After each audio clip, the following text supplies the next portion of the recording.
It's been a minute. It's been some time since we've played this game. Before we get started tonight, as ever with Hell to Pay, a couple of things. One, Starlight, Starlight's player, Night Mr. Kami, is not feeling well. Won't be joining us this evening. Should hopefully be around for next week when Starlight is due to come back. We're missing a couple of other players as well. Denke is stuck at work. Calendria is still dealing with their real-life stuff. Both of whom we hope to have back sooner rather than later, and we wish them well. Regardless, we wish Night Mr. Kami well as well. I just phrased that a little bit poorly. On top of that, we have some background changes to discuss since we haven't, done Hell to Pay in a little bit. Does anybody have immediate changes with this group? I know we did the effectiveness workshops. I know we changed some stuff around, but does anybody have any different abilities since the last time that we played? I know some of you have some abilities coming, but I don't know if they're in yet. Tordek, did you change significantly? I changed up the Battlemaster maneuver I got for my fighting style. What did you change that to? I didn't have it put in, so I need to real quickly go find it, but I know what it is. You had swap places. Yes, I have, at this point, stepped down from being a tank healer to full-time healer. Right, and so what did you change that maneuver to? I changed it to Rally. Rally, which is temp HP. Yes. Rally's a good one. I like Rally. Rev, did you swap anything around? You're muted. I know you're here. You were just harassing me. Rev, we talked about how he can be effective, but we didn't really change anything. Okay. I couldn't remember. Quartz, do you have any new abilities? What? You're muted, Quartz. What? Do you have any new abilities? I'm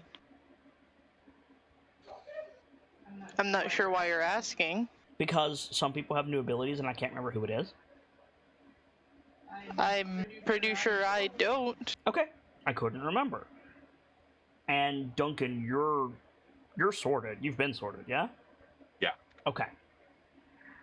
So Tordek mostly is the main one. We swapped some stuff around, and they'll be going down different paths in the future. And so with that in mind, we're going to put a marker right here for our awesome archive team, letting them know we're getting into the game. We're going to tab over to this screen. I'm going to turn some music on for you guys, and we're going to get started. Does anybody remember where we left off? Because I do not. We had left off with Valkyrie squad with the addition of Rhea, leading people up the road again. Right. And I believe there was talks about sending people ahead to clear the road. Not the road. The burnt down farm. Yeah. Do you remember how far you got? I know you got to the farm Rev bought. Did you get past that? Not really? I don't think so, no. Okay. So, do we want to skip ahead a little bit, or how do we want to do this? I guess the question is, does anybody have any scenes they want to do out of the gate? I remember Rhea was doing something where she was going around asking questions.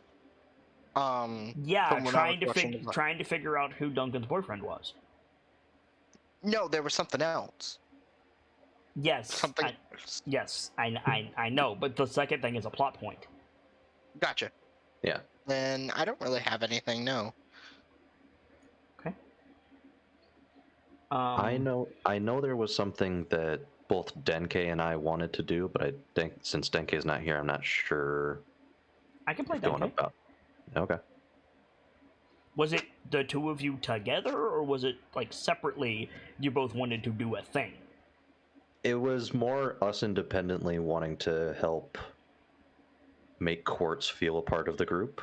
I assumed that was a thing that was going to happen today. Yeah. Yeah. Where is like, if I recall correctly, wasn't Quartz riding with Tordek? In the back. Yeah. Yes. Yeah. Do you Yeah. guys want to have a conversation there as we pick a random point moving up the road? Sure. Okay. The floor is yours.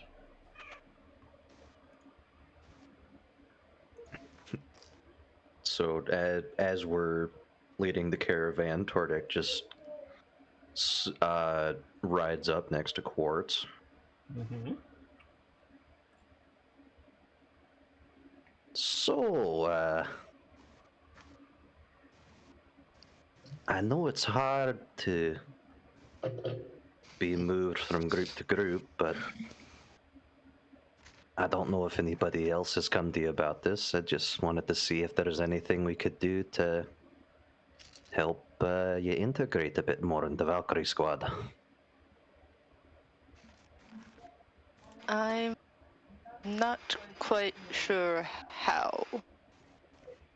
To be very honest, I feel a bit awkward.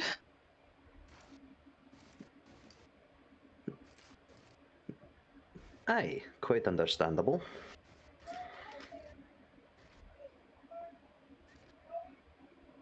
I'm very used to a squad that, well, not like you guys. Not like that there's anything wrong, it's just you all are very friendly.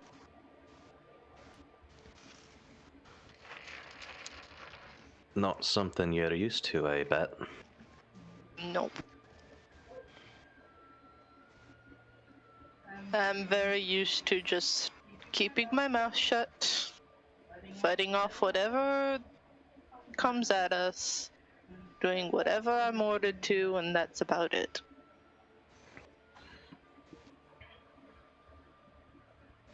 Well, if it brings you any peace, that's how most of us were to start off as.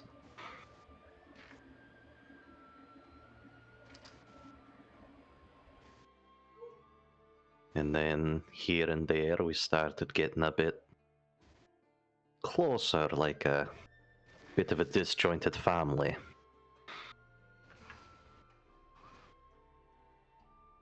Kinda seems like it, yes.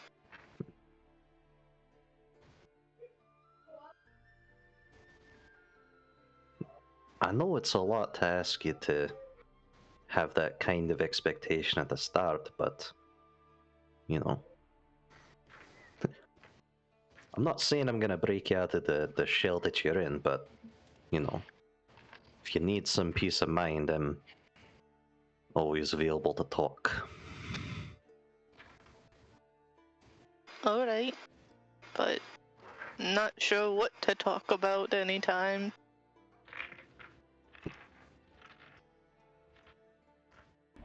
The place to start, Tordek, would be finding out Quartz's specialty. Hard to have an asset you can't use. Right. Well, I may not be the best strategist we have around here, but if we knew better your capabilities, I seen down in the caves you're very good at crowd control, but what else are you good at?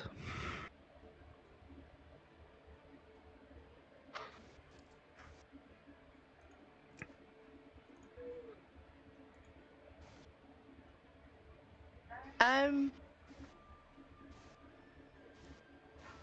Well,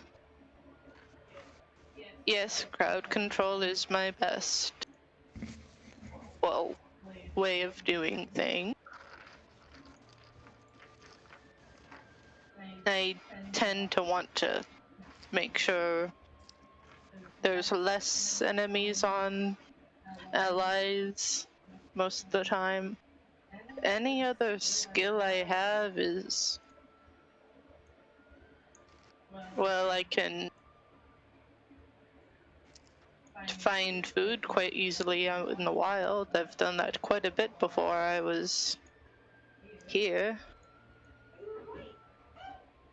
And it's probably not going to be of much use, but I have a lot of knowledge of crystals. You never know what might be useful out in the battlefield.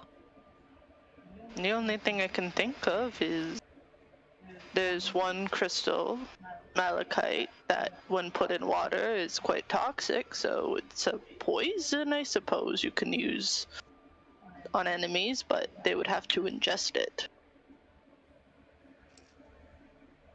But that's about as far as my crystal speciality would be useful on the battlefield, I think. Alright. Is there any other kind of non-specific skills you better up close in the melee or a little farther back? You know how to help those who are in need? I can heal, it's not as great as some others, but that's one thing, I suppose. And I can talk into someone's mind. So, like out in the battlefield, if there's clearly like a group of enemies coming from one side that no one's seeing, I can warn without that group knowing, I suppose.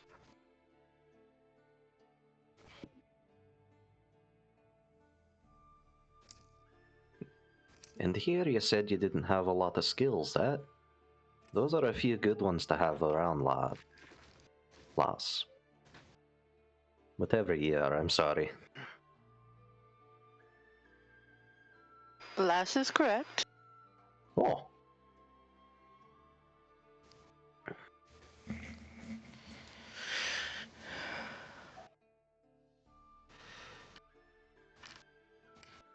I'll be sure to keep that one in mind then.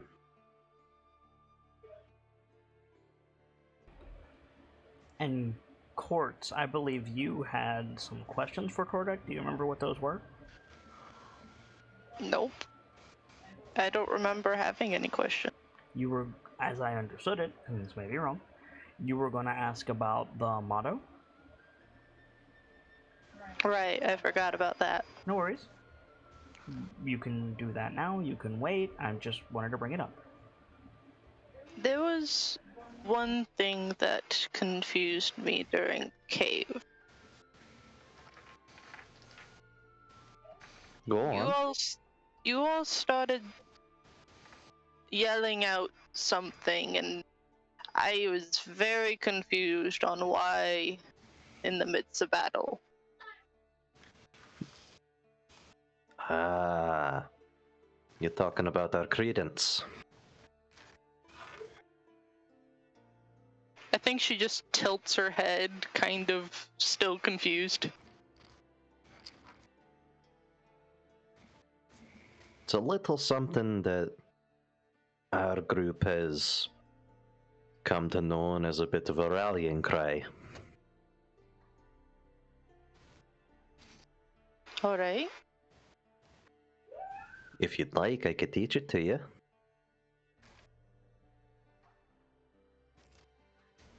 I suppose.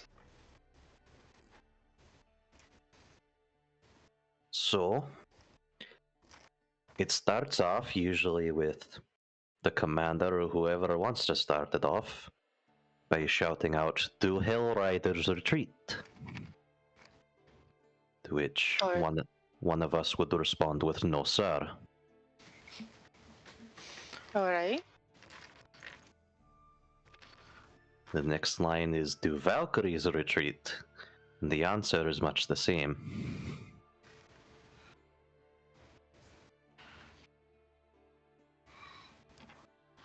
The next little bit is, "What do we do?" The answer response for that one is, "Raise hell." Alright. The next bit goes, "Where do we do it?" And our response is, "Through the gates and back again." This bit specifically, Courts, is a reference to the ride, which gave the Hell Riders their name, where they went through a gate to Avernus and then came back.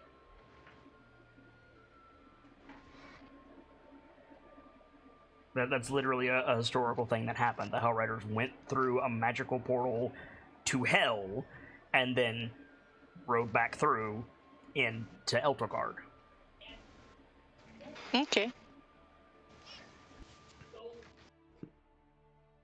The next bit goes, "When do we do it?" To which the call response is, "Forever and always."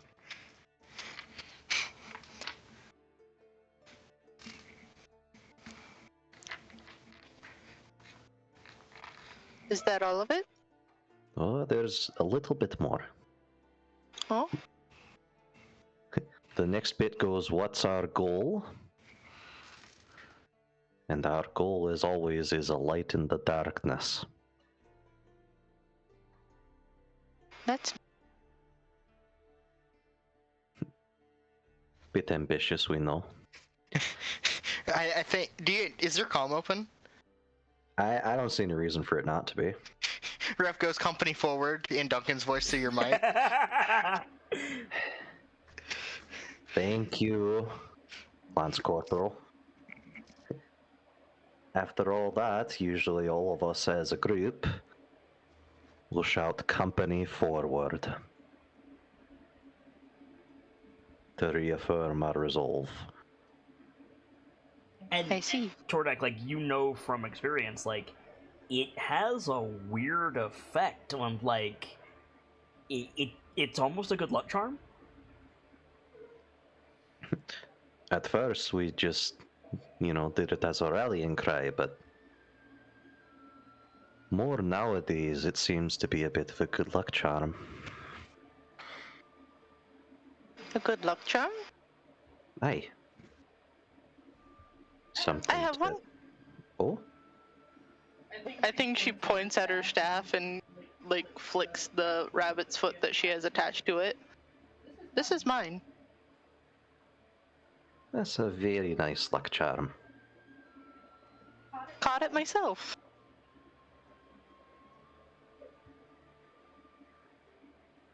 Impressive. Aye. Very impressive. It's good to have a good luck charm. It helps, I suppose, wanting to keep going forward.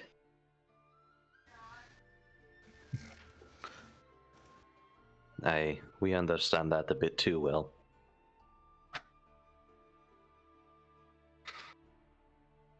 Now, I'm not expecting you to remember all of this now that I've just taught you it, but we can help you out with remembering it. I'll try.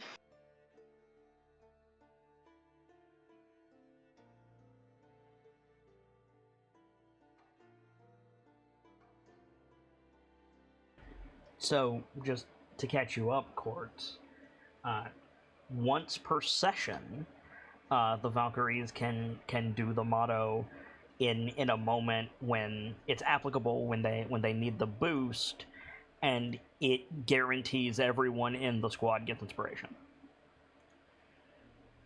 Awesome. Yeah. But the situation has to be applicable for it. We can't just do it randomly. Yes. So usually, like, combat or otherwise, like, a struggle when teamwork is important.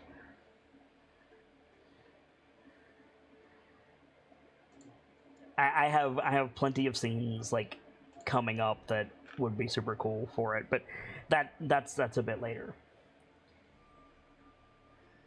Anything else you guys want to talk about? Not that I can think of immediately. Court? I can't think of anything else. Okay. So, Rev.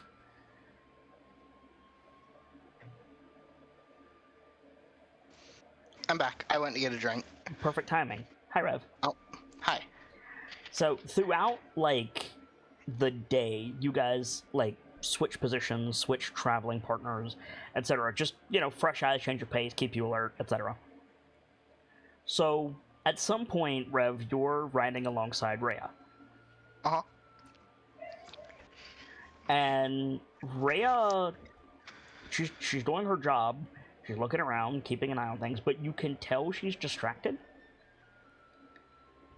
And it doesn't take long at all for you two to be riding together that she goes, Corporal, can you hear me in that? I think he goes... Where is it? Responses. By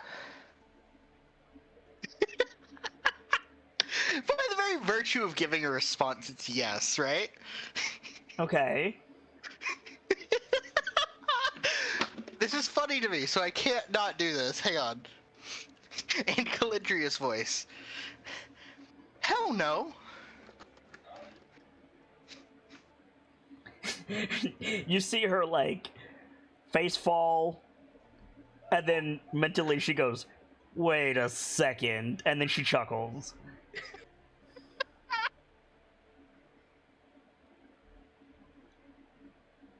Like the face of the wreck turns, and it's like the anime glasses thing, but it's kind of reverse. Instead, it goes from opaque to clear as he tilts it. Yeah.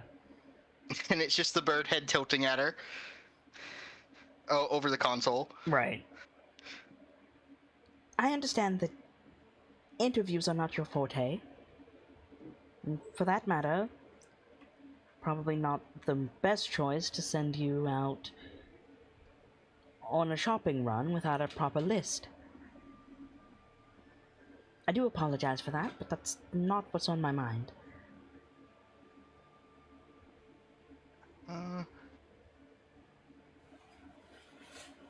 Got your beard in a twist, do ya? From Tordek. Right. She nods. I suppose I do. I have some questions, and I would appreciate it if you could answer them to the best of your ability. I'll do my best to translate your responses. Yeah, and he nods and goes, affirmative. In your... I almost said in your own words, and I feel I owe you an apology for that. What would you say, or have someone else say, happened to Elturel?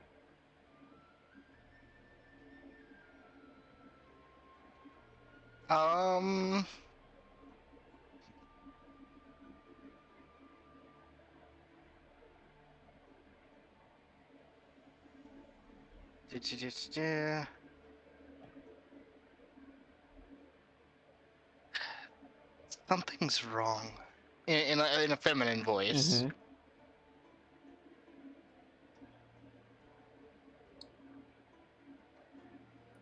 With the question, or with your answer?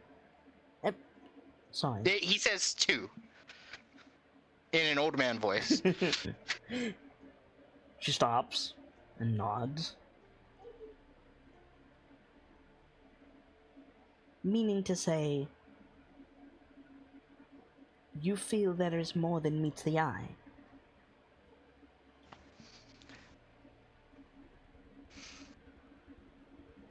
Let's see.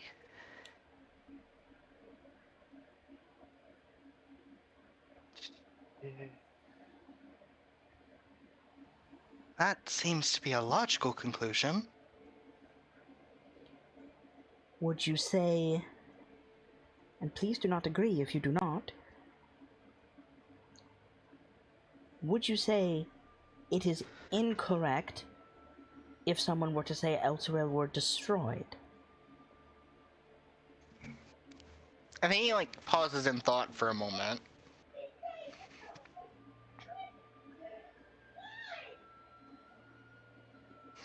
Jay is loud. I can hear it slightly. I am amazed. Jay is loud.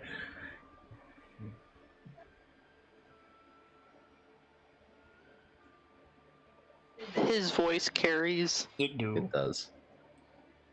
You were saying, Rev? I'm looking through my statements.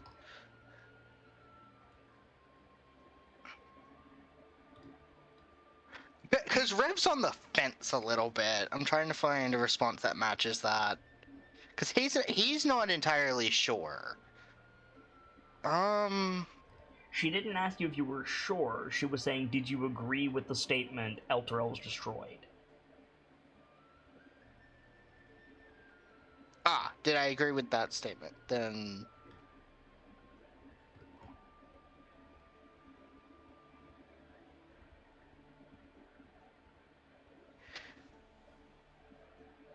No, sir. She nods slowly. She's deep in thought now, you can tell. Mm-hmm. Oh, hang on.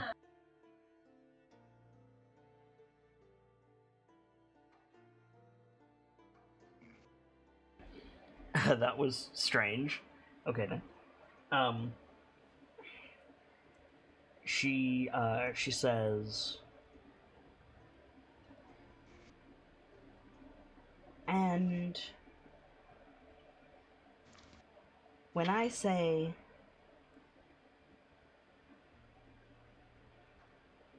we need to go to Baldur's Gate, what would you say? That seems to be a logical conclusion.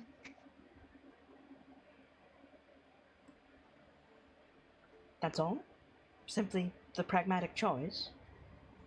Can you make a charisma save for me, please, Rob? Sure.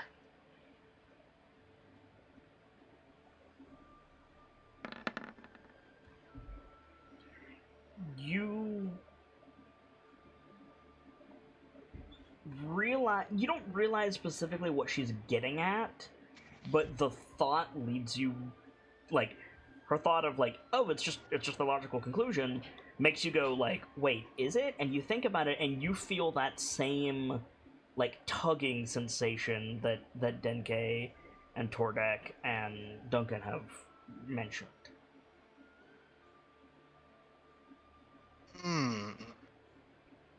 Has Denke mentioned it, actually? Yeah, he has. Go on. Yes. Yeah, he goes, And then pause, because there's a pause. Mm-hmm.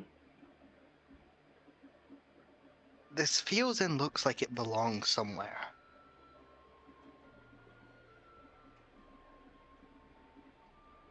She nods again.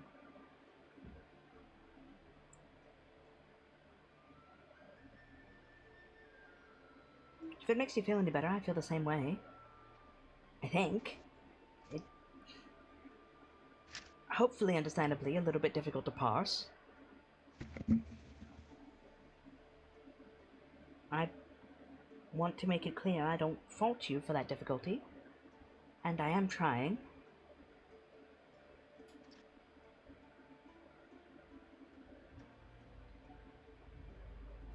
Give me a moment, I'm typing. Yeah. But... Goodness gracious, Jay. Honestly, I'm I don't getting know. faster at typing with this. Thank you, Kit. Hmm. I don't know if it is Jay or Sibs at this point. It's loud, whatever it is. Would you mind to switch to push to talk? Yes, Thank I you. can do it. So. It What was the- sounded like Jay. What was the last thing you said? Sorry. But The whole statement before that. um, I want you to know that I understand that you're trying, and I know it's not your fault, and I'm trying.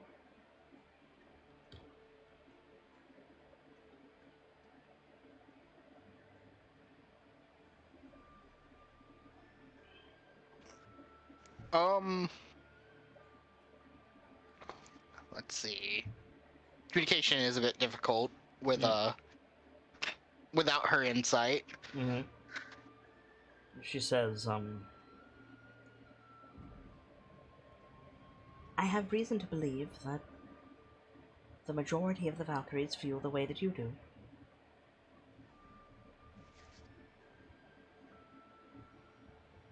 He nods, like turning the face of the mech to look at her again. Mm-hmm.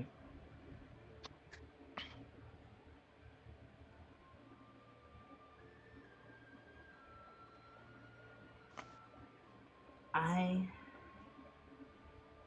am beginning to believe that our work isn't over when we reach Baldur's Gate. Not that it would be, but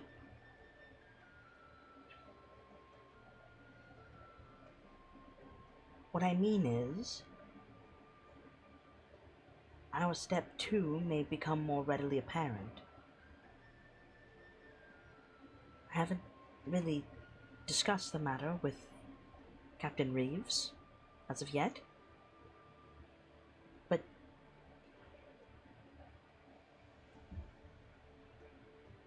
be prepared, Corporal.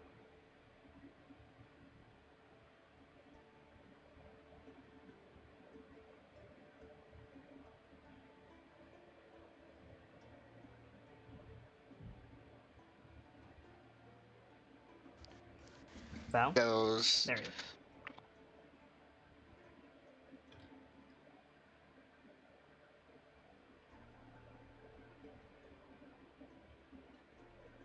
Val? Hello. Hi. Discord just died. Oh, well, welcome back. What was the last thing you heard me say? He goes, Okay.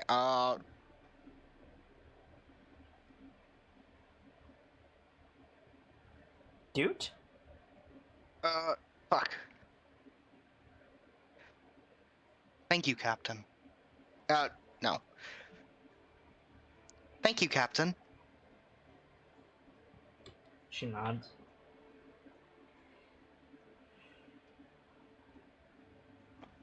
And on a personal matter, not to change the subject,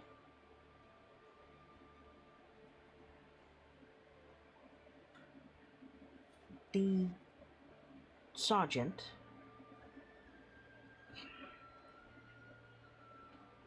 I'm still struggling with your names a little bit. Sergeant Goldfury?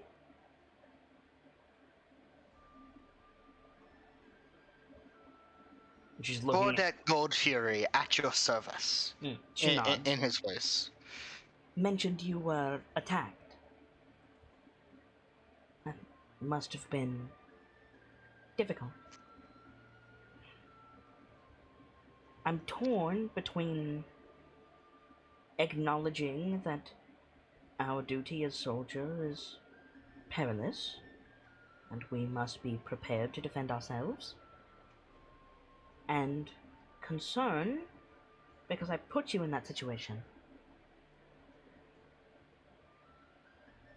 I want you to know that I believe that you are capable, but equally, I want you to know that I regret my decision.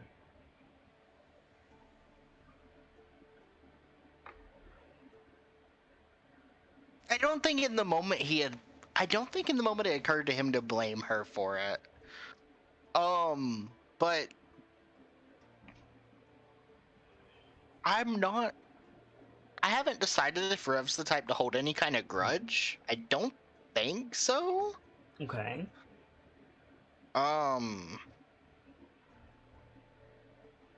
It's less about him holding a grudge and more Rhea is like, I acknowledge that you're small and frail. That must have been really scary. And then there's a like that's what her little shoulder angel is saying, and her little shoulder devil is like, he's a hell rider, right? Like, yeah.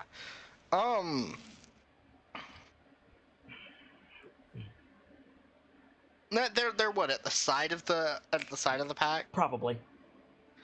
I think he'll pull his mech to a stop, grab his notebook, pop out.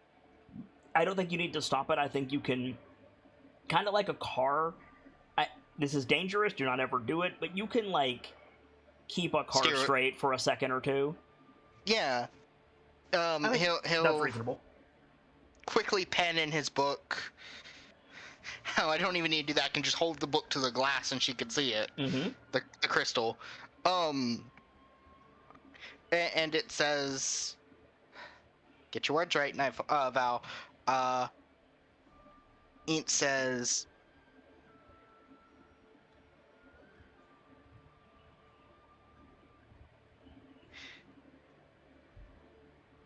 in the moment, I was mostly thinking about getting the thing off of me.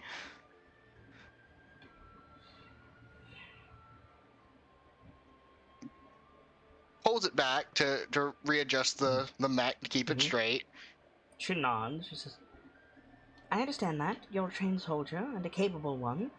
You've shown just as much, if not more, valor than the rest of your squad, which is commendable, to say the least. It's a damn crime half of you aren't officers, but...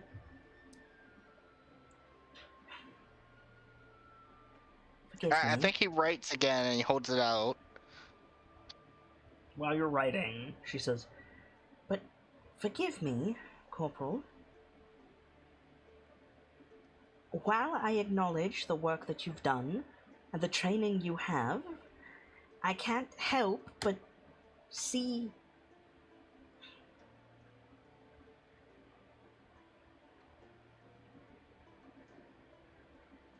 a childhood pet, if I'm honest. What'd she say? A childhood pet, if I'm honest. A small woodland creature?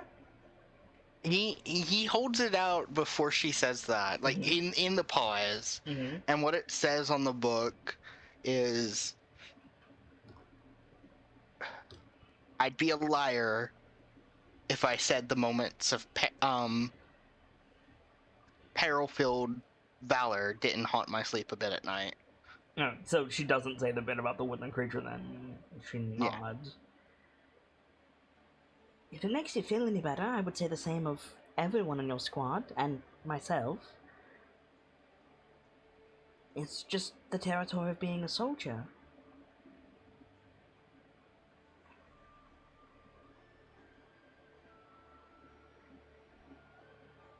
He nods again.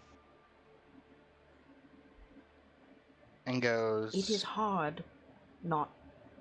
No, she didn't say hard. It is difficult to see you in the same light as the rest of the Valkyries.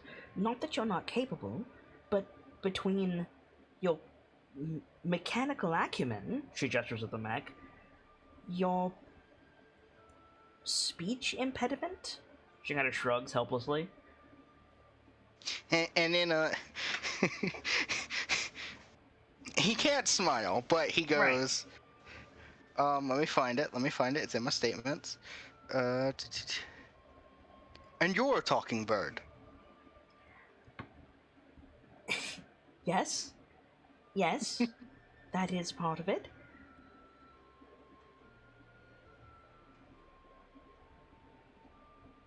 I want you to know that any lapse in my ability as an officer is not intentional. I don't mean to discredit you, and I don't mean to give you special treatment. I was just being yelled at. That's super shitty. But I will finish the scene first. Thank you. What was the last thing you said? She said, I don't mean to discredit you, and I don't mean to give you special treatment. I think he dips his head respectfully to her and goes, "Thank you, Captain." It doesn't mean I won't do it. Accidentally. I just feel like you need to know that. I find myself wondering if it was Duncan held to the bed by an invisible force, would I be so bothered? And to be honest with you, Corporal, I can't answer that.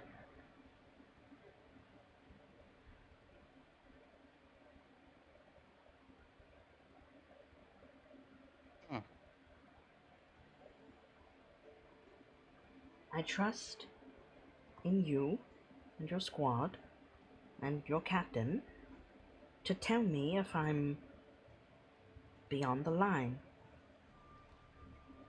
In her voice, Mhm. he goes, "I want to make it clear that I don't fault you for that difficulty." She smiles.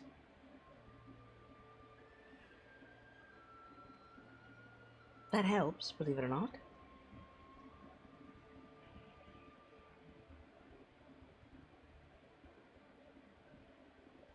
Then, lighter matters. One more question, Corporal. How many farms did you manage to purchase?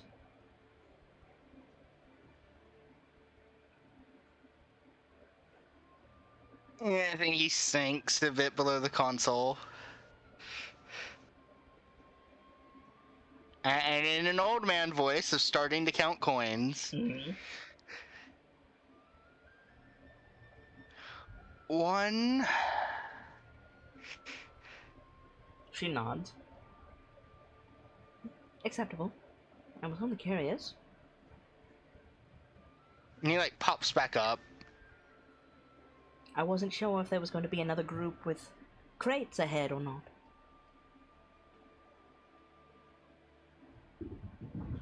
I dare say seems- with the supplies Sorry. we've retrieved, we should be able to get close to Baldur's Gate, at least over the border, and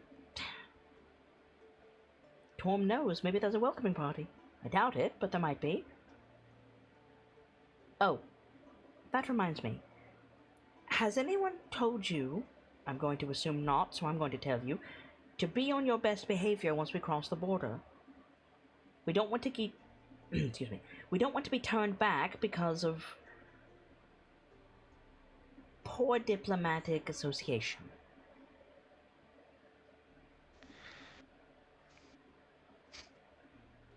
And for the record, I intend to tell everyone in Valkyrie Squad. I think another thing that I can't like. I feel Go ahead. I. He salutes and goes in the voice of Duncan's brother. Mm-hmm. I wasn't going to stab him.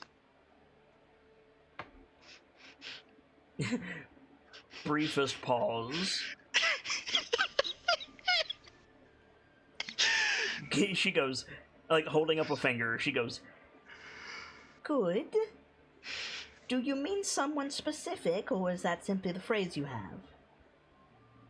He goes, two. And she nods again.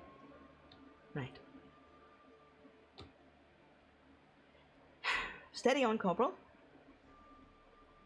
Duncan, did you have anything you wanted to do? Not at the particular moment, unfortunately. You have something to do in an undisclosed future amount of time? Not that I can think of. Okay. I apologize. No worries. So, time passes, not like days, but time I'm passes. gonna mute and go get supper. Yeah, go. And after a bit, Duncan, you realize that you're approaching the farm where you found Tordek and Rev. Which means not far ahead is... I dropped my fidget. That's what that noise was. Everything's fine. Which means not far ahead is the fucking The fucking? corpse trees. Uh, The burned farm. yes, correct. But more to the point, Lucas's farm has supplies. Right. But yes, the burned farm is nearby as well. So if you want to do anything with either of those pieces of information, and if you need a specific Valkyrie to be with you, we can say that you switched off in that time and they can just be there. Because I assume about the only person who doesn't move is Duncan at the front of the column. Right. If we're getting close, Like you can see it. okay. How far was the burned farm from this one? Like a field. Ooh, Like there was a little field, like a plant field, and then there was a small copse of trees, and then on the other side of that copse of trees was the bullshit. So I would say maybe like an acre, maybe 2. That I'm assuming I don't know acres. A But, person like- can shout like in like across the plains, a person can shout about 5 acres. So the quote fucking is would be visible from the farm. No, because there's trees in the way. Trees in the way. If there Cool. weren't trees, you could. What you can do is smell it. Good point. I have to return with a cheeseburger. Hooray. Here's the plan. Okay. Call for a stop. All right. Call for Tordek and Calendria. Okay. Just Tordek and Kalindra? I think they're my best 2 for it. Okay. And yeah, call them forward. When they rock up, send them to clean what they can. So it's So It doesn't- let's have that scene. Okay. Let's say Kalindria's with you, and you call Tordek up to the front. Tordek, you take your ram up, Mm-hmm. and then Tordek gets there, so you've got Kalindria and Tordek, and probably Rhea, because Rhea probably saw Tordek right past her, right. and you did call for a stop. So Tordek and Rhea ride up, and Rhea says, like, "Something wrong, Captain?" Yes. It's my understanding further ahead is a morale issue. Correct, Sergeant? Not as much of one anymore, How much were you able to handle? I was able to handle most of the bodies.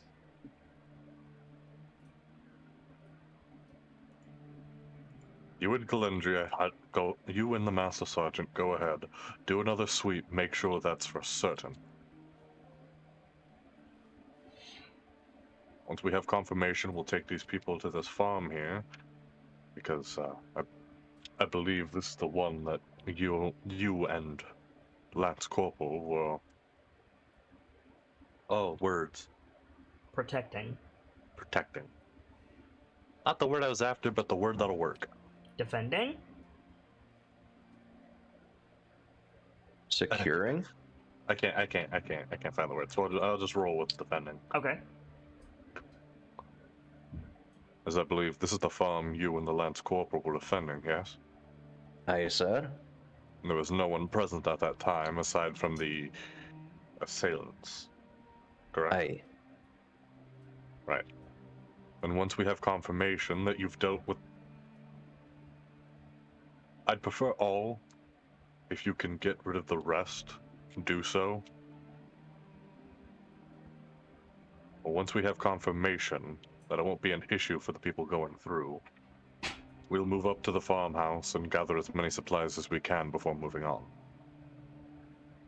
What are we going to tell them? As I understand people it, there's here. still destruction. When we hear word of what happened here, what do we say? Or worse, what will we say when we're asked, did anyone make it out?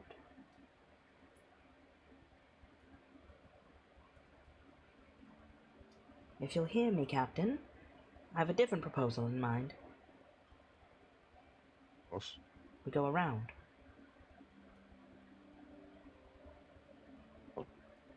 It's, Oh, excuse me. it's open field all the way to the Wood of Sharp Teeth. We skirt around. Rejoin the road later. Tell everyone a bridge is out or something. Not that particularly safe. It's no less safe than traveling along the road.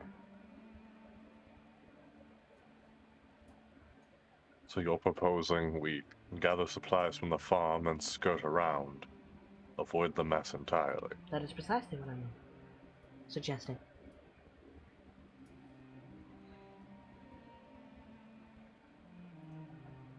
With the destruction and carnage I saw at that farmhouse, it wouldn't be a bad idea. It will save us undue questions.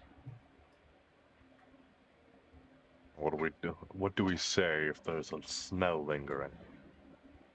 With any luck, we travel far enough that no one sees it. Or smells it. What if it could be smelled from the farm? We pray the wind is in our favor.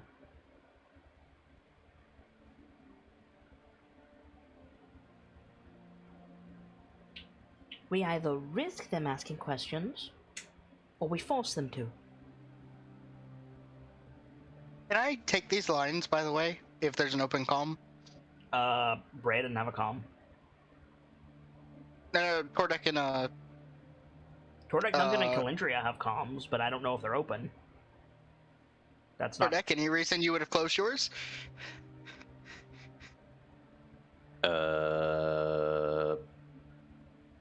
I actually don't. I think he would have. A little private meeting would, keep Oh, okay. prying ears out.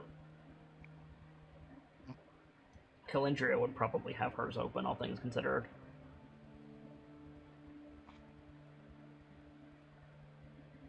Duncan? Could I only get the ones from the people that have an open one, or is it like all sound around them comes into it? It would be like background on a phone, so it wouldn't be as clear, I think, is the way that I would say that. Makes sense. It does make sense.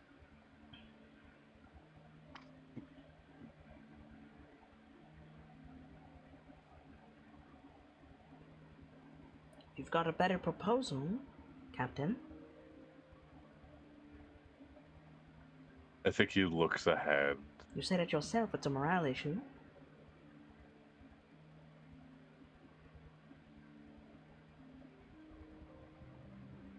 You make a fair point, Captain. Right. We'll head up to the farmhouse and gather as many supplies as we can. Duncan opens his comm. Yeah, you go to reach for your earring, and Rhea puts her hand up really quick. She says, another proposal, if I may. Let's put the people to work breaking down this farm. It'll let them burn off some energy and focus their minds for a bit. That was my intention. She nods. Yeah, clicks the comm open. Small change of plan, Valkyries. We're going to be hitting this farm, gathering as many supplies as we can with the entire group. I almost called these people a herd. With the entire group being put to work. And then we are going to skirt around the area ahead as much as possible. If anyone asks you, there's an important bridge out.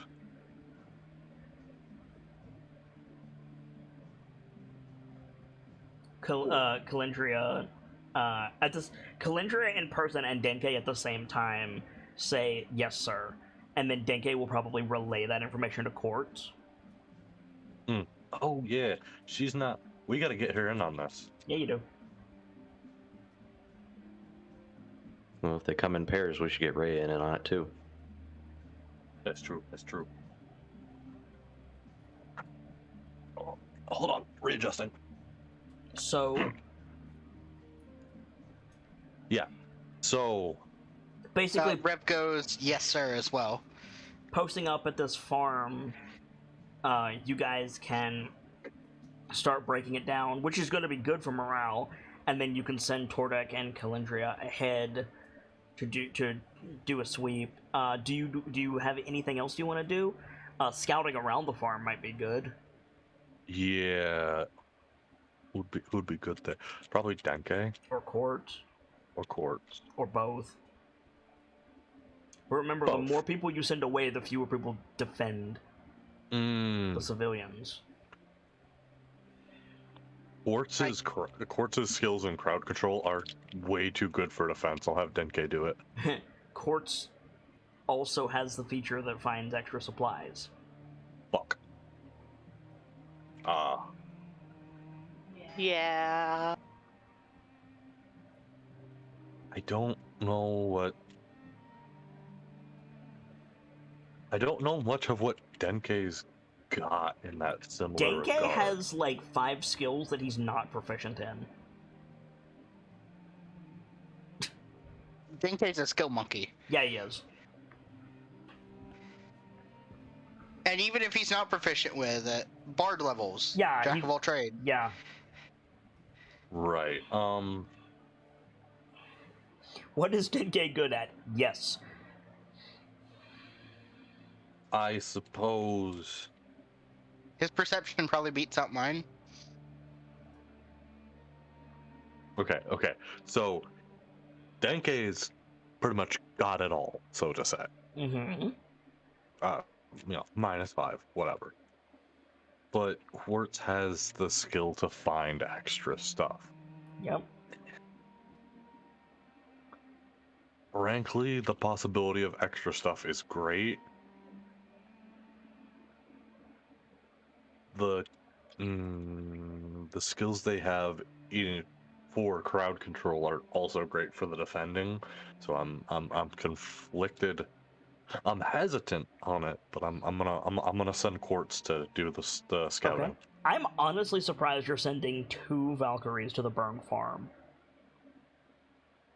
Is that just because you want to keep the Valkyries in pairs because it's safer?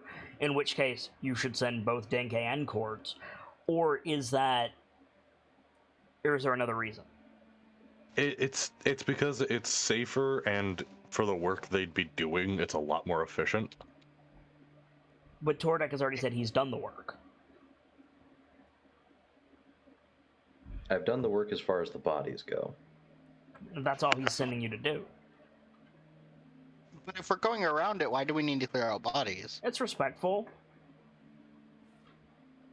I mean, It's absolutely something that, like, the Holy Army of Torm would do, my guy.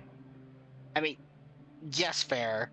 That's fair. I will argue that it's still like pragmatic, like sending people away from a group like this for something we're going around anyway feels pragmatic. Feels like the non-pragmatic thing. I'm more feeling like Duncan should be consistent. Either send the Valkyries out in pairs for safety, in which case Quartz is also going out with someone, in which case you're down 4 Valkyries, or send the Valkyries off alone for more defenders, in which case there's no reason to send Tordek and Calendria. Right. Okay, something I should get clarified. Okay, sure. That the scouting, Yep. is that going to bring Quartz's ability into play, or am I looking at that wrong? That depends on what orders you give her. If you say, like, check for danger while we go south and skirt around this farm, no. If you say, go around this farm and, like, grab anything useful you have on the way so that we have it while also scouting the area, maybe. Uh-huh. You could also have Court search the farm. Yeah, you could also have Court, like, start with Tordek, give it a once-over. Tordek could then use his dwarvish pacing thing and bring heavy supplies back to the cart if there is any, and Courts could go from there and find a route around, like doing a maze backwards, so to say. Mm-hmm. And then they would be together for, well, the easy part, honestly. Right. So Basically, I need you to decide if you're sending out 2 Valkyries or 4 Valkyries. I'm gonna send out 2. Okay. I'll send Calendria to the field to make sure Tordek didn't miss anything. So you're not sending Tordek out? No. I think that's a decent choice. I'm confused how Calendria even factors into it. Like, cool, if that's what you want to do, it's just, we were talking about Tordek and Court, and now you're like, Calendria? Because it Like, was what? Because it was Tordek and Calendria that were gonna go take a look around that area. Correct. So I'm choosing to keep Tordek. And Who has prior experience in that area?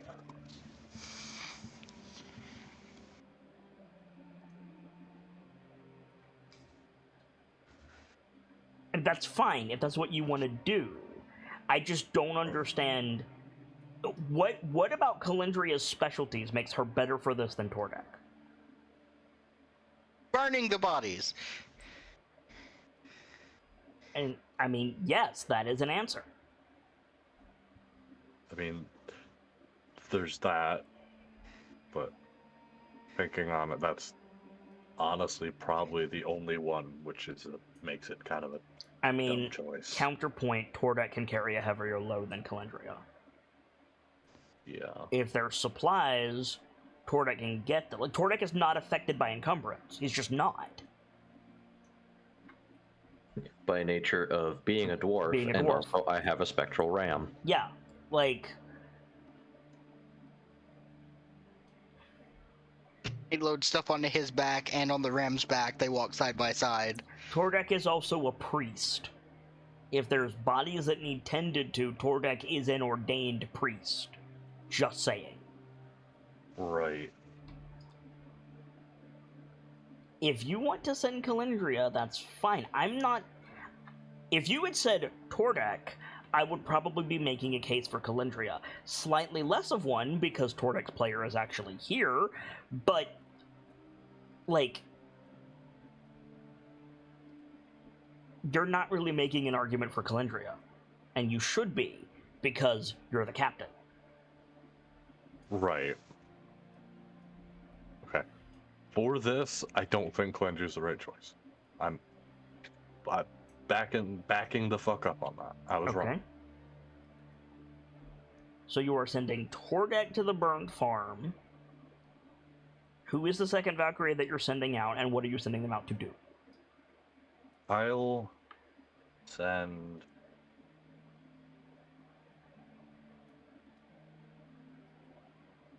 Quartz to scout around, see if they find it. To oh my goodness, words.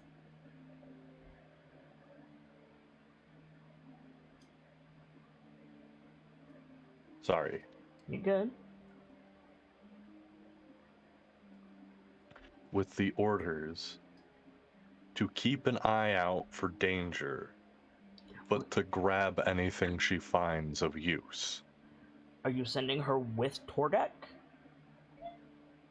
Around the farm. You're sending her in a different direction entirely.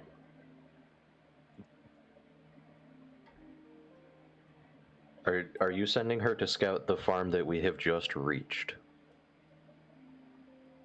No, when the civvies could look around I and believe do work. I believe he's sending courts around the burned farm to find a safe route around it that won't bring it into view or perception in general, if possible.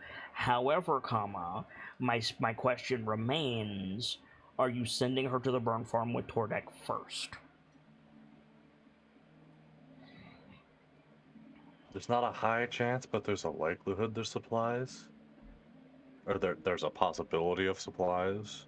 So it Tordek is could be- covering the supplies. True. I don't think so. No. Okay, you're sending Court in a completely different direction. Yes. Okay. Just find us a route where the other farm won't be seen. So we've got Calendria, Rev, Denke, Duncan, and Rhea staying with the civilians at the little boy Lucas's old farm. The civvies are going to work on breaking it down, getting supplies for everyone. So, do we want to shift our focus to Tordek and the burn farm, Courts out on the scout, or like any Valkyries at the farm? Who wants the floor? I want to give it to Quartz. You can't volunteer someone else. Okay. Then my statement is, I don't really want it. Okay. I will volunteer as tribute. I was going to suggest you. So, Tordek. That's me. Let me switch out some music for you here, friendo. Heading back over to the burn farm. You ride ahead through the copse of trees. The sun is inching toward the horizon, but you've still got, a couple hours of daylight left. No big deal. Mm-hmm. And you see a couple of things that are interesting. Okay. First, you see smoke on the horizon, which is weird because this place has been burned out for a bit. And second, you see footsteps in the ashes. To clarify, not my own footsteps. No. Okay. Spelling, why do you do this to me? Okay. So you got the body out of the tree, you searched most of the fields already. You approach the farmhouse and you see just a group of cloaked figures. They've got a little campfire set up, and there's 6 of them. And they're just sitting around, nibbling on food, drinking from water skins or brown bottles. They seem to be armed, but their weapons aren't out. It's the human equivalent of a bokoblin camp, basically. There's one of them sitting on the porch of the burned building with a crossbow. Mm-hmm. What's weird, they're all hooded and cloaked. What's weird is the dude on the steps with the crossbow very clearly sees you. He doesn't shout or anything, he just nods upward. And that's it.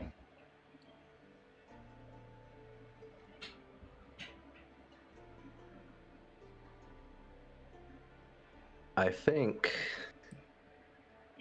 this is a weird situation. Mm-hmm. A little bit. I'm gonna dismount the ram. Okay. I'm gonna slowly approach the group. Okay. Yeah, they've they're aware of you. They've stopped talking. They're watching you, but they're mostly just eating cheese off of a knife and having a meal at the end of the day, basically. Yeah. What's this all about, lads? One of the cloaked figures says, we weren't sure who owned the property. Didn't think it would be a problem to be here for a little while. And by a little while, I mean an hour or so?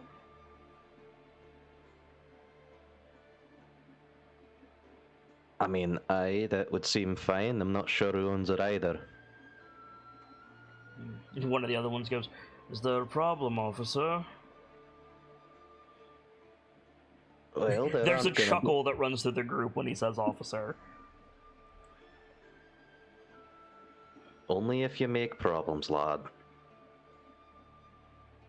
The first guy goes, you don't recognize us then? I can't say that I'm too familiar with six figures in cloaks. Gonna have to be a bit more specific. The guy with the crossbow goes, this is all work.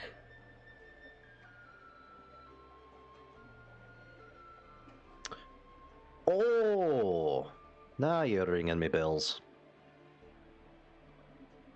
We're just passing through. Stopped to warm our bones a bit, refill our canteens. We're not here to make trouble. I'm not here to cause trouble, just... well, perhaps do a bit of cleanup. They look at each other. Not of you, lads, of this mess. One of the cloak figures, like, around the fire, he goes, we were here first. Scavenge rights are ours. Technically, I was here first about 2 days ago. Technically, we were here first of all. Nevertheless... So what, we turn out our pockets? I'm not gonna take anything you already got on you.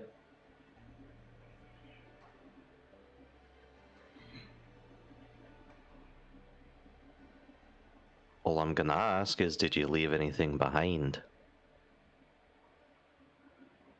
We didn't go looting. We just... well, we took a few scraps of wood for the fire. Anything that you found when you came here after we rode through would still be here.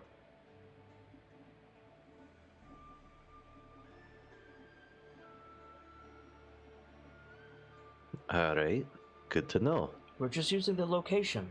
We didn't think you were coming this way. Well, I thought we were, and now the plans are changed.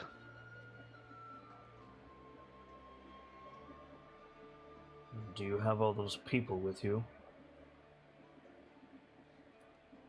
They're back that way. Are they coming this way? Not exactly.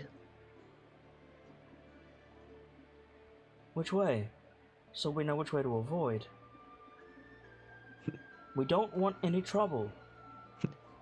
If I knew which way exactly we were going, I would tell you. All I know is we're trying to go around.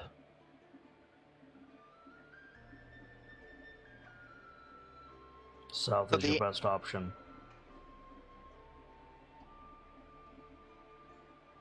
Well, unless you have a boat. You have a boat? You should get a boat. Aye, of course we got the boat that can fit 1,200 people. Let me just pull it out my pocket. I love Tordek. I know Kidding. we don't have any I'm right kidding, to ask anything of you, but... And he glances at the guy on the steps and looks back at you. He says, but if you've got a moment,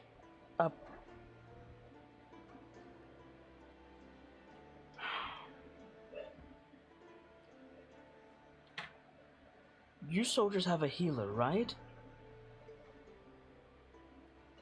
That depends what you need the healer for. Again, glances back at the dude on the steps, who nods, and the dude who keeps looking over starts to say something, and the other guy goes, Jakob was an idiot.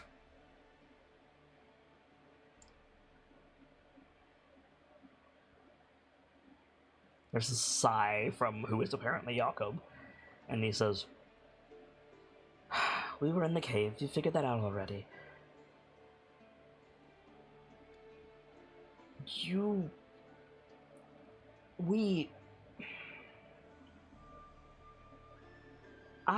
Jakob went back. Oh, you poor sweet summer child. Yes, I went back. And what'd you find? Show him your hands." That's another sigh, and the figure pulls the sleeve back, and he's got a hand like Quartz's. Except it's not white, it's black.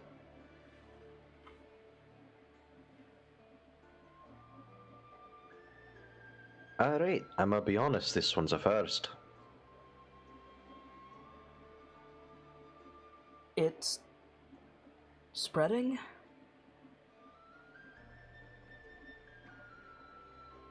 It's gone up my arm, and it's almost over my heart. Should I be concerned? If it's spreading, why didn't you say so first? Stomping over to the boy. I told you, Jakob's an idiot. Smarts and curiosity are two different breeds. We told him not to go into the cave.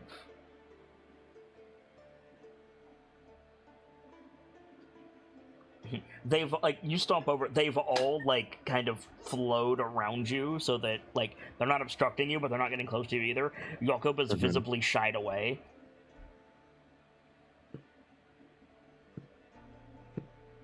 Don't worry, lad, you're in luck. The healer's the one who decided to scout ahead. That doesn't seem very tactically sound. I blame the captain.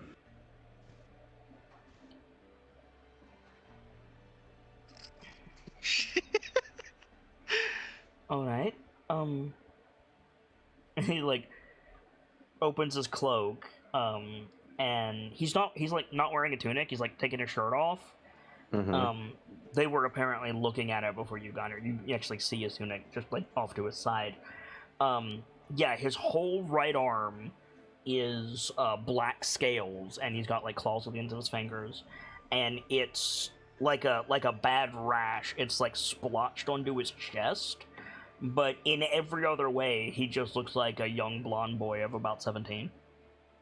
Okay. Could I try to figure out what's going on with him? Give me a medicine check. Oh boy, medicine. Good roll. Nice. Can you supplement that with an Arcana check for me, please? Yes. Okay. Hey, it's still... Hey, supplement is supplement. So... Yeah, we'll stay with it. Okay. What nobody saw in the chaos was what happened to the woman in the tube before she turned into the used thing.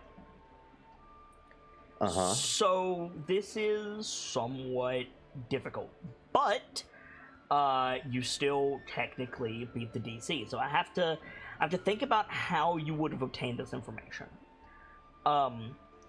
The corrupted features are clearly reptilian. But the scales are the wrong, superstructure, right? Morphologically, dragons are reptiles, but taxonomically, they're not. You know what I mean? Yeah. So you can tell that the scale structure is not reptilian.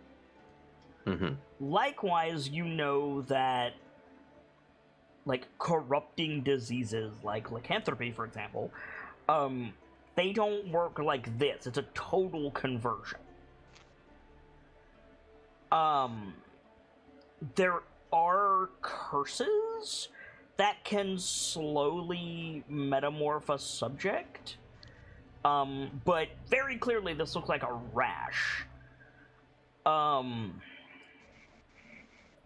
You have not directly heard of a draconic corruption rash, per se, but you have heard of draconic experimentation.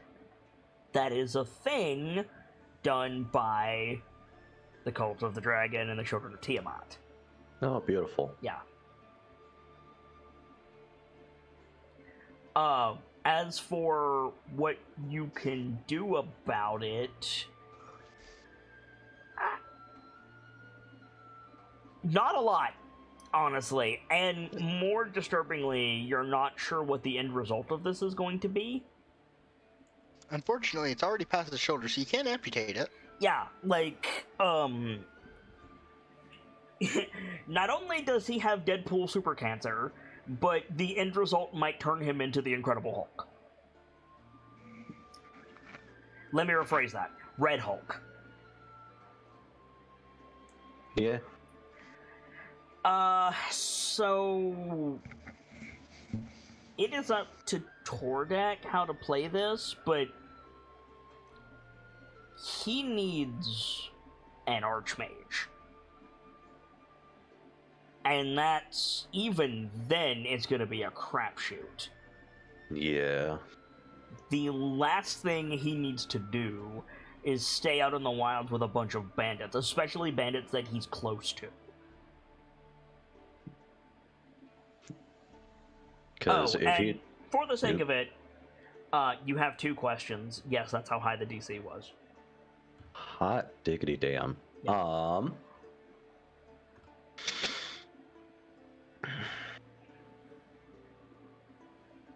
2 questions about a creeping dragon curse by a shitty cult. Yep.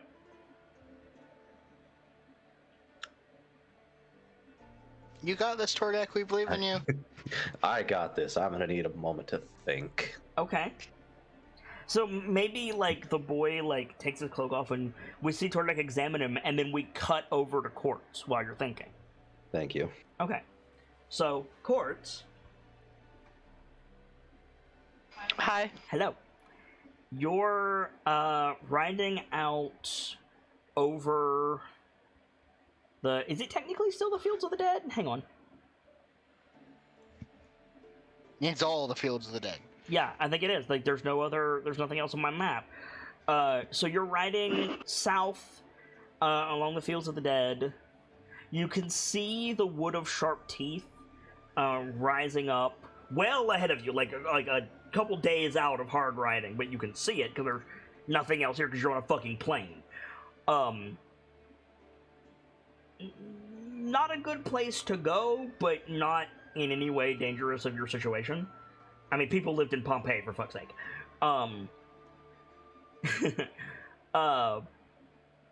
Humans will pick the most inhospitable places to live.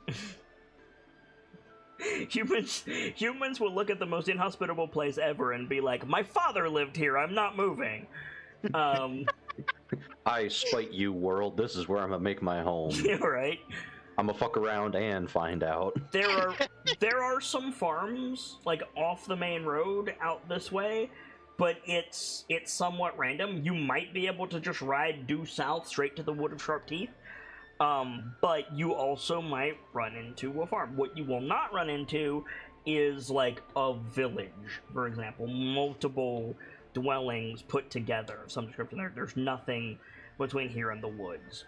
That being said, you have planes with accompanying planes stuff in it, be it beasties, forage, bandits, and it's the Fields of the Dead, so, you know, wandering undead, ghoul packs, demon portals, all kinds of other fun times to be had. Yes, the Coblin camps. Right? Is there anything in particular you would like to do, or do you just want to do a survival check and gloss over it? It's up to you.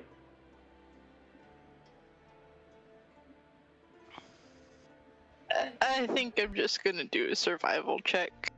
That's completely fine with me. Remember, Duncan's orders were find a route around the burn farm, which is not that difficult. He told you the farm was next door, so all you would have to do is like swing out until you can't physically see. Like, you could still see the farm was there, you just couldn't tell it was burned. So swing out maybe like a half a mile to a mile, and then swing around 10 acres, and then swing back and you're on the road and everything's fine. This is not going to be difficult. But if you want to also hunt or forage or track specific threats or look for treasure or whatever, that will raise the DC of the check, and I'll tell you what you find. Just tell me how you want to supplement it, if at all. Well, what were Quartz's orders? Find a way around and make sure you're not going to get attacked. And if you find anything useful, bring it back. And it's like keeping a river to your right, except it's a burned farm.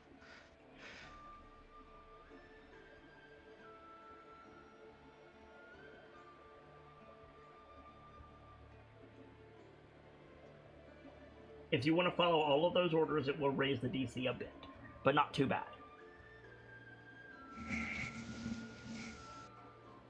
I think I want to follow all the orders. Okay. Forgive me, this is probably going to sound like an asinine question.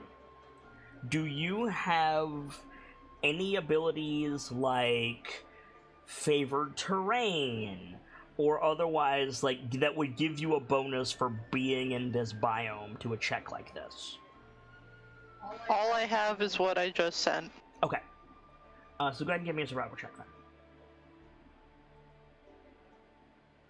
Hey, great roll. Okay. Goblin 20. Yeah, it is. So, first of all, you can find the route that I mentioned. It's not difficult. With the pace of the civvies, it would probably be better to do it in the morning, but they're breaking down the farm anyway, so that's fine. There does not seem to be any significant threats in the area. Now, that can change, but that's the price you pay with a scouting report. Doesn't seem to be that bad. You do notice, like, humanoids on foot wearing boots passed this way recently and headed to the burned farm where Tordek is. Do with that information what you will. There seems to be a half dozen of them. You also managed to find some late spring berries that you can gather that will give. It won't be a ration, it won't be a day's worth of forage, but it will be a meal for 10 people, which is pretty good.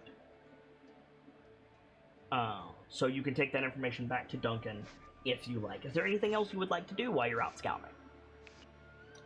Nope. Okay. Tordek, did you think of your questions? I have thought of at least one questions. Okay. So we see Quartz like see the footprints, look out to the burn farm, make a mental note of it, look to the side, there's some berry bushes. She goes to like open her backpack and we cut back over to Tordek. So the question that is the most prevalent that I have come up with so far is, where is the closest archmage that I would know of? Baldur's Gate.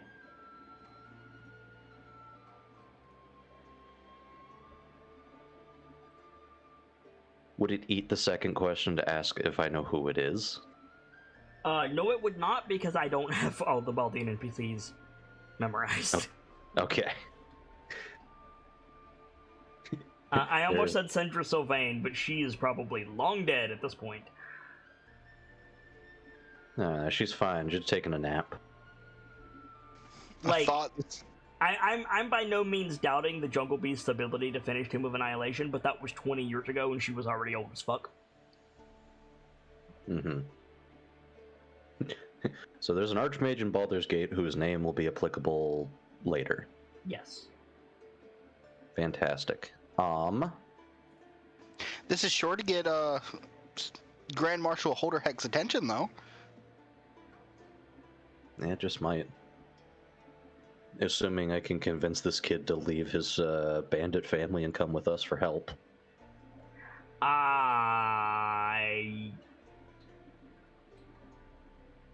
In your professional opinion, that would not be wise. Putting him in a large group of people with this, not knowing how fast it's spreading or what he's going to turn into, is asking to get people killed. That is entirely fair. He's got venom on him and he can't control it. Yeah. Like, you rolled pretty well on your medicine check. Like, that's... I did. Should he travel with us? No. No, he should not. This poor motherfucker got to travel alone. Could he travel with us? Yes. Is it going to end badly? Yes. Oh, most certainly. Now, on the other hand, you know, if you wanna bring your Hippocratic Oath into it, this might be a situation where you go to Duncan and Rhea and you're like, look, I'm taking this kid to Baldur's Gate. I'm sorry, I'm taking this kid to Baldur's Gate. Yeah, I'm pulling med rank. Yeah, honestly, I might need to do that. If that's what your character would do, but at the same time, like, you are the medic for this group. Like, what I'm trying to say is there is a debate that needs to happen here. Yeah. And I don't think I have anything for the second question, That's so fine. we're just gonna leave it at that. So you're like staring at Jakob, but Jakob is getting increasingly more uneasy as you're like puzzling through it. And he says like, well,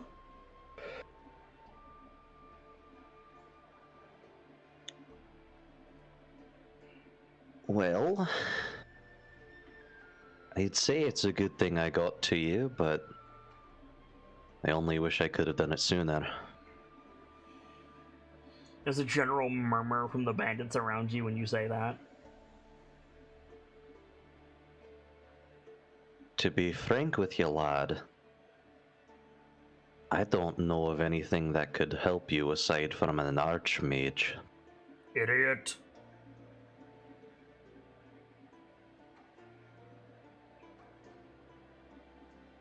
Jakob looks down in that, like, someone just shot my dog kind of way.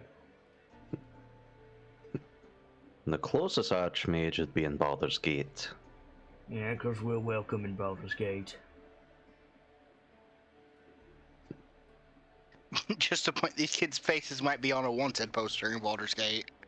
Yeah.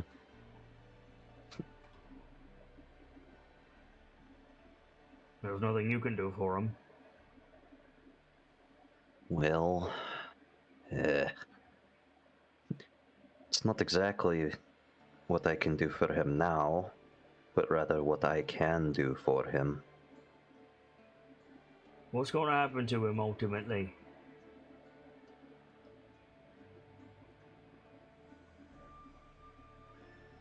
If and when this fully encompasses his person, it could be bloody anything. My running theorem is that he's going to go on rampage. Make a perception check for me, please.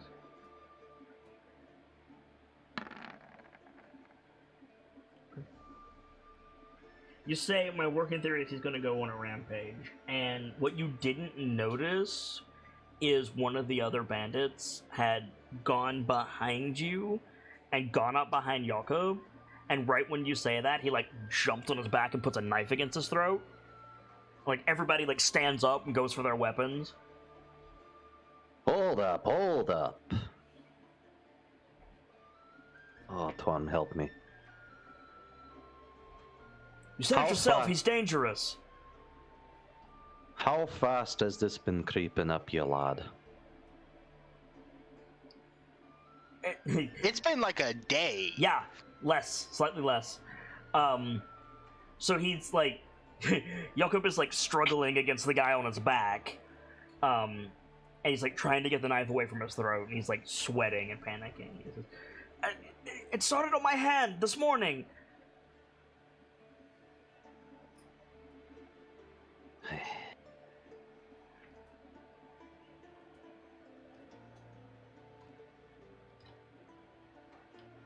Por amor dear. Are you doing anything to intervene? I'm gonna make fucking try. Like, are you physically intervening?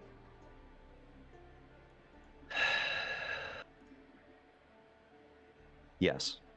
How? There is a man on top of the corrupted boy with a knife. He's not on top of him. He's got him in the human shield pose. Ah. Yeah. Like, just to see who acts first, can you give me an initiative check? Sure. Number beat is 16. Oof. Oof. Thank you, initiative. Okay, so you're thinking about like how to get involved, and I think the dude is just he's gonna try to stab him. What I'm gonna do is I'm gonna roll for 3 of the other bandits to see if any of them is faster. The third initiative that I'm about to roll will be for Crane.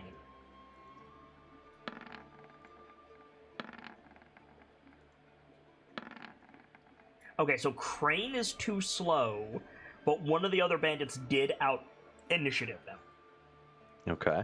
So maybe we see Tordek like Pura Moradi, like reaching for his hammer, and we see another bandit just like jump over the fire and tackle both Jakob and the other bandit. We see Jakob like roll out to the side, and the 2 bandits are like wrestling on the ground.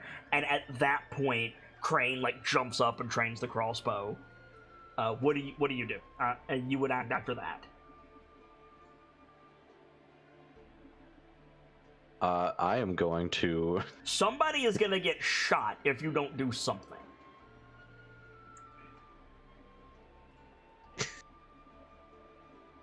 I hate to say it, but why do I care if any of the bandits get shot? It's the corrupted kid I care about. I mean, Jakob is also a bandit. True. But yeah, like if your move is to like position yourself in front of Jakob and just like fuck it, let him get shot. That's a valid move, my guy. That is exactly what I want to do. Okay. So you see Jakob like roll out of the way and like back up on his hand, like on his butt with his hands. Like, you know, panicking. You like run in front of him and you turn around when you hear the crossbow fired. Ping! I need to see who Crane hits. First of all, I need to see if he hits. He rolled really well on that, actually. I need to apply his sneak attack dice. They all have sneak attack dice. Okay, so this is a kill shot. For the total of that damage, that's a kill shot. Did he hit the one who jumped on Jakob or the one that tried to get him off? Because they're like tumbling in the dirt, right? Like it's just gonna be a flat D2 roll. 2, he shoots the one with the knife. 1, he shoots the defender. Okay, great. Okay. So, twang, crossbow impacts. You whip around. Crane is already reloading his crossbow. The guy like sits up, pulls his hood back over his face, and you recognize the voice. He just goes, "Bastard."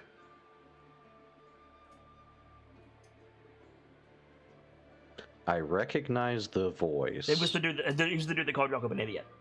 Oh, okay. Yeah. And the other guy is just laying there. He's got a crossbow bolt sticking out of his neck. Hell of a shot. Crane rolled really well.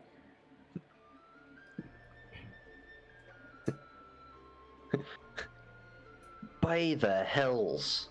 But also hell of a shot, lad. Crane just nods at you, sits back down, pulls out a hunk of bread. Jakob is crying into his hands at this point. Well, now that I don't need to be a human shield. Dwarven shield. Dwarven shield. The iron wall of Elturel. There you go. Waist shield. It is a turn of phrase that I love using now. You were not muted, Gamzee.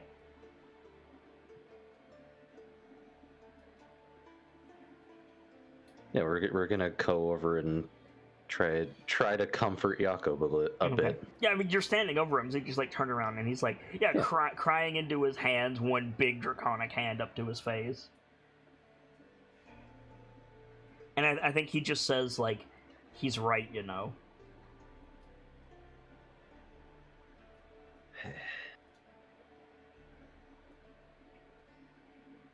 If you were trying to make us hate the Cult of the Dragon, you've succeeded. You're welcome. They are homewreckers, literally. Yeah. I don't think reasonably someone should need additional reason to hate them other than they literally call themselves the Cult of the Dragon. While you are correct, lean up to your mic a little bit more. Oh, sorry. No worries.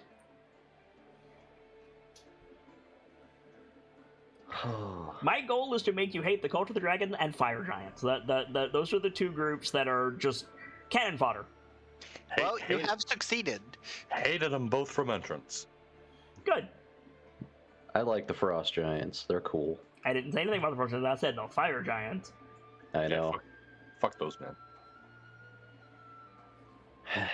There are very few groups in DA, in my version of the Forgotten Realms, that I will say are just straight up don't bother trying to reason with them, don't give them character development. They are there just to be killed for loot.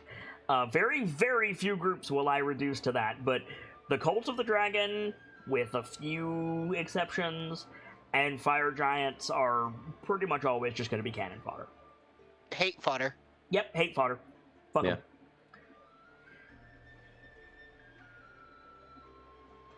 So yeah, Jordan, Jakob just said he's right, you know. Just because someone's right doesn't mean they're correct. Can you make a persuasion check for me, please? Sure. I'm just wondering if you surprise his ass enough that he stops crying. That's a valid method, too. It really is. You know what? Fuck it. I'm gonna burn inspiration for this. Okay.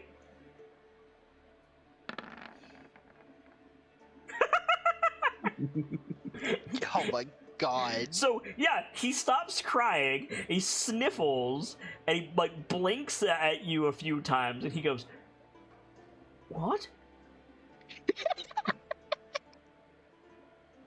Oh, that's so fucking good. Yes. There's my serotonin for today. God damn it. Oh. Valerian also failed his persuasion check. I did. There, now that I got you in a bit of a better mind, you have two options, lad. 3, technically. Aye, technically 3. You could continue doing what you're doing exactly now and... well... end up becoming a hulking monster. Do you know that for certain? I don't. And I doubt that anybody in the Sword Coast would know for certain. Cult of the Dragon is literally a definition of random bullshit go.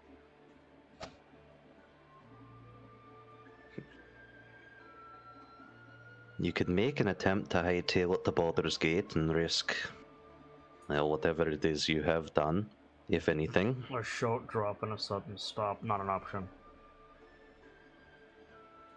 Or, and I don't like this option, but it might be necessary, the doctor will take you there. General murmuring from the bandits. Technically, there's a fourth option. Well, yeah, Tordek didn't mention the actual third option. The one that the bandit was going to say. Yeah, and I'm not going to mention that option because I don't want to just kill the boy. After a moment, Crane says, "Any chance he'll just get better?"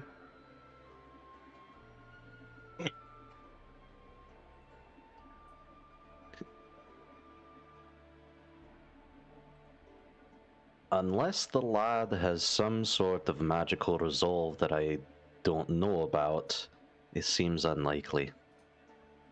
Is there anything he could turn into that would be not terrible?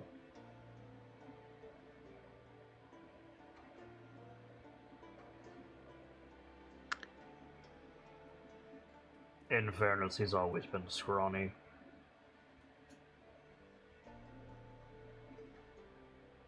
Before you, like, go Gold Fury on them, gallows humor is common among rogues. That sounds about right. The real question I have right now is, would I have any means of knowing what he could turn into? Give me an Arcana check with disadvantage, my dude. Okay. Yeah, that tracks. You have seen, because rich people be eccentric, draconic things. You may not have seen the breadth of the branch of the tree of life that is draconids, but you've seen some shit. You know there are little dragons. They're basically like teacup pigs, but dragons.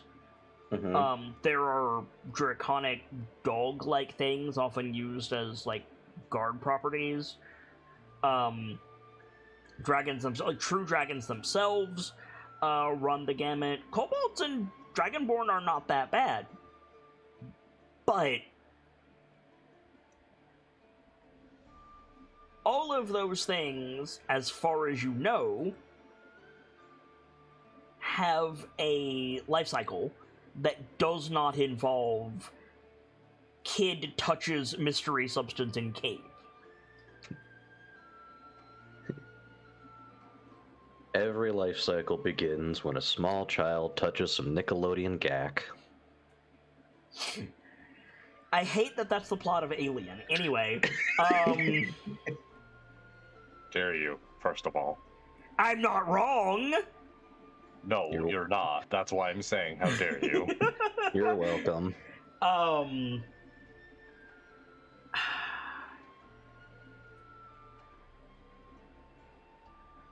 But also there's the whole, like, the kid is going to mutate into something that's not himself. So, the short answer is, no, everything is going to suck.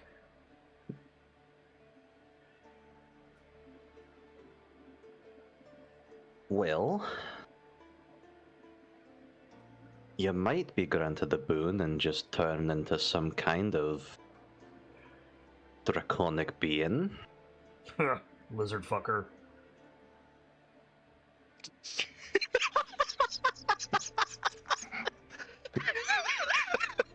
I got Nightfall with that one. I killed Valeria. That statement caught everything so off guard. There is dust actively falling into my eyes. I failed my save on Touch City's laughter. Fuck. This man's vicious mockery is altering the real world. Holy fuck. Are you sure this man's not taking bard levels? Fuck. Have you never met a rogue? They're funny as fuck, man. I don't know. We've got one in the Nightlights. And he's funny as fuck. What are you talking about? Yeah, Doubt is pretty fucking funny. Honey, Yeah.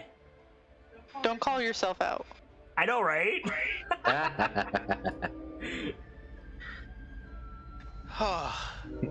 Tordek? My short answer is, whatever happens to him is gonna be awful. And there's nothing you can do. Excuse me. If there was something I could do you not think I'd already be doing it?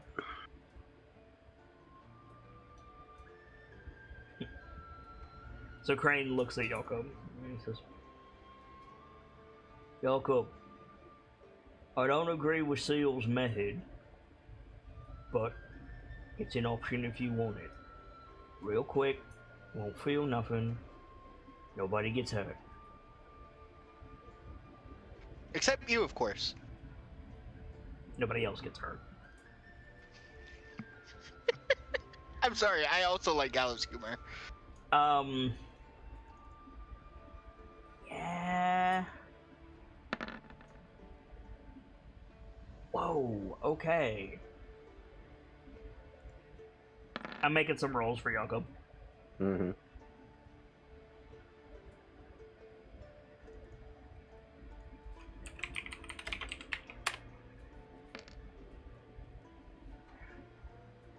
So Jakob swallows real hard. He's still sweating, but he's still panicking. Go, how could you not be in the situation, right? Yeah. He says, hold on, boss. Turns to you, Tordek. He says, if I go to Baldur's Gate and make it there, and you don't get shot, and I don't get shot, what are the odds that an Archmage could help me?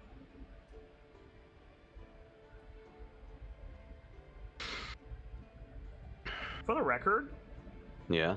you've been watching Jakob for a bit. You can see the rash expanding.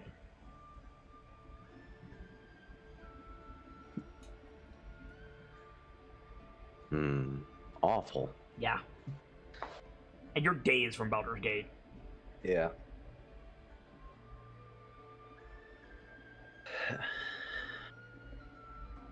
Every second you spend sitting here is less time this boy has. I know. The likelihood of him being able to fix it, I don't know.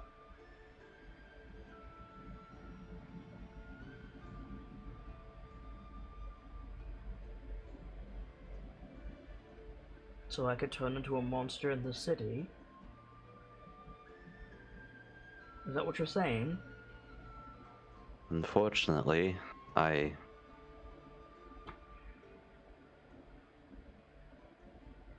There's no easy way about this, is there? There's one.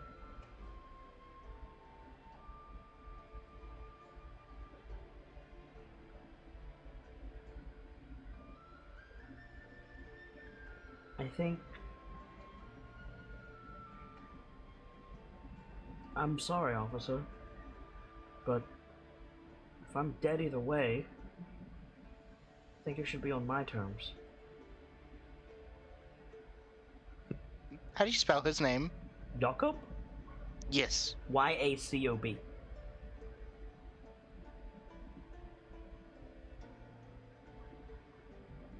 it's a bit unfortunate to hear from you, lad, but as a medical practitioner, I can only suggest options to you. I'm not forced to tell you what to do. If this is what you choose, then so be it. Vic! Yeah. You're in charge. Get your people moving. Crane gets up. Jakob with me. Starts to walk off.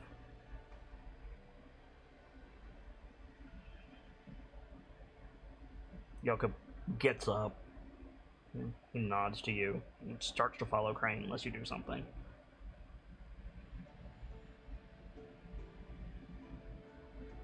You said that he has not quite reptilian scales Correct. over him right now, yeah? Correct. Real quick before you go off and do that, lad. They both turn to look at you. Have you ever tried scratching off the scales to see if they can fall off?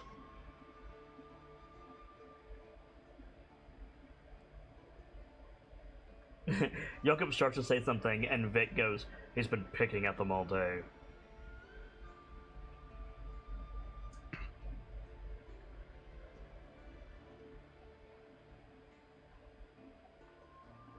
Why?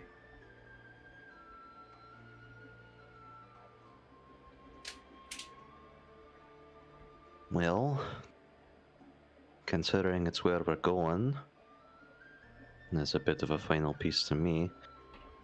If I could get some of your scales and take them to the Archmage to figure out what they are and what causes them, well, might be able to help people in your situation. Your choice, Jacob.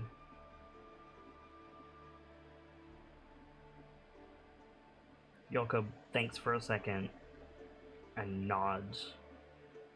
And Crane says, "Shake around, I'll have something for you in a bit. Come on."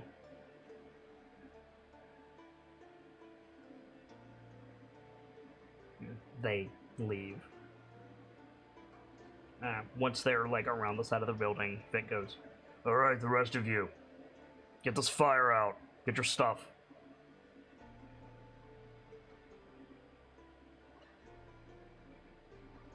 Turns to you, Tordak, and he says, Mm-hmm. "Finish your business and clear out. No offense, but I don't want you to see where we go."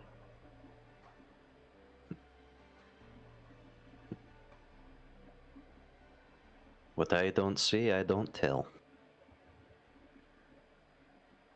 So what do you want to do here at the farm? So... Also, secondary point, fuck the Cult of the Dragon. I don't think we can iterate that enough. What do I want to do? I want to search around for usable materials. There's that workshop in the basement. There's also the remains of the burned down farmhouse. Yep. Make an investigation check for me, please. Sure. I'm gonna... Oh my god. I haven't been tacking on guidance to anything. Son of a bitch. I just scrolled down and realized, oh yeah, I have guidance. You buffoon. For the record, guidance wouldn't have mattered for Jakob. He rolled really well on willfulness, rolled really poorly on clear thinking, and then, like, he took the decision of taking his life into his own hands. Yeah. I mean, it might have helped me out with some of the other checks, but that's beside the point now. Now we're going to use it while we investigate. Fair enough. So you're investigating the upper farmhouse, not the basement? I mean, I was going to inspect both, but I'm going to start with the farmhouse. Okay. Correct me if I'm wrong. Didn't you already investigate the farmhouse? The last time you were here? I believe I took a cursory look, but I didn't, investigate That's because it was full of rubble. Yeah, that's true, actually. It's still full of rubble. Are you Well, going digging? Like, we can have that conversation. I did get a shovel. True. Okay. Yeah, fuck it. Let's go digging. All right. Make that investigation check. Da-da-dun. Okay. For the record, give me a perception check also. This is for a separate thing. Okay. So, you won't notice the bandits leave while you're digging. Oh, good. I wasn't trying to anyway. Cool. So digging through the rubble of the farmhouse, which is mostly charcoal and rocks. You didn't roll great, I'll be real. It's true. Listen, in worst case, I can collect charcoal. That's good for fires. True. Let's see. What would survive a house fire? You find an iron skillet. This takes you a while, by the way. This takes you a couple of hours. Yeah. So it'll be dark by the time you get back to the others. Okay. You find an iron skillet. You find a small gold, like, not a necklace, but like a charm for a necklace. That's probably worth like 5 gold coins. And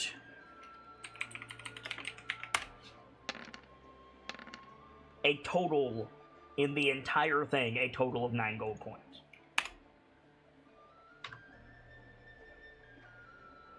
Okay. And that's pretty much all that survived the fire. All Up right. here. You also uncover the cellar again. Because you blocked it up last time. Fantastic. Well, before I collect charcoal, let's figure out what's all in the cellar that I can take. So there's several barrels. So the cellar opens up into that like other cellar exit, like away from the building, if you recall. The cellar has sacks of various stored things, a whole bunch of canning supplies. You find a jar with a vinegar mother in it. There's some casks of beer, and then there's the little workshop with the tools. Beyond that, investigation. Hooray!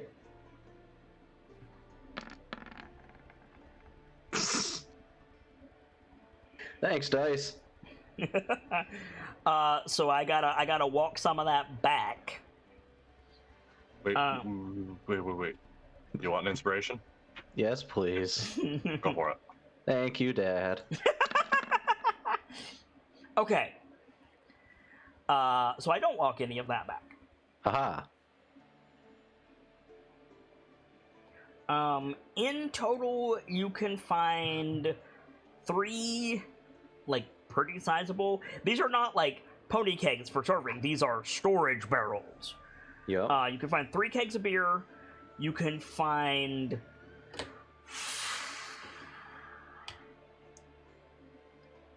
Honestly, a lot of people lived here, and this was, like, winter storage.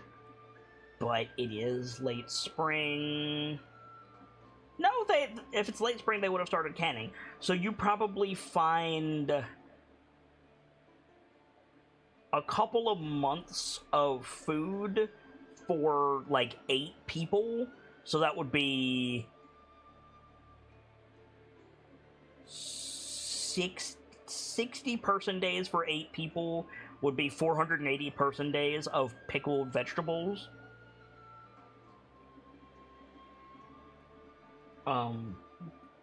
You find, let's say, half a cow being dried in various cuts. 4 barrels of water. A vinegar mother. You know what that is? Do I need to explain that? I've said it twice. I would like an explanation for both my sake and the VOD's sake. A vinegar mother is a colony of very specific bacteria that is used to make vinegar from other products. You take a bit of this, it regenerates, you put it like a sourdough starter. You put it in something that you want to ferment, and it grows in the liquid and turns it into vinegar. That's how you get, like, red wine and sherry vinegars. You put a vinegar mother in it while it's fermenting, and ta-da. Okay. It is incredibly valuable to high-end cooks. You find various, but probably a total of 3 pounds of just mixed seeds. They're not labeled, but they are separated. And then the workshop with extra supplies, extra shovel, extra rake, extra, like, hoe, trowel, farm implements, right? Couple scythes, a couple sickles, rather. Like hand scythes. And then the tinker's tool, a set of tinker's tools, a small workshop, and let's say 5 blueprints. They're blank, but, like, blueprint materials. Okay.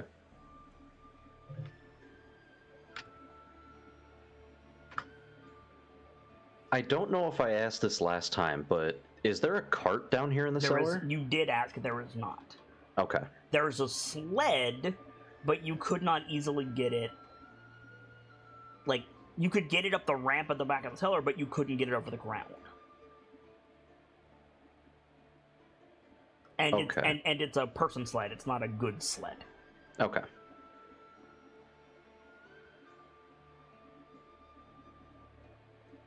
You are correct that this is the cellar that had the ramp for the cart, but the cart is not currently here. Yeah, the cart is gone, probably taken.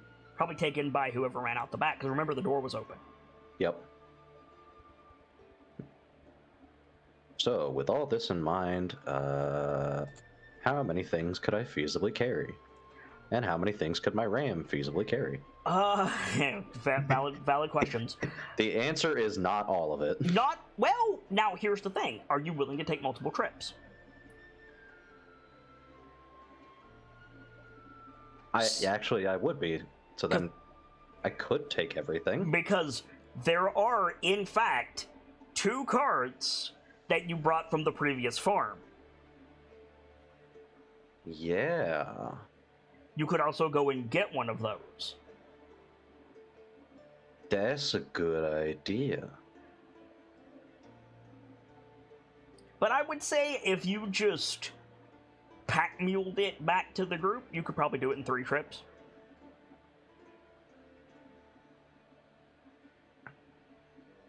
Not counting the water.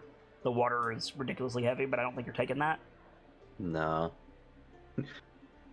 If you don't take the beer, you could probably do it in 2. Well, yeah, but then I'm leaving the beer behind. True. I'm The just real saying. question, would a dwarf abandon beer? Tordek has shown previously to put the safety of people above his own love of drink, so... Yes. This is fair. This is, in fact, a thing he has done. This is.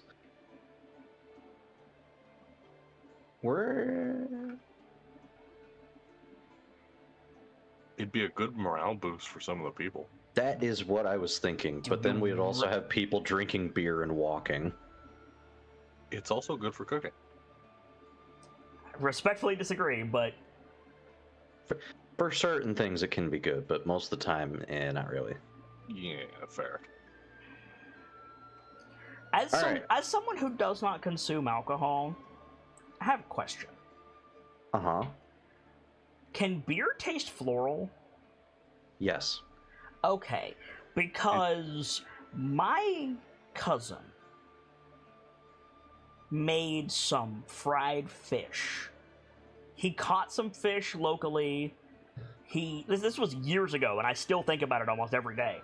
He caught some fish locally, gutted them, filleted them himself, put them in a batter, fried them up, just completely homemade from start to finish. Absolutely dynamite. I got them after they'd been sitting out for about 3 hours and they were cold, and I still ate about 1.5 pounds of them. In about 20 seconds. They were so good. But the batter was floral. So, did he use a beer batter? It would depend on how they brewed the beer. From what I understand, with both beer making and mead making, you can add in certain things to give it a more floral taste or aroma, or a more earthy taste or aroma, or all that nonsense. I ask because the batter... Well, A, it made me sleepy. And B, the batter was floral in a way that I could not discern, and I cook with a lot of spices. Mm-hmm. So the short answer is it probably was beer batter. What kind of beer, I couldn't even begin to tell you. I wasn't going to ask you that, but, it's up to you whether or not you're taking the beer. Yeah, at the end of the day.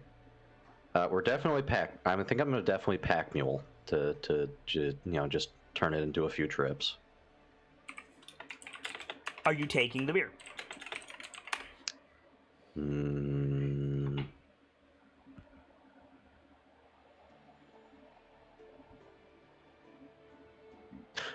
Second question, Are you getting a cart? What were you going to ask? I'll answer the second question first. If I got a cart, would it reduce how many trips I need to take? Yes, or but at that point, you'd still be taking 2 trips. Yeah. Because you'd have to go back and get the rest of the stuff. Yeah. I'll say yeah, we're going to take the cart. Okay. What's... Then there's no reason not to take the beer. I was going to say, there's no reason not to take the beer. But also, in my mind, what's that thing that Valerian usually does when it's like, I need to make a decision in character, I roll this thing to see what I do? Fuck if I know. I don't. He I just. know. I'm kind of asking him right now, Oh. unless he is away. Sometimes I'll make a saving throw or I'll roll a d2, like flipping a coin. Okay. That is an interesting little system, and I might use it. So, Duncan. But in the meantime, we're taking it. So Duncan and Rev, do you have any scenes you want to do while breaking down the farm/farmhouse? Keep in mind, Quartz will get back pretty quickly before sunset. Tordek is nowhere to be found for hours. Is he within comms range? No. But only just beyond. You could go to the the copse of trees and call him, which means it would be easy for him to call you if something happened. Fair.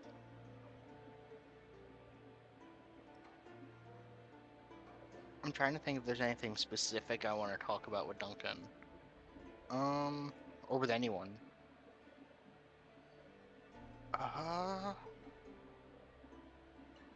Because I kind of want to have scenes with these people, but I just don't know what.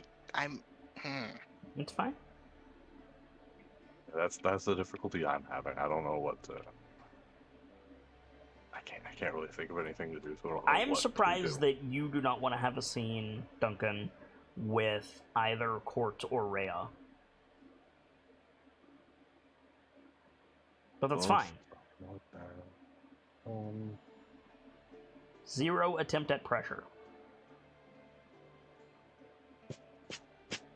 Quartz isn't here. Quartz will be back long before Tordek. Yeah. I'm giving you the option to do something before Quartz gets back, or when Quartz gets back, or wait all the way until Tordek gets back.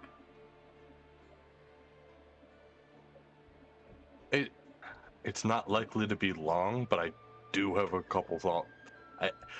Sure. A couple thoughts to have with Rhea. Sure. So maybe like you and Rhea are. Well, you tell me, but Rhea, I'm sure. Well, people are like out in the fields, like gathering crops. Rhea's going to be in the farmhouse, not looking for valuables, but if you go seek her out, she's going to be like in the master bedroom. She's going to have her like arms folded, and she's just staring at the bed. Something interesting about the mattress. I found a black feather on it. Checks out. This is where the corporal was assaulted. Hmm. Did you need something, Captain? She turns to face you. I meant to come ask you about the plan.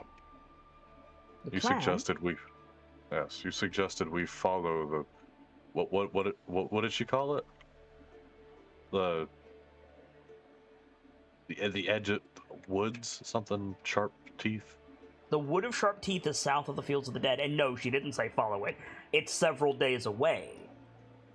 She said don't go near it, but go in that direction and circle around. Ah. I am a fool. It's all good.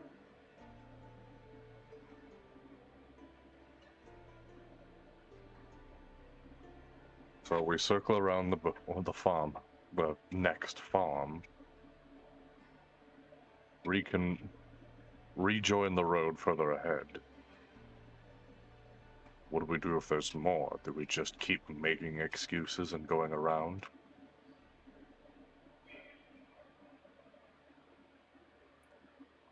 No.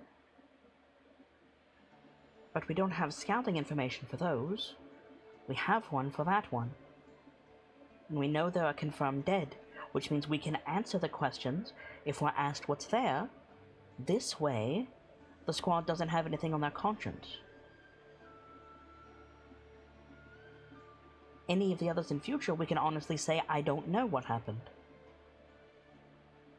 Because you're right, we shouldn't be sending them away anymore.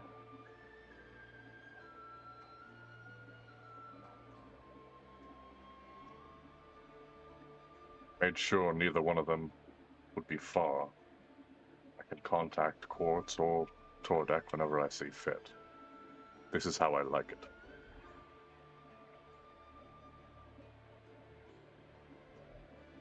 For what it's worth, I was trying to think like a commander in a war room, and not a captain in the field. How well do those in the war room usually know what's going on? Depends on who you ask. Depends on who you're referring to as well. If you ask me, most of them usually don't. Of no disrespect to them, it's just things change too quickly out here.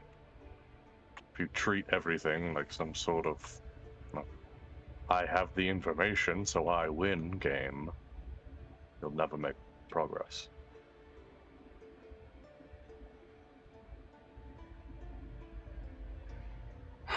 We're not far from the border, at least. Right. At our current pace, a day or so, we should be in Baldian lands. At least Good then, progress. they have a standing army to defend their borders. We haven't passed any Right. messengers, so we've no reason to believe that anyone is aware of what happened in Elturel, aside from Corporal Starlight, of course.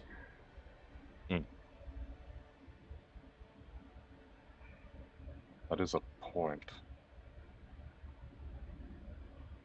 I've been considering the possibility of when we enter their land. I don't know much about recent reforms, if any, or what Hold the Heck is like. In your expertise, what do you think I should do if they decide to be the ever-famous humanocentrics? Protect your squad first and the civilians second?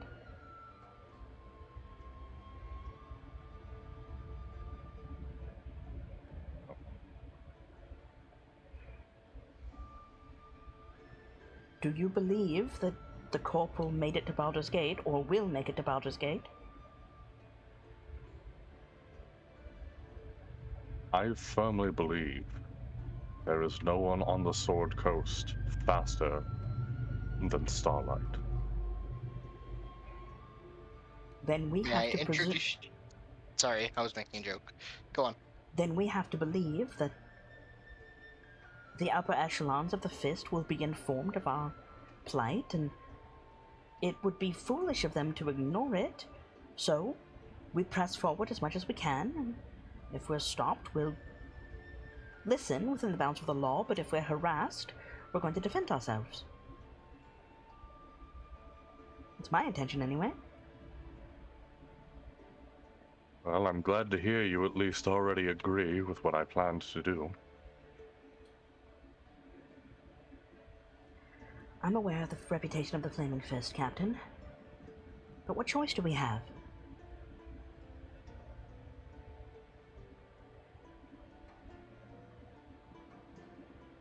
We have don't. supply shortages as it is. We'd never make it to Waterdeep.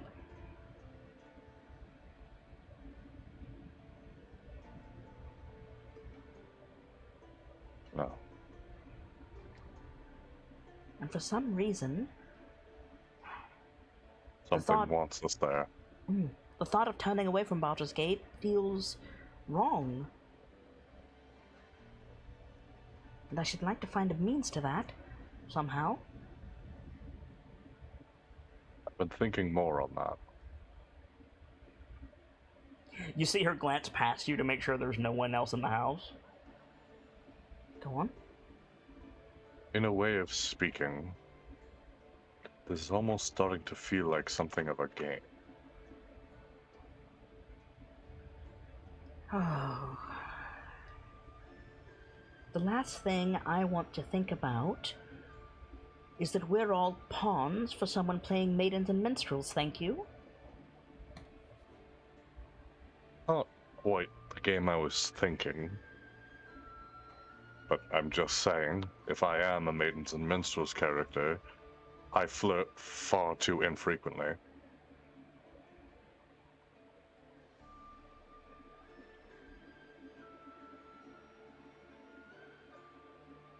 Sorry, not great with humor. Anyway, no. Consider how things have gone. Each time combat has gone our way,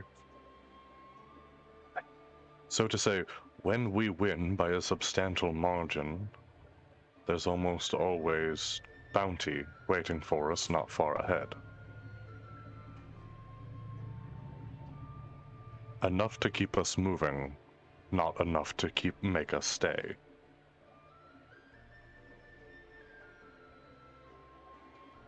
You know who you sound like? Those bandits. How so? Well, you just described the allure of banditry, such it is.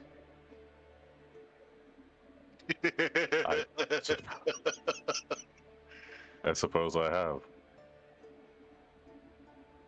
And if you're proposing we kill our way to Baldur's Gate, I might have to relieve you of duty, Captain. I would never suggest something so brash.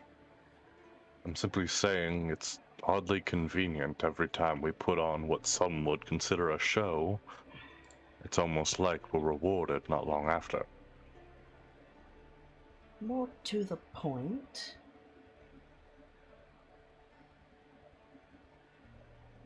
So what? You think an Archmage is scrying on us? No, it's more to the point. What if they start craving tragedy? We've gotten our share of that.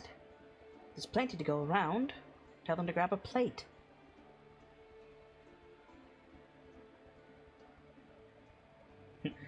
Rhea, like, rubs her arms and sits down on the bed.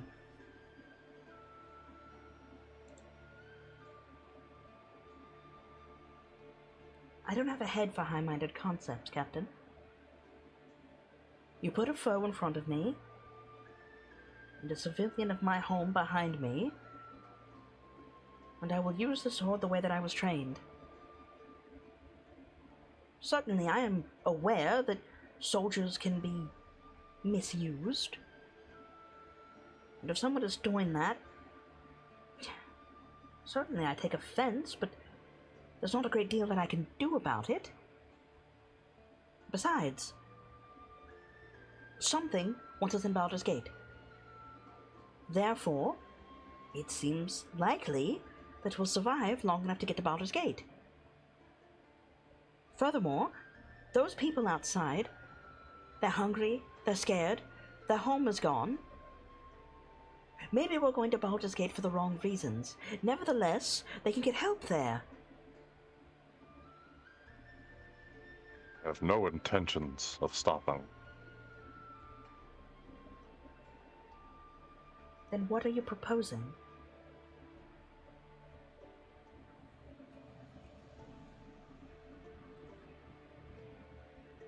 In a way of speaking, I'm simply afraid if they suddenly desire tragedy, we won't all make it.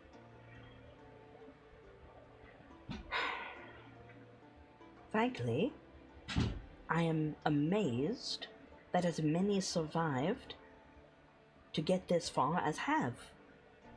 I would have expected desertion, violence amongst the civilians, murder. Gods, I didn't think I'd survive past the Knolls. You've been on that for quite a while. Alright. No, I'm not all right. There was, 50 of them?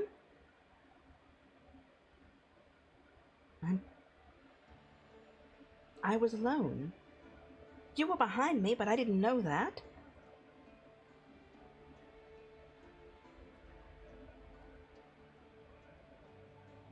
I had to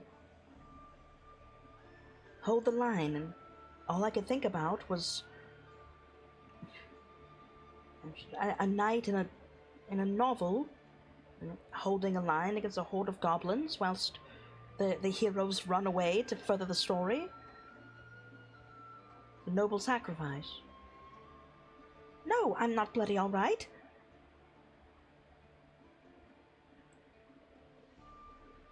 Who are you considering the hero here?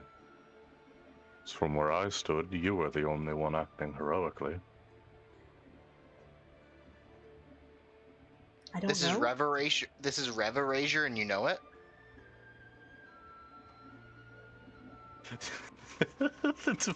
God damn it, Nightfall. Names, words, whatever.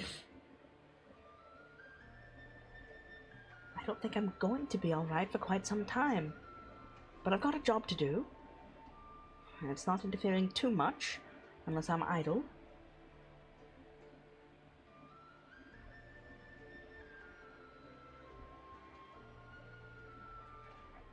Well.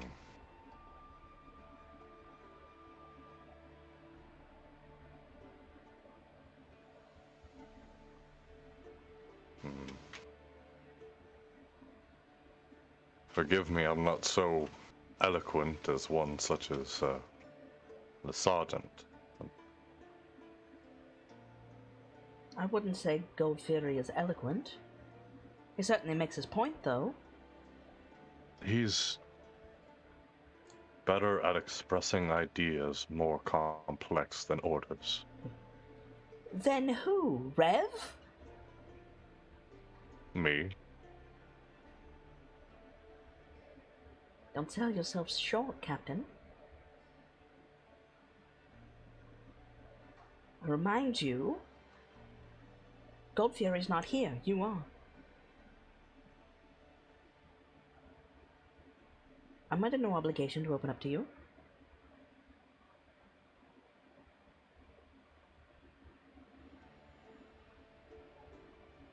Do your men trust you?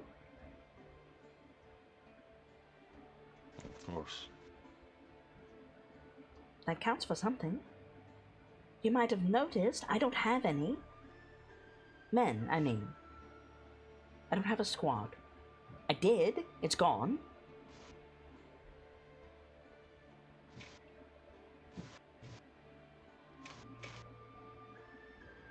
Which actually reminds me, I wanted to ask you guys something. Huh? We've established that Quartz is from the 301st. Uh-huh. Yeah. Do you guys want to be from the 326th or the 328th? What's the significance? Is this... It's your squad number. It's how you would appear on official reports. Valkyrie squad is not official. Like the squad is official, but like the brass would not call you Valkyrie squad on paper. Right. What's the significance of the two different numbers? Nothing. If there is, Whichever sounds better. I like 328. I like the 28th. I like the 26th. Well, shit. Nix, what do you think?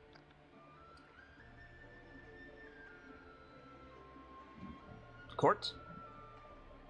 Give me a second to unmute. Goodness.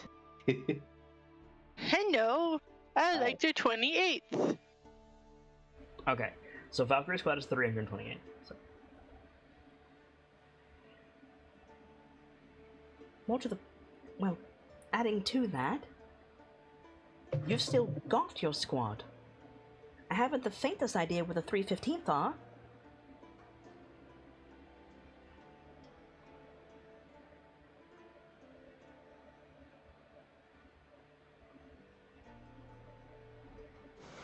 I suppose that's fair. And I wasn't the commanding officer anyway.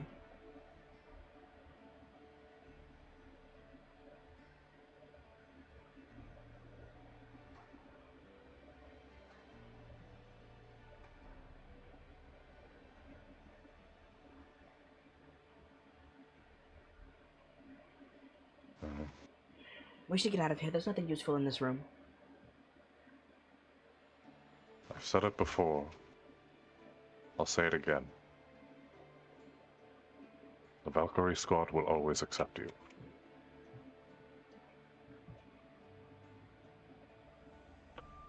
If you haven't Maybe with noticed, time. we've got something for things and people a little out of place. Strays.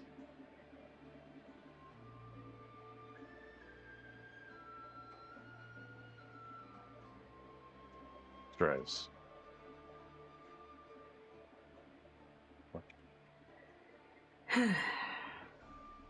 Stray or Mantlemore. I don't hate it.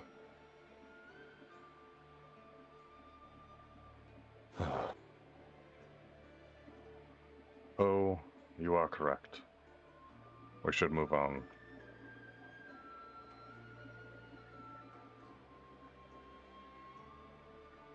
What are we going to do about the cadet? Hmm? The dragon.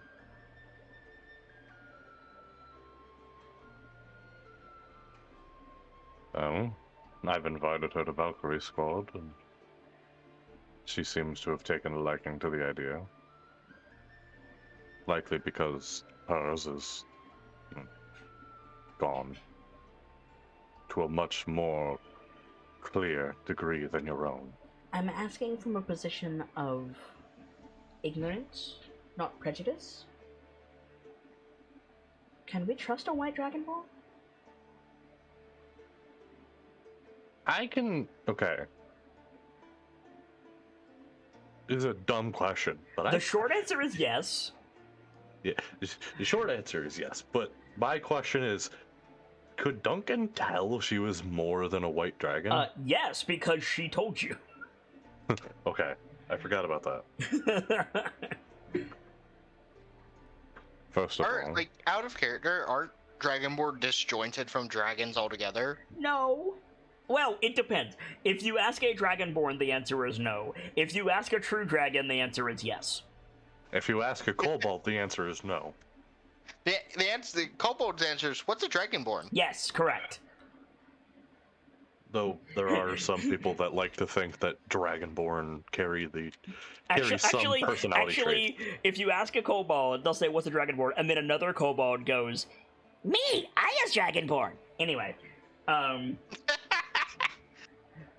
Anyway, well, first of all, yes, but second of all, she's not a white dragon. Rhea gives you this look like, "Motherfucker, what?" Her name is more than just quartz. She has not given you another name. No, I understand that. She is quartz. The way you should have said that was quartz is not just a name. Yeah, that's fair. I probably got that turned around in my head. It's okay. Sorry. Yeah, I have to get this out. I'm sorry. You ask a dragonkin and you get stabbed. Yeah, draconian, you mean? Yes, draconian. My Yes. bad. Dragonkin is a classification. Draconian is a race. Gotcha. Thank you. Yep. So she's a silver dragonborn? No, she is a quartz dragonborn. The gemstone. What? They're particularly rare, but to my understanding, there is a third classification of dragon. Gem.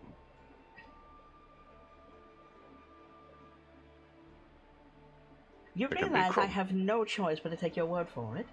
You could stand there with a straight face and say, "By the way, Rhea, there are cheesecake dragons," and I would have to take your word for it.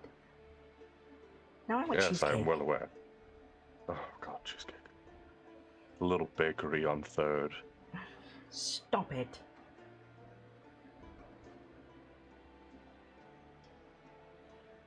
I'll Fuck buy yeah, I you a want slice. cheesecake. I'll buy you a slice when we find it again.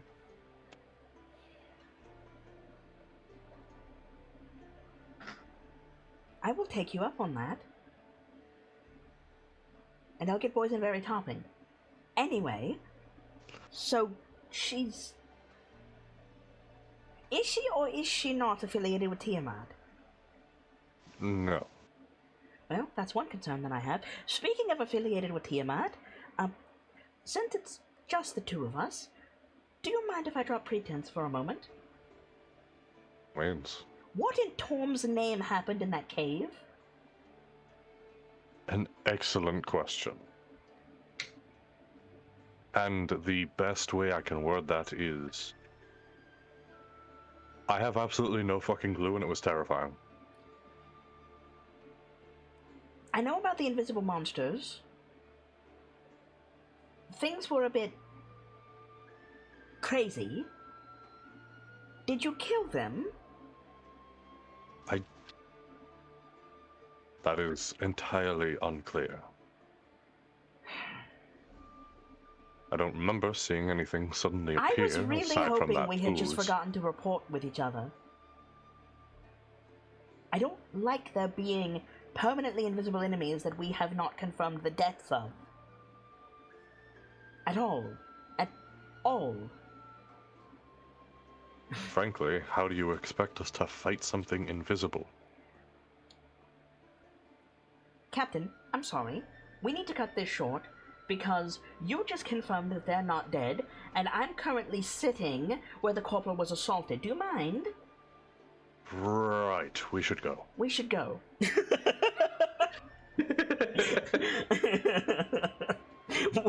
Way to creep out Rhea in one sentence. Good job, Duncan. It's like, go outside into the setting sun as Quartz is coming back to camp. Rev, did you have anything you wanted to do? Aside from informal introductions with Quartz, no. Okay, so yeah, you can be milling around as Quartz walks up. Rhea glances at Duncan. You want to debrief or shall I?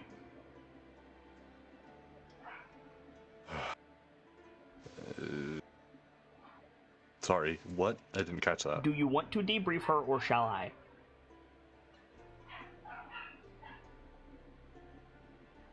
Debrief.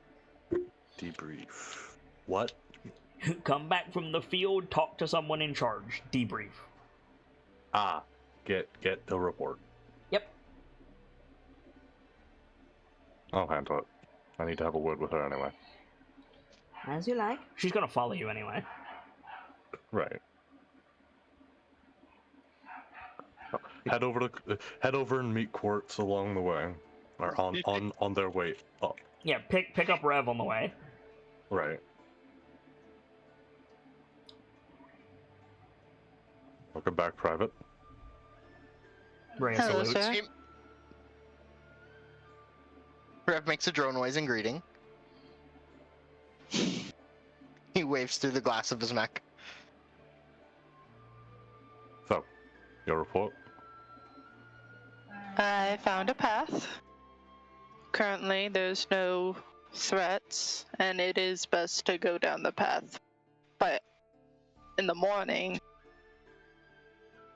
I also found some berries, enough for a meal for 10 people at least, but simply I did find the path. You also found the footprints leading to the burned farm. Right. I also found footprints leading to the burned farm. Rhea tenses. Let's see. How many? About a dozen. I think it was half dozen. Well, it would have been a dozen footprints, 6 sets. She's right. Ah, my bad. Yeah. My brain so- parsed that weirdly. Anyone Here's we hoping know. the sergeant. Was it specified humanoid?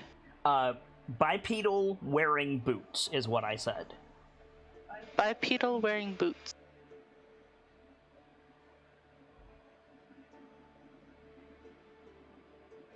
My goodness. Oh, sorry. Here's hoping the sergeant will have something to say about that on his return. He's hoping he's not captured. Rev makes the sound of his gun misfiring. Duncan would know that as Rev's version of fuck. I advise you, Captain, to send someone to check on him. That is the intention, Captain. I volunteer. Is that all, Private? Yes, I saw. I was about to go myself because we have the earrings. But if you are so willing, Captain, feel free. With all due respect, I should like some backup. Private, would you like to join me? Sure. It's just that way, right? Like, cocks her head.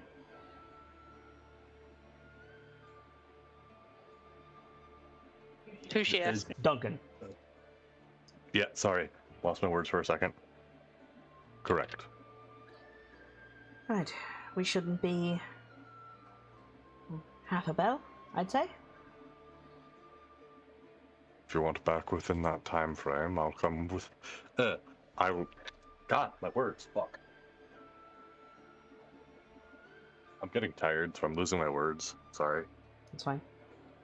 If we're not back in that time... If the private is not back in that time... Well, send the cavalry. She smirks.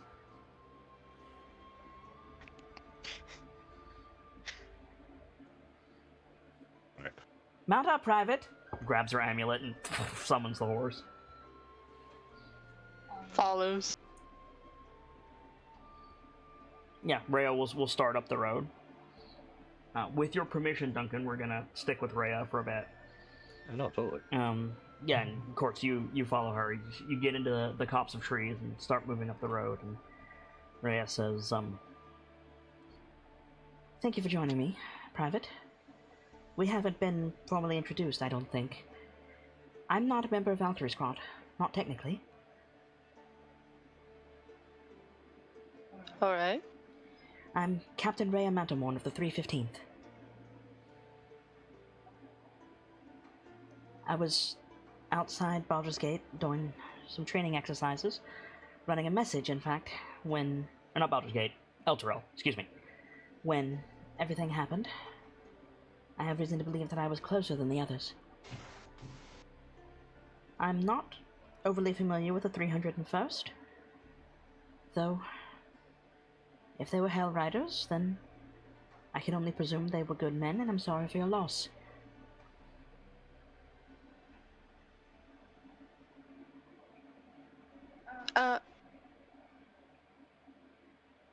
I have no opinion on them myself. I simply was with them.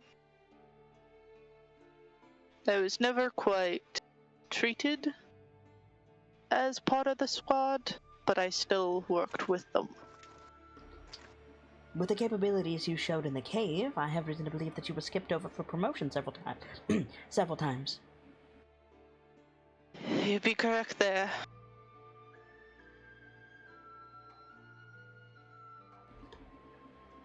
I can't promise I can change that, but technically the captain and I are what amounts to the High Rider these days. If we can set up some formal structure and I find myself in a command position still, I will work to change that, providing you choose to stay with us. Do you have any intentions of joining Valkyrie Squad? I do. Seems much nicer in the squad than what I'm used to. They are stronger than most. More noble than most, even. It's a good choice. Very dependable.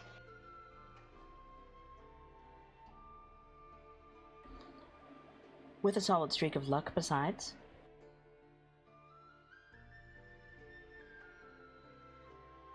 It's always good to have some luck.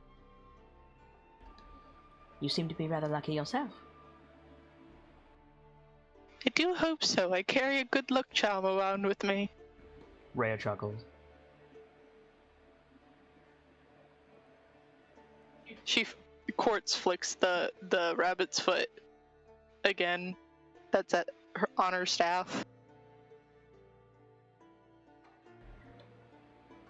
I hope you don't mind, but I would very much like to ask you a few questions.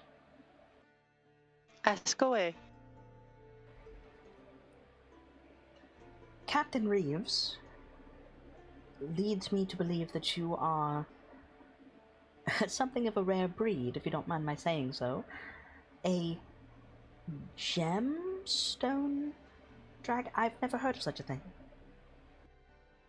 Gem Dragonborn, yes. They are very rare, yeah. A lot of people would want for my skin rather than as their ally.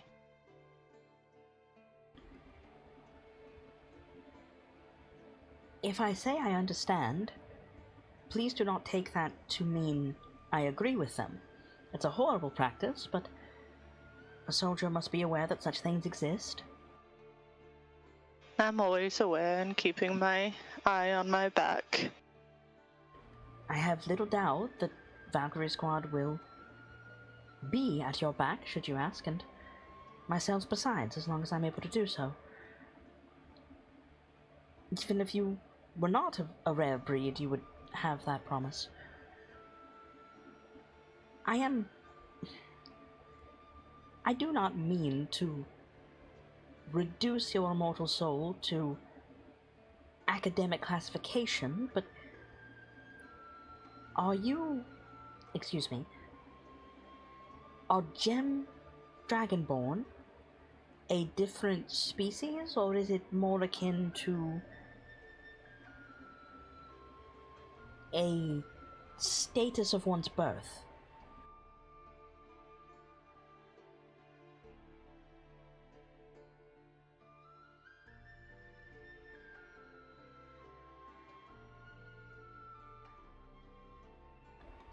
I'm not sure how to answer that. Do you know the answer? All I know is there's 3 different types of Dragonborn, Correct.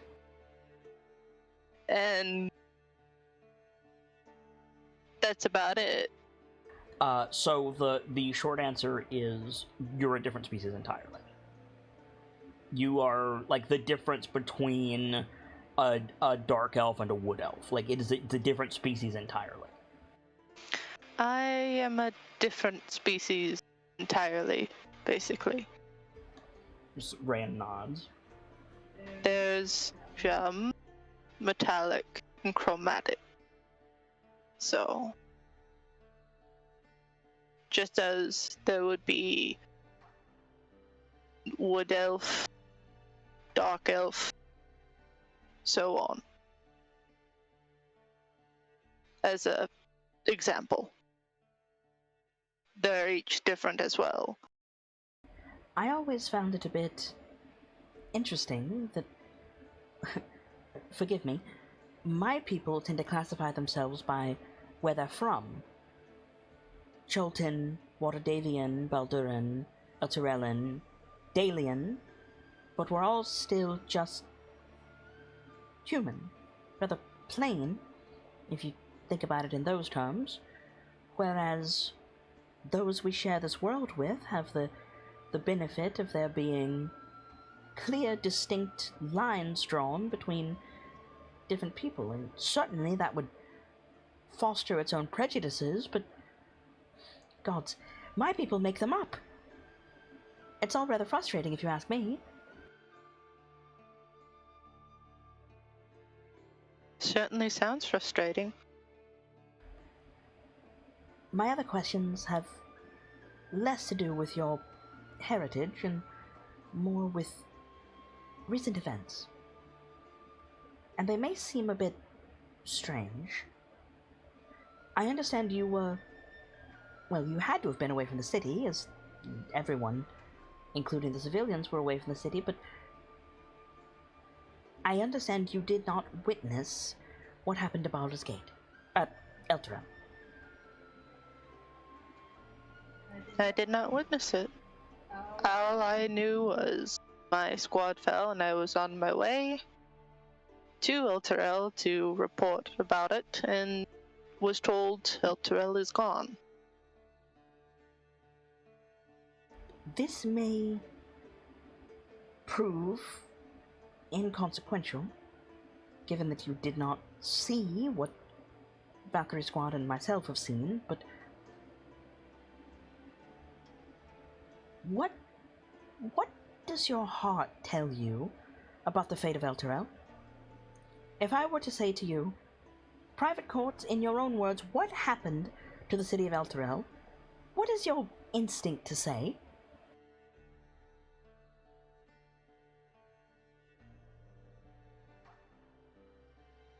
Well,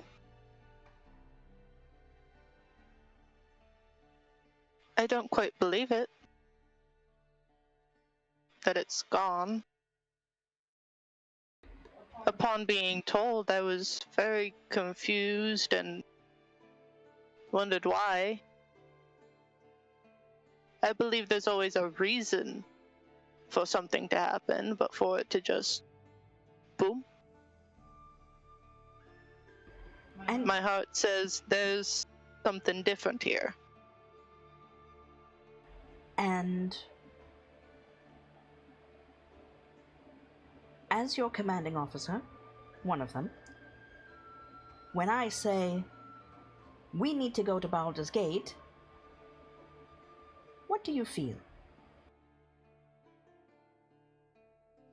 That is a need. Make a Christmas saving throw for me, please.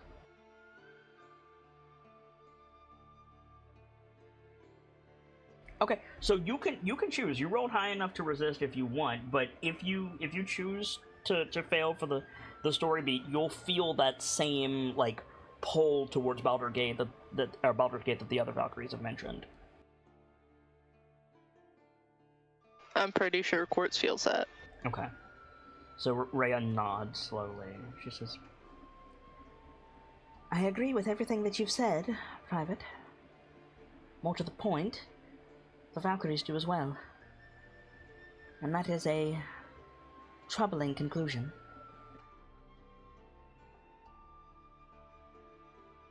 Troubling, but it's worth looking into. Right now, we need to look into the Sergeant's whereabouts. Yep. Excuse me. As you're passing through the burned out fields,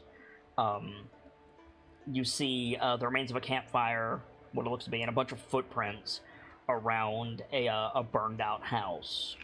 And as you two ride up, Tordek, you're making your way out of the cellar for the first time.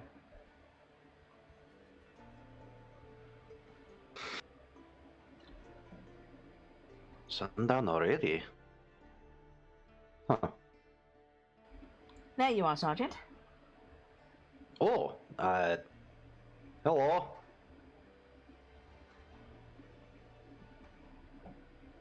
With a rescue Yeah. party. Good. Everything alright? Hey, everything's fine. I don't know why you need a rescue party. I'm fine. Because you haven't reported in for at least 3 bells. And while I was looking for a path, I noticed a dozen footprints coming towards here. You did now, did you? Yes. I see. Would you happen to know anything about that, Sergeant Goldfury? My knowledge would be very limited.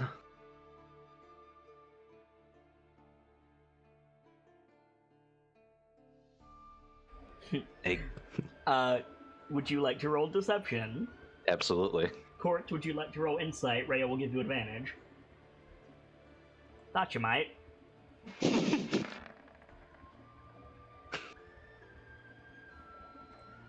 I'm sorry to tell you this, my guy. Quartz and Rhea almost doubled that. You know, the sad part is, yeah.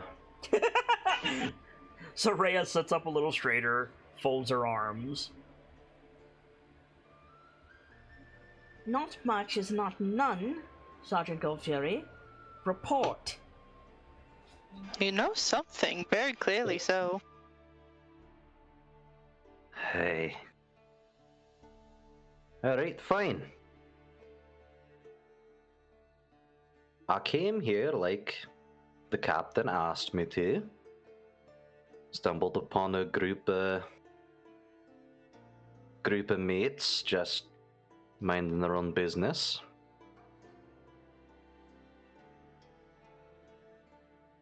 We kind of let be what lets be.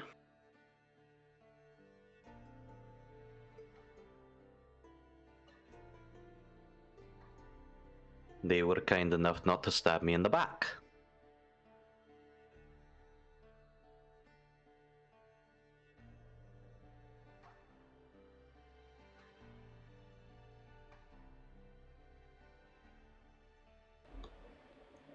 And what particularly happened?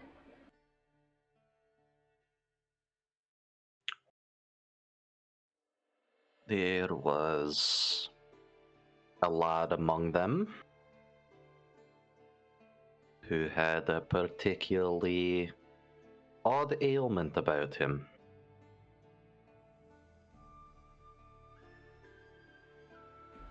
Well, I tried to do as best I can to figure out what it was, how to cure it, or how to resist it. Well, some words were said that should have probably been better said earlier, and a small kerfuffle happened. I'm fine. Everything else is fine. Now I have no hiding here of where they ran off to.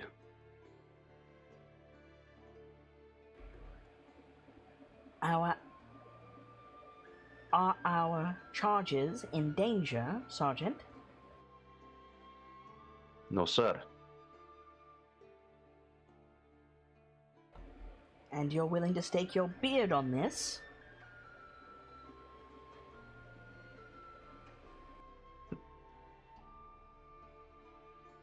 I'm willing to stake the vault at Mithril Halls on this, lass.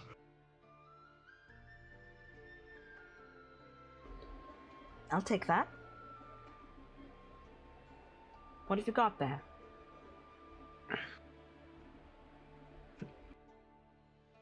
Well, in addition to cleaning up some mess, decided I'd try and find some valuables.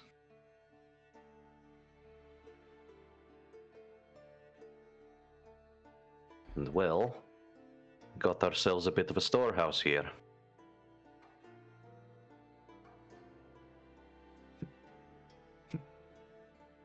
Was just on my way to acquire a cart so we could bring it back to the greater group.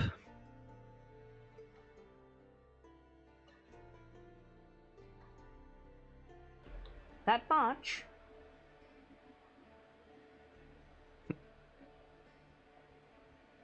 Not for a couple carts full, but aye. Good, then you can tell Captain Reeves all about it. I'm sure he'll be thrilled.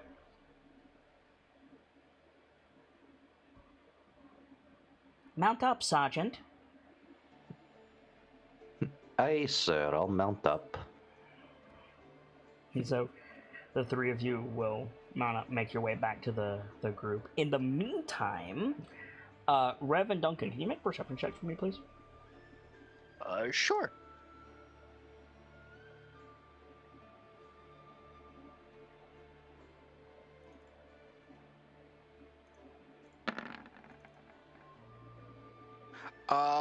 Shit. Well, The absolute audacity. There's of these no, guys. there's no way I could have argued that Duncan could have helped me and give me advantage, could I? you absolutely could have, but then Duncan rolled his own perception, so no. Oh, damn it.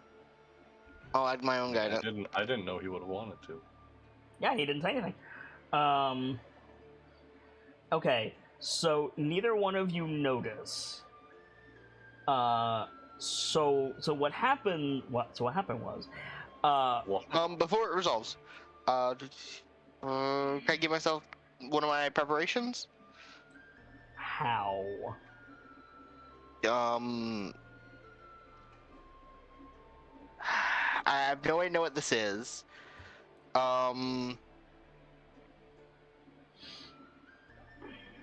Intermittent patrols throughout the camp. Like, No, this happens pretty quick after Rhea and Quartz leave. This is like while you're standing there with Duncan, something happens. okay. Then never mind. So neither one of you notice until Rev. You feel the latch on the boot of your mech not release, but catch.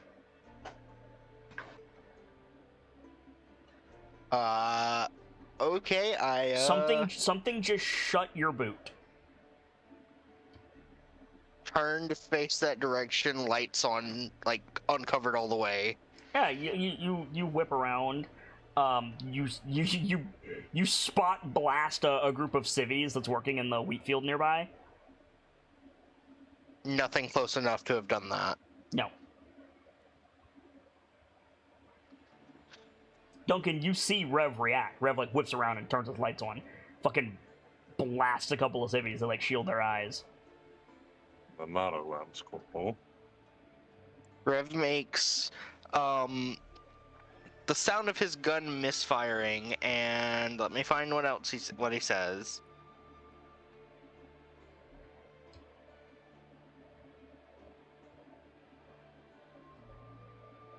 Something's wrong.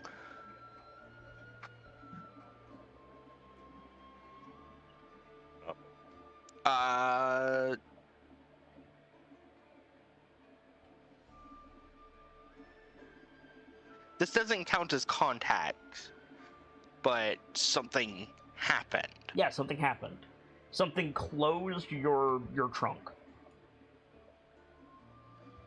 Like, that's not a thing that can happen on accident. Even if it was accidentally left open, you have to close it. You have to, like, it hits a stop, and then you have to push it into the lock.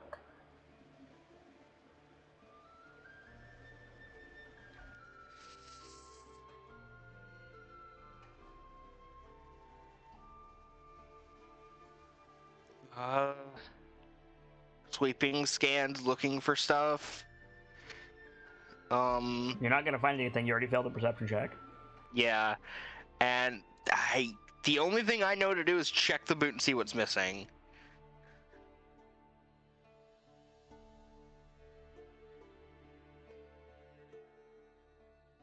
So, to be clear, you're going to climb out of your mech and check the boot manually. Fuck. That sounds like an awful idea. I mean, Duncan is right the fuck there. Moving closer to Duncan.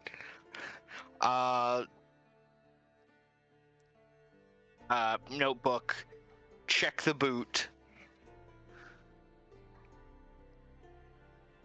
Something was in it.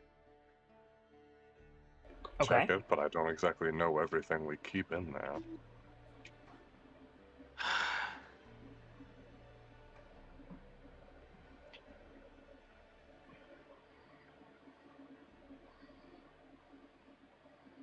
Are you gonna check the boot anyway, Duncan? Yeah. Okay. So, I have a question, Rev. Yeah. In your opinion, how does a bag of holding work? This is not just a bag of holding, it's also a bag of stasis. Okay. It's both. That doesn't change my question. Okay. In my Like- opinion, how does it work? Yes, like, let's say you have a bag of holding that is just a drawstring bag, right? If you... Because to get an item you need from the bag of holding, you have to reach in, thinking about the item, and then rummaging around, and then eventually it will come to your hand. Right?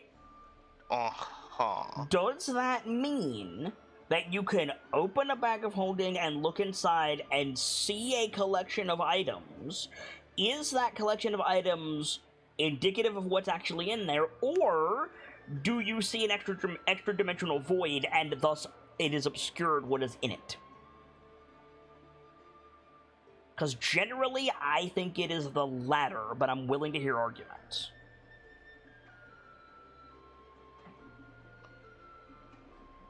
I'd argue heavily it depends on construction and purpose. I kind of have an argument, I suppose. Go ahead. what if in a case of someone finds a random bag of holding and there's items in it, how do they find the items other than being able to possibly see them? Well, if you turn a bag of holding upside down, everything spills out of it. True. But you never know if what you're spilling out will potentially hurt you if you just do that. That is fair. There is also an argument to be made that if we go with Nightfall saying it depends on the construction, Rev infused his mech with his Artificer infusion to make the Boot of Holding.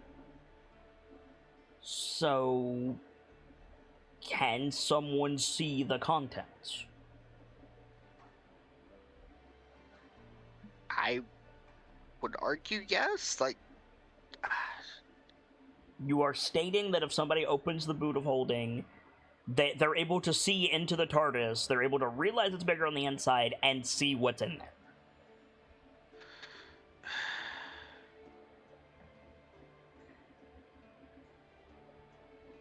Are you making that claim?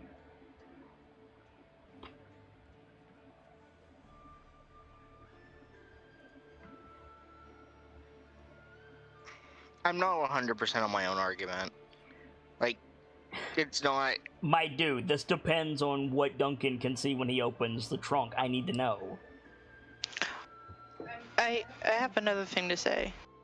Of course. Go ahead.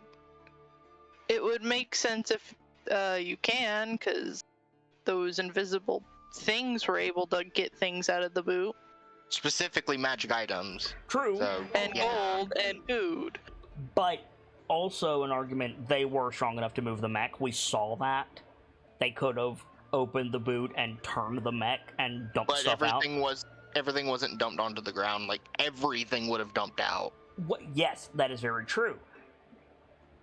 But I also, like, you are correct. This makes sense for them to be able to see. However, I did not say the stuff that was in there was in the same place.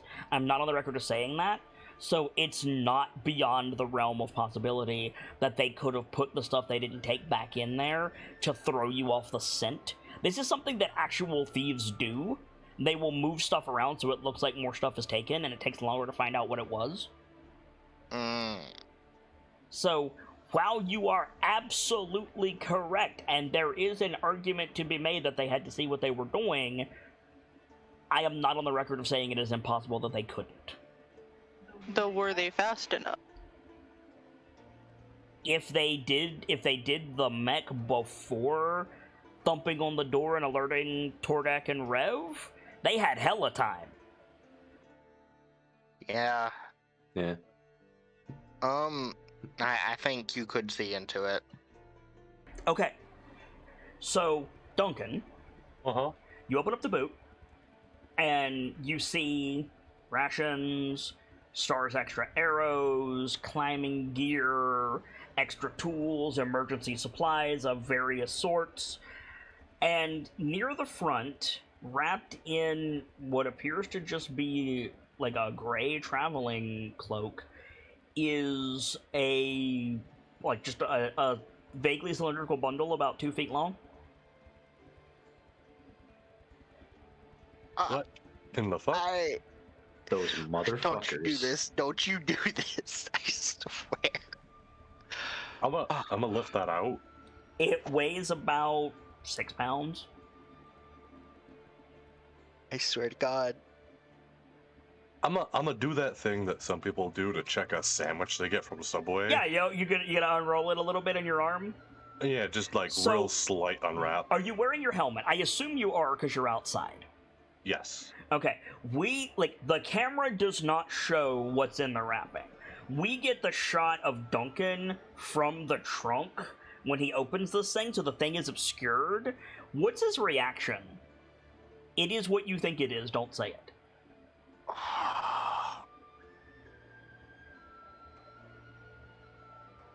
Oh, his very first reaction. Mm-hmm.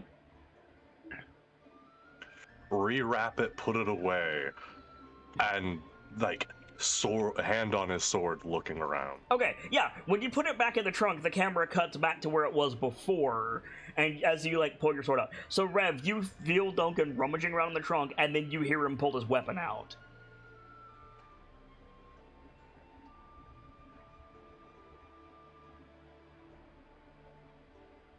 Make a perception check, Duncan. Hey, you know what I'm gonna do? What are you going to do? I'm gonna bite that motherfucking graham cracker Denke gave me.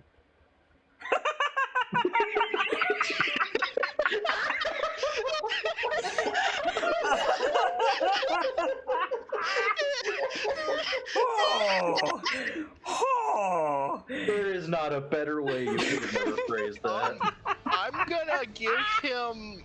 Can I give him a bardic inspiration just as my own? Or can you not have more than one?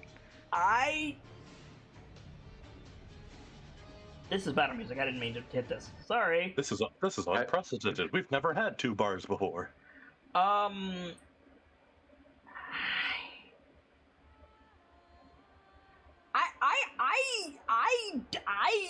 don't know. I assume bardic inspiration stacks because spells from different sources stack.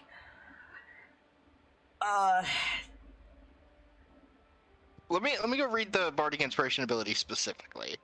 Yeah, just link it. And Duncan, do you remember what that bonus was? +6 to a check. Okay, so you're getting at least a +6 perception bonus. I'll wait till Rev knows. Do so. Once the next dimension creature roll. Once the bardic inspiration die is rolled, it is lost. A creature can only have 1 bardic inspiration die at a time. You can use this feature a number of times. It doesn't say anything about it not stacking, so yeah, it spells stack from sources, so these would stack from sources as well. So yeah, you absolutely can, Rev, and technically Duncan hasn't rolled, so you can proactively bardic him. Cool, I'm giving him a d6. Okay. What were you gonna say, babe? Didn't you just read you can only have 1 bardic at a time? Did I? So it says you can only have 1 bardic die at a time, but Denke's food is already rolled. Where does it say you can only have 1 bardic die? Third from... A creature can only have 1 bardic inspiration die at a time. So interesting. It's already rolled. This is a fair argument because Denke's has already been rolled. Yes. Like, if Denke and I were both giving him in battle, we couldn't give him to the same person. Correct. But because Denke is College of the 4 Seasons, and technically what Denke did was he gave bardic inspiration to the graham cracker. Yeah. So I think it will stack. Okay, I have a question. I'm sure you do. I know I'm bardicking him. Could I also guidance him? No. Okay. Man's is already getting a +11. He doesn't need more. Like if you were like, while Duncan is rummaging through the trunk, I'm gonna give him a bardic inspiration, I would have been like, sure. But I called for a roll, and you were like, fine. I'm gonna give him a bardic. You That can't is- do. Yeah. That is acceptable. Okay. The bardic is still better than the guidance. And here we go. When he does that, he goes in Duncan's voice. Let me know as soon as you have results. That's 15, 20? Yes, 20. Goblin 20. You don't notice shit. Like, you see some civilians, you see Quartz and, Rhea and Tordek, like, vaguely through the trees. They'll be here in about 5 minutes, but you don't see a hair out of place, my dude.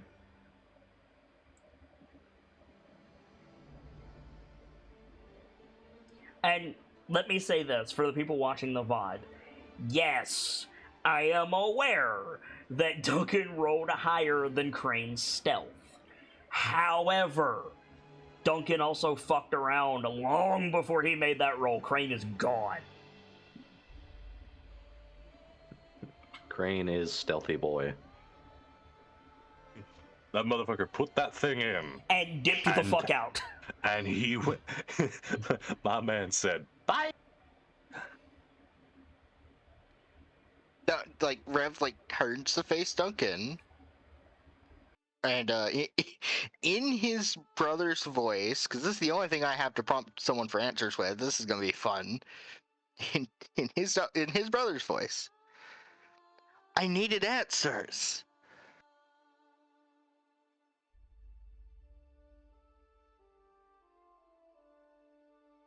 I'm gonna give you a more polite way of saying that later. For now, Thank you, Captain. for right now. And You're he's gonna starting to say get this. He's gonna say this low. it. Low enough for Rev to hear it, or like loud enough for Rev to hear it, but low enough for That the civvies won't.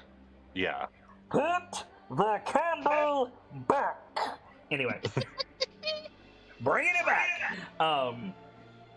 There's a bloody dragonbone hand in your pouch. Literally bloody, actually. He opens his mouth and then closes it, opens it again, raises a claw. Because Kenku have like clawed hands. It's weird. They have clawed I've seen- feet. I've seen the art of them. They have like slightly clawed hands. Do they? Okay. Yeah. No, I don't know where it came from.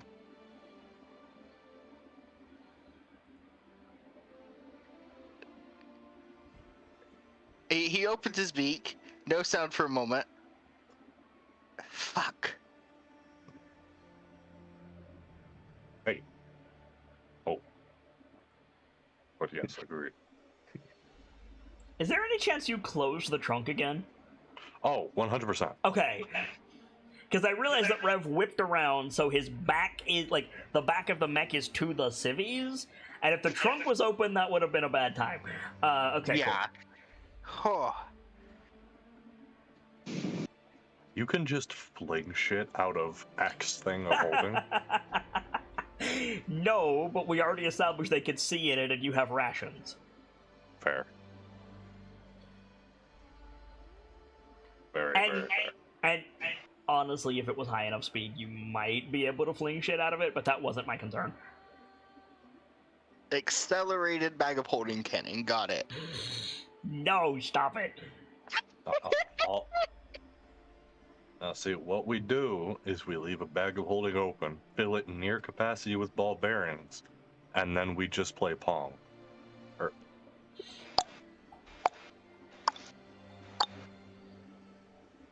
Anyway, Nice, Gord. I caught that. So yeah, like while you're freaking out, Tordek and Rhea and Quartz will ride back up. Are you still standing there with your sword out, which is not a euphemism? he would have had his hand on his sword, not pulled out yet. I'm at the ready. Genuinely sorry. I might have misheard you. I'm asking literally.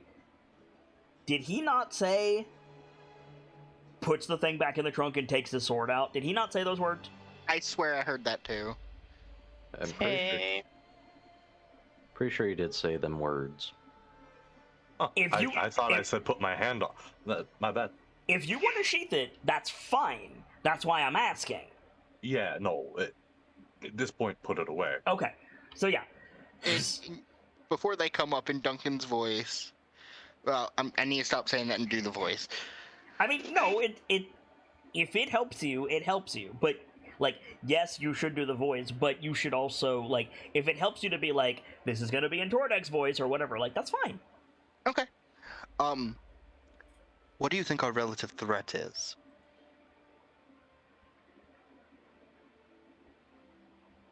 It's a hand. So intelligent. Technically, it's an arm, not a hand, but I gotta hand it to you. That was pretty great. Get out of my house. I'm not in your house. okay. Take your foot out of your mouth before I arm you. Oh, Look, I'm Please just don't trying to stay ahead of castrate this. my bird. I'm just trying to stay ahead of this, guys. Okay. Okay. And the best way I can do that is to make Valerian the butt of the joke. Of course, Mind if I elbow in? that's gonna make you heel turn, man.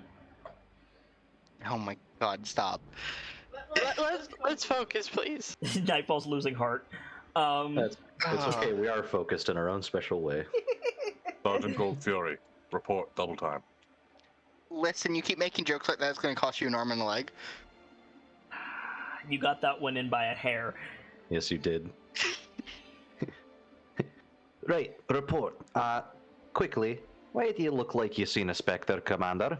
Captain? Take a few paces closer, Hello just to so you I too, can keep Captain. the same tone. Greetings, Captain. There's a fucking dragonborn hand in the boot. Glances at Quartz. For absolutely no reason at all. Do you mind if I take a look at it? Make a deception check with disadvantage, my guy! I'm gonna insight that shit. I choose to fail. Okay, you don't need to insight that. That was... Oh, you're getting inspiration, Tordak, but also... Oh... What is it? What is it your people say? Boro Moradir? Hey, but you gotta say it like you're gargling gravel. Rhea looks at you, Tordak, and just very slowly lowers the visor of her helmet. I Riv's gonna climb out the mech. Mm-hmm. He wants to see what the fuck Duncan's freaking the fuck out about, because he whispered that to Tordek. Yeah, but Tordak wasn't quiet. please, by all means, take a look. This is your own bloody handiwork. Not exactly, but okay. I swear to God, Duncan, I heard that. As you go towards the mech, Tordak, to Duncan, Rhea says, "Well, Gold Fury is officially not allowed to go anywhere by himself because he told me nothing happened."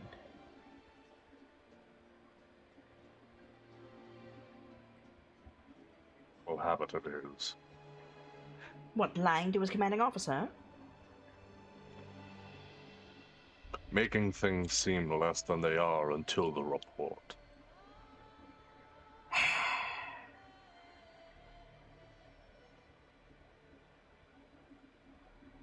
Handle it?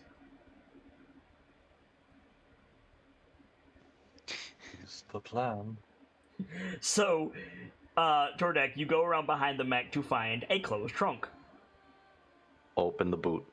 Rev, right next to you, goes, Okay. Good. something's wrong. You open Like, the boot. Rev, like, You climbs find up. the cloth wrap bundle about 2 feet long. Well, that's new. Pull it out. Okay, it's about 6 pounds. I'm gonna do that thing, you know, like they do at Subway when you're trying to take your sandwich. Yeah, so we get the tight shot from inside the boot of Rev and Tordak. What is your immediate reaction? Rev, look at it. Look at Tordek, look at it. Put that bloody thing back where it came from. In Tordek's voice. And Rev is walking the fuck away. I asked for scales, not the bloody arm.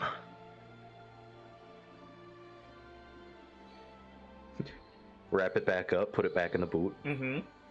close the boot. Mm-hmm. Now, about that report, Sergeant. Hey! How Rev much? makes a drone noise. way. Rev makes a drone noise at Tordek. Hey, the report. How much detail do you want? Sergeant. So, full report. I secured the area of the burnt down farm again. I ran into your friends. They were camped out at the wreckage. Sorry. When you say, "I ran into your friends," you see Rhea look at the farmhouse and take a step towards Rev. Be more specific.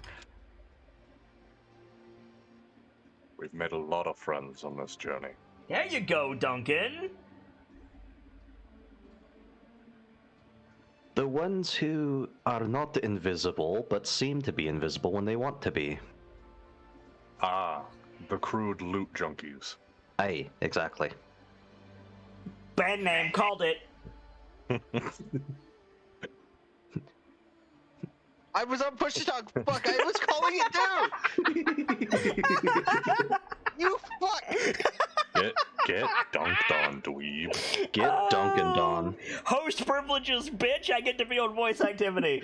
Oh,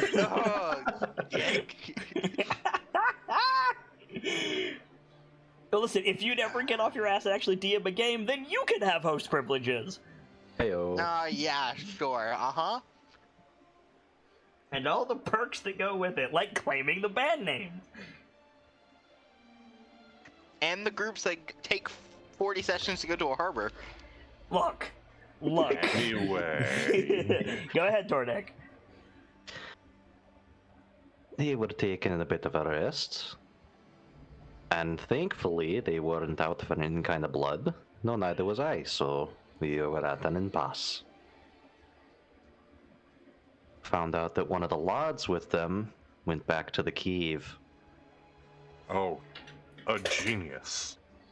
Bugger me. I didn't hear that about 12 times while I was there. And Well, should I assume that belongs to him? used to. Oh, for the love of Tom. Let the poor lad rest in peace. Was this their decision? The group? Or did you have part in that? More to the point. Sorry. Just to make sure that we're all on the same page. There's something in the machine belonging to this unfortunate individual. Rev makes a very loud drill noise. Firstly, Captain, I take full responsibility for what happens with that thing, especially once we get to Baldur's Gate. I'll have some business to attend to with it. I'm buying you a shaving kit for Wintervale. Rev writes in his book, so we're not burning it? You could certainly try burning it. I don't know it'll do much. Wonderful. I don't know what it is. When I tried to investigate the lad, that was... According to him, I actually don't know according to him. He touched something, and that started creeping up his hand. In the morning, by sundown here, it reached all the way up to his shoulders, starting to encroach on his heart. What was his Gods. worst case? Worst case, turned into some kind of draconid freak, or perhaps what we encountered in the cave. Light on that question, actually. Oh, by all means. The defenders in the cave. That sounds like what happened to them. Except they started with the head. See. Rev opens his mouth, and what comes out is a volume much louder than you expect it to, but I'm not going to do the increased volume. Mm-hmm. But what does he say? He says, "What do we do?"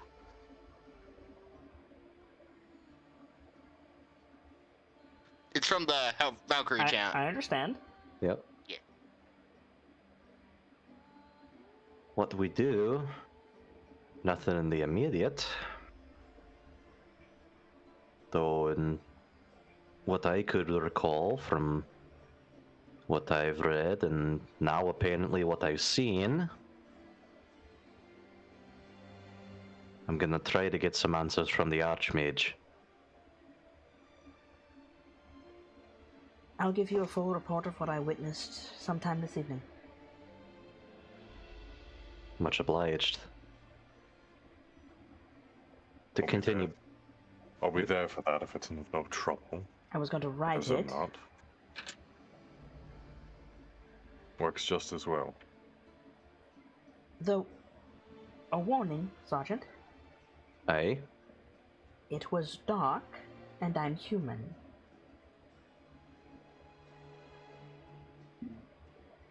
Fair dues. Which, for the record, leads me to believe that our invisible core can see in the dark. That's something. Well, let's tack that on to the list of things we need to know about it. Oh, that's definitely strange. Permanently Why is it invisible. strange? Well,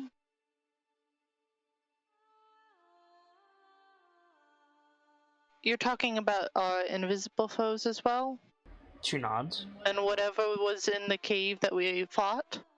She nods again.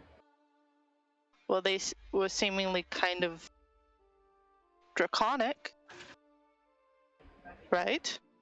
Well, the visible ones are, yes. I couldn't say about the others. Well, as a dragonborn, I'm not able to see in the dark. Are you not? No, I even plan on getting a special pair of goggles I heard about that I could use to see in the dark. Likely to be expensive. You could have your engineer do it. Add it to the list, Corporal. He goes, hang on, let me find it. It's all the way at the top, goddammit. If you say hell no, Ray is gonna smack you. I was tempted, but that's not what I was gonna do. Like, literally, hell no, bap!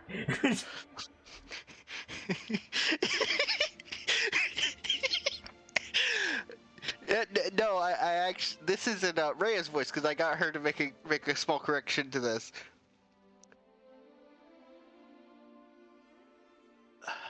Fuck. I gotta get Rhea's voice. I'm trying to get it. Lance Corporal drone noises. Valkyrie Squad Hellrider.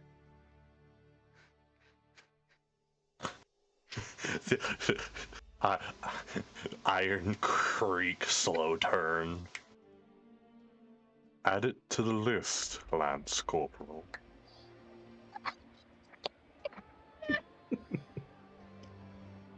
He salutes. Make it high priority.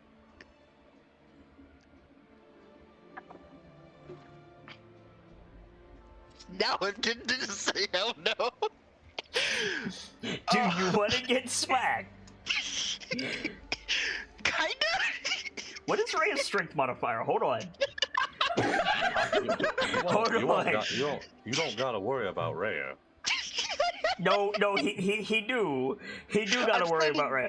I'm standing closer to Rhea. Okay.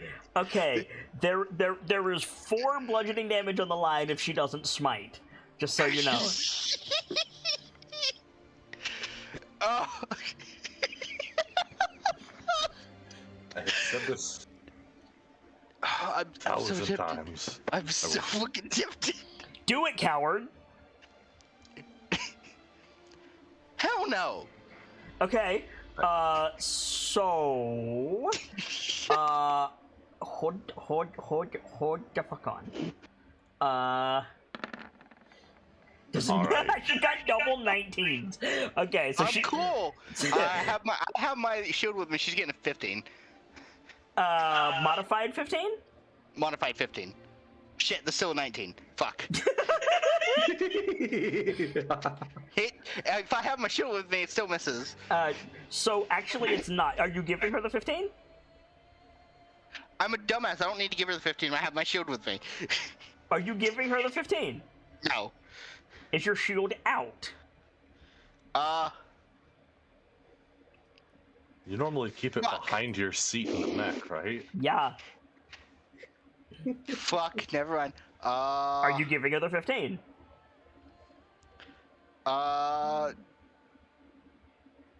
I have no means to give her the 15 at the moment. I- And let me take off the shield because, yeah, you're right. I don't have What my I shield. am asking you is, are you giving her the 15, bitch?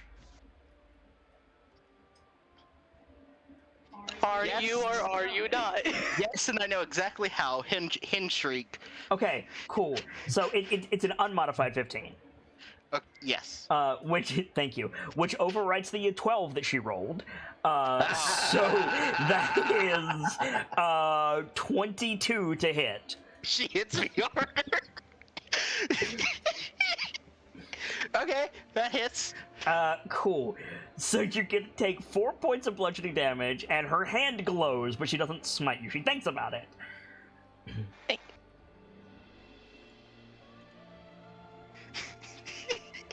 And she just goes, cheeky bird. I'm reducing your snack rations when we reach Baldur's Gate. He makes a drill noise in protest. No, we talked about this. Your sass will only be tolerated so many times in a day. To be fair, if others need it, sure, high priority, but I do have most of the money to get it. The only other thing that I believe is high priority is the further restoration of the mech and the cannon. I think Rev writes Well, do that in his first. book and holds it out to Quartz. And on the page it says, I've got you covered. If you say so. Valkyrie squad to 6 together. That being I'm said, feeling more awkward again. that being said, she turns around and looks at Rev. Cheeky bird. Cheeky bird. Cheeky bird. Cheeky bird. Cheeky bird. Cheeky bird. This is just disturbing to watch. Please stop. Are No, you I'm- gonna keep circling? No, I'm liking it. Keep going. Have none of you never owned a parrot before? In the highest respects, what the fuck is a parrot? She gestures at Rev. He is a Rev waves. He is a corvid. You're a talking bird. Now you're getting it, Rev. Now you're getting it. Yeah. I'm having a lot of fun this session. Rev learns how to play a Kenku. Yes. Ma'am, It only that took is him 13 sessions. Roll that is a 13? corvid. My You're God. a talking bird. Oh, wonderful. I don't think we're actually at 13, but it, Oh, we might be. it's possible. Haven't even started the fucking module yet. Didn't Vom go this same way though? Okay, yes, but the difference is I planned Vom.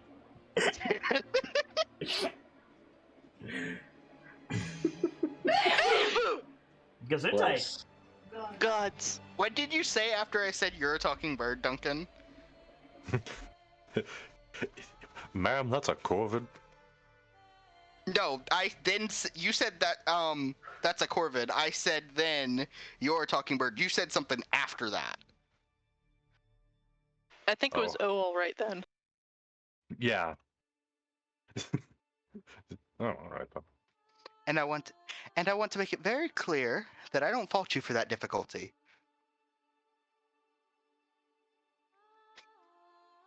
I Swear to God. So it takes some getting used to.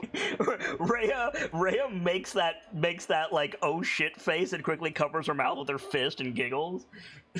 I swear Because that was to very Torm, clearly Rhea's voice. I swear to Torm, you will not see poppy seed until you are a gray bird. He makes another drill noise in protest.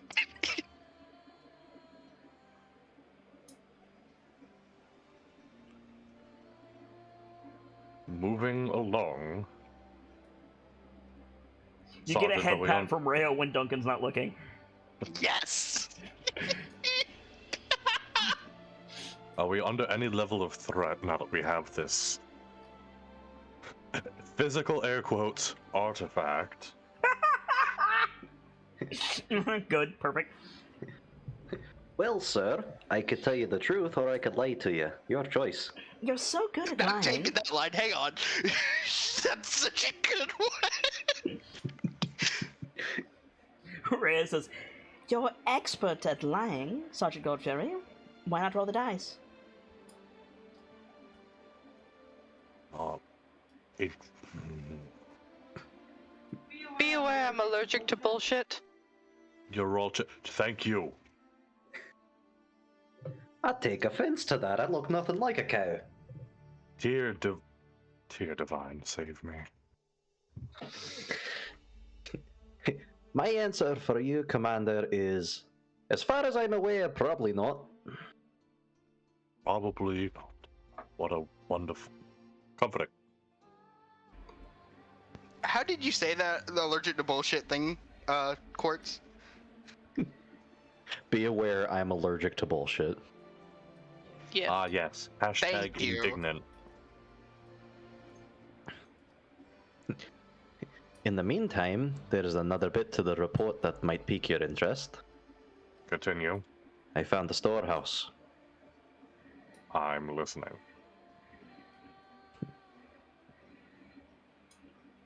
Well, going down the full list in my mind, there are 4 good-sized barrels of water. Don't think we'll need those too much, though. There was about half a bovine set to dry.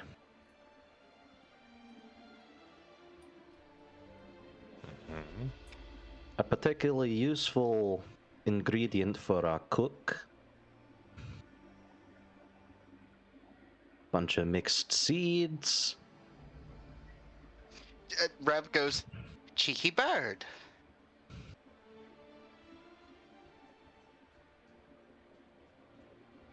Just under, I'd say half our camp total of pickled vegetables.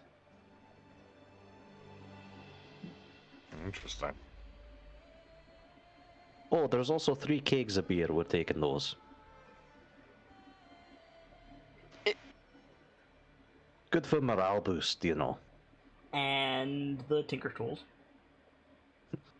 Hey, also, there was a set of tools that our engineer could be put used to, as well as some material for, what do you call them now? Blueprint? Rhea has moved behind Rev, and Rev goes to say something, and in the exact same way that Rev says it, Rhea goes, "Cheeky bird." Cheeky bird. I don't need 2 of you, please. I think it's a little too late for that, Captain. I'd say I'm a strong man, I think but I'm Rev not. like walks over to where Duncan is and goes in Quart's voice, "Be aware, I'm allergic to bullshit." Standing in the pose that Duncan's in. I would say I'm a strong man, but I am not strong enough for this. This is fabulous.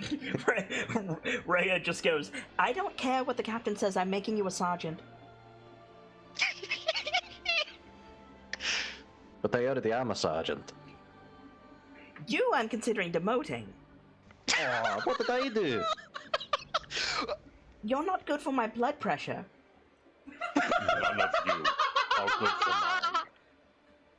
Oh, come on, captains. You know you love us.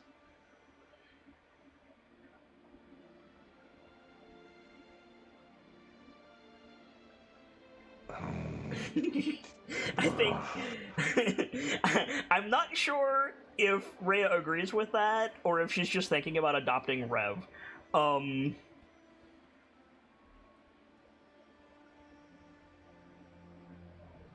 All right. Can a Kinku fit on a human shoulder? Yes. I can because I'm tiny.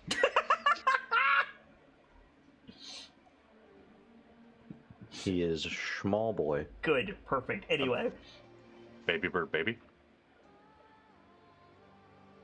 Anyway. I'm waiting for Duncan to smite me. All right. I just.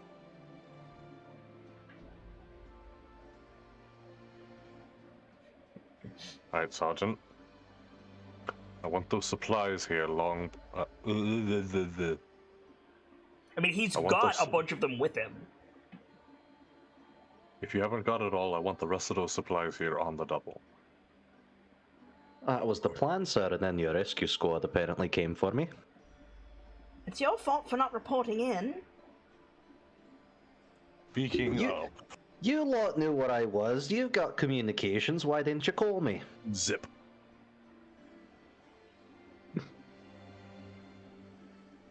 What I'm sorry. communication? Did you just say zip? He did. I learned that from Rev. Is that in character? Yes. Cool. I'm taking that one. If he learned it from you, then you also have the noise of like a tent zipper. I now also have Duncan saying it, so that's great. Yep. Pardon, but what communications? Rhea and the private, Captain Rhea and the private, do not have access to the earrings, Sergeant. Ah, I see. So you send them instead of anybody else. I volunteered. Fair dues. Had a nice chat with Private on the way. Very pleasant. Lovely. On that note, a matter of business, Sergeant. Aye, go on. I can now confirm everyone but your scout agrees with you and I.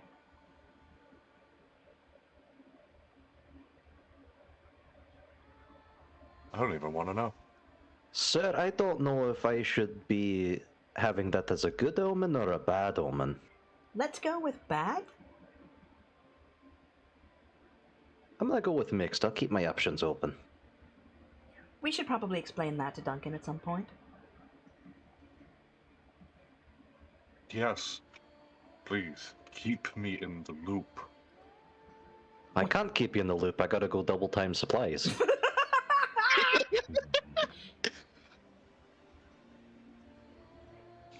Cheeky bird, go and help him. Yeah, and he salutes, and he goes to get in his mech. You are now Cheeky Bird. That is your name. Your name is now Cheeky Bird. Lance Corporal Cheeky Bird. Oh my god, I want someone to say that in character. Okay, yeah, so you go to get into the mech, and Rhea, like, clears her throat so that you stop. And she says, Lance Corporal Cheeky Bird of the 328th Falconry Squad of the Hell Riders. Yes! Why are you feeding him? Because you're not, and he has a hard time speaking. This is glorious. I'm going to have a stroke. I'm going to have a stroke, and it's every one of your faults. Don't have it while I'm gone. Turn to look at Duncan. In Rhea's voice. You're not good for my blood pressure. Cheeky Bird. Oh, I'm gonna Calichet fry the bird. This is my villain arc. This is the This time. is as beautiful as a diamond. This is the time for levity, Captain. No one is in imminent peril. We're getting supplies. People can eat tonight. It's well earned. Besides, I trust my squad to pull when necessary. Then Rev salutes and goes, let me see if we can find it. Hang on.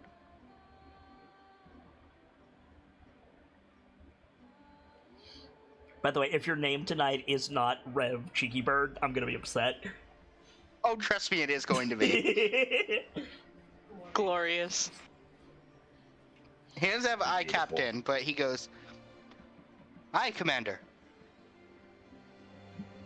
So, Rhea snaps a smart salute. Aye, Captain. Aye, Captain. And he's behind Tordek. Cool. All right. Okay. So, they leave, and Rhea says, Private, you're welcome to be a part of this if you like. Captain, I'll debrief you in the house. Please. Heads inside. Court, you go with her? Sure. Okay. Oh, that's not the one I want. Shit. This is the one I want. So Rhea, like, lets you both inside, close the door. Excuse me.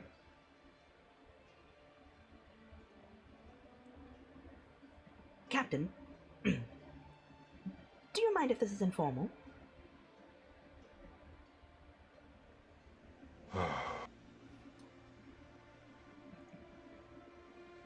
No. No, you don't mind, or no, you don't want it to? No, I don't mind. Okay. Do you remember the conversation where you told me that you prefer men? I'm sorry, I fucking what? Oh, please tell me! Please, for the love of fuck, tell me your comm is open. It's not open. It For is the not. love of It is fuck, not come open, on. my guy. Damn it. Oh, god damn it! Even muffled, that would have been great. Oh, I The have conversation by the river about your interaction with the brigands? Yes, we made a deal that they would protect our people and I would ignore the fact that they are blatant criminals. They I got the decided to completely wrong idea from that, and I owe you an apology. I can see that. Oh dear.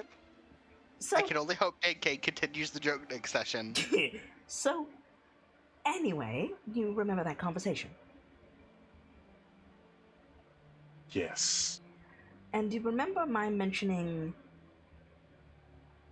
how I don't feel that El Terrell is destroyed, and I feel like we need to go to Baldur's Gate? Yes. I can confirm that every Hell Rider feels the same inclinations. Minus your scout, who is not here for me to confirm. Mm.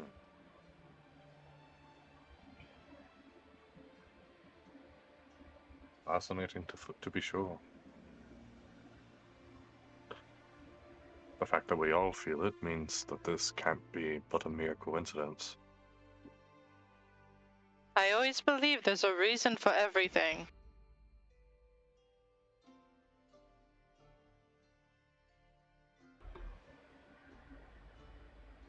And as the sergeant was asking,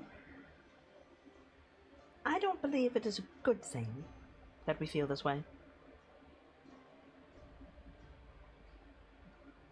So,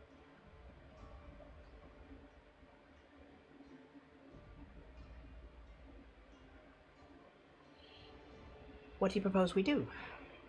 I, for one, don't see any reason to change what it is we intend to do. Get the people to Baldur's Gate, get them as settled as we can, and I believe the proverbial step 2 will reveal itself to us. Squeaky! Hello, Dante. yay! I used your graham cracker. Nice. It's So Like other than that, someone catch Squeaky up to what happened, Rev. Lance Corporal Cheeky Bird. Tell Squeaky what happened. That is what happened, though. I mean, valid, but also bitch. Here, I let's put could it in tell you, simple. but it'll cost you an arm and a leg. Oh my You god. opened this can of worms, Kit. Yes, I did. Would you please tell Squeaky what the fuck happened? Okay, yes. So Rhea's confirmed with everyone available that they, all felt the same pull towards Baldur's Gate and towards Elturel. And has confronted Duncan about his relationship with the bandits. That's going great. I wouldn't say confronted. Questioned. Reminded? Reminded. Yes. Please keep that joke going for the love of God. It's gonna be great. The bandits had one of their own went back to the cave and touched a goop, and they started to transform into something, and it was transforming too fast for us to be able to do anything about, and we didn't know what the fuck to do. Rather, Tordek specifically didn't know what to do, and he chose his own way out that we're not going to discuss further. We now have his arm. Why we have his arm? Fuck if I know. Tordek, do you want... Hashtag blame Tordek. Yeah, hashtag blame Tordek. We have his arm because when I was trying to figure out how to find a cure, Kit said, and I quote, "You're probably going to have to take it to an archmage." Well, now you can take it to an archmage. I don't see the problem. So now we have it. Now we have his arm, and we're going to take it to the archmage of Baldur's Gate, whose name is still to be determined. What you're really fucking grateful for is they gave you the draconic arm. Yes. Yes. I asked them for scales. I didn't ask for the entire arm. I mean, look, you said we might be able to use it to help people, and Jakob and Crane were like, I I'm bet. sorry, Tordek, but this was the hand you were dealt. Oh my god, stop it. Come on, Rev, that wasn't very humorous. Oh my god. Stop it. I cannot stomach this. You're both being asses. I swear. I mean, at least they gave you something with a decent enough scale to work with. How are you all worse than Birchmila? Because Birchmila's not here. Yeah, we have to pick up for her slack. Look, it's all tongue-in-cheek anyway. Hey-oh. I hate you so much. The pain you make me feel should not be legal. Quit giving me lip. Otherwise, not much else has happened. We're trying to help Quartz integrate into the group, and me talking to her, and her talking to Rhea, and then the whole altercation with the arm, it seemed to lighten the mood a bit. And you're currently at Lucas's family's farm. The civvies are breaking it down. Rhea and Duncan and Quartz are inside the building. Rev Oh, yeah, and how did we leave out the farm part? Because you're you! Hey, we're at a farm, by the way. Rev and Tordek went back to the burn farm to go and get more supplies, of which there is a considerable amount. And Denke and Calendria have just kind of been in the background because you weren't here. Hi! Hi. So, back to the scene. Rhea says, I believe step 2 will make itself apparent in time.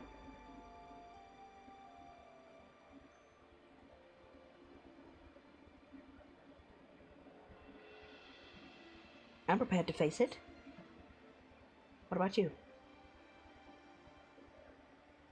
Well, I'm already convinced something seizes his game, and I'm not. I've got no reason to stop playing.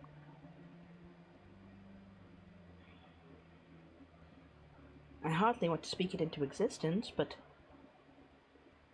if Elturel is the prize, do we have a choice?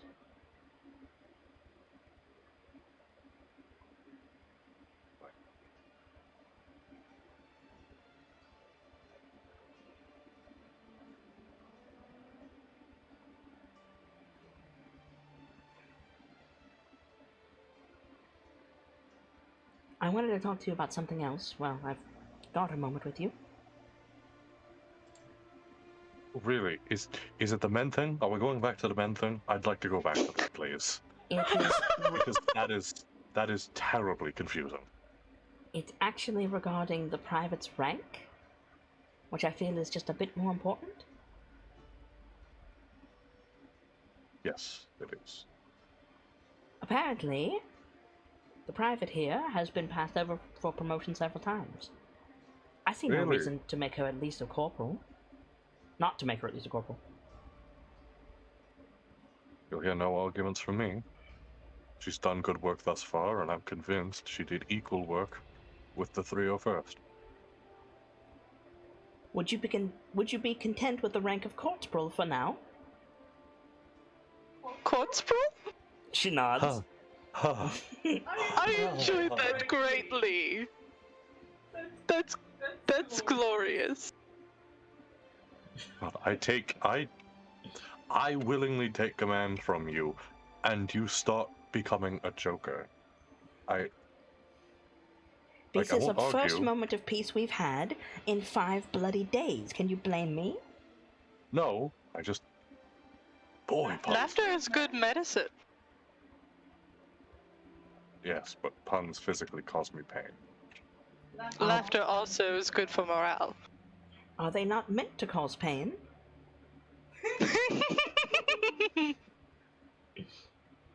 Well, I suppose you have a point, Captain. It might be just a punch straight to the funny bone. Stop it. Stop. You're kneecapping the scene. Stop it. He's gonna fight you tooth and claw. Honestly, I think Quartz would actually say something like that. Eyes up, guys. Come on. Oh, sorry.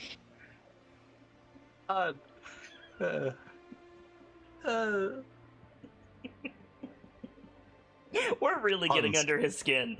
Puns have never caused me such pain, and I blame it on the fact. To be that fair, you are so was just- the blood of Tiamat. Hold on, I- hold on. Puns have never caused you this much pain. Motherfucker, you are a nightlight. Do not give me that. They have never caused me this much pain.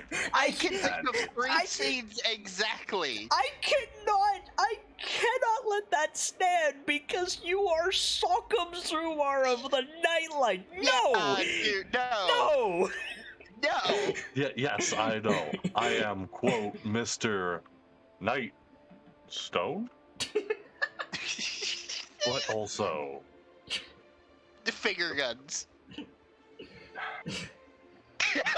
I think it's the fact you motherfuckers are combo breakering me.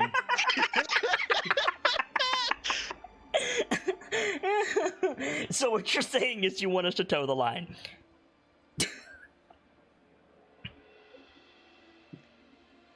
Oh. I'm saving Quartz Brawl in my note.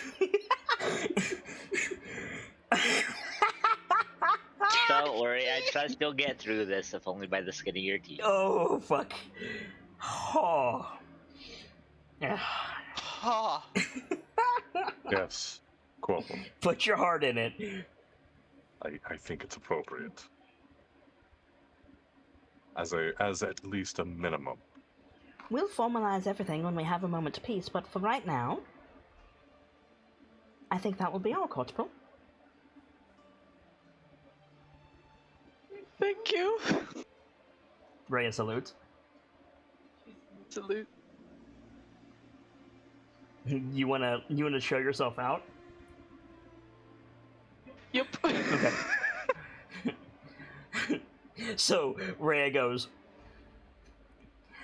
so you're not sleeping with the bandit captain? And we No. cut over to Tordak and Rev. Yeah, before the cut there, is Quartz still within earshot No, to laugh no. behind the door? Okay, maybe. So just a Quartz cackle. So Rev and Tordak. Oh boy. I believe you mean Tordek and Cheeky Bird. I do Yes. mean Tordak and Cheeky Bird. Yes. Actually, before we cut over to you, Denke, what are you up to? That is a good question. You were late. I mean, you were late with very good reason. Don't misunderstand me. But, like, if you want some spotlight, you have more than earned it, friend. Or I could just cut over to Rev and Tordek for the rest of the episode. Your choice.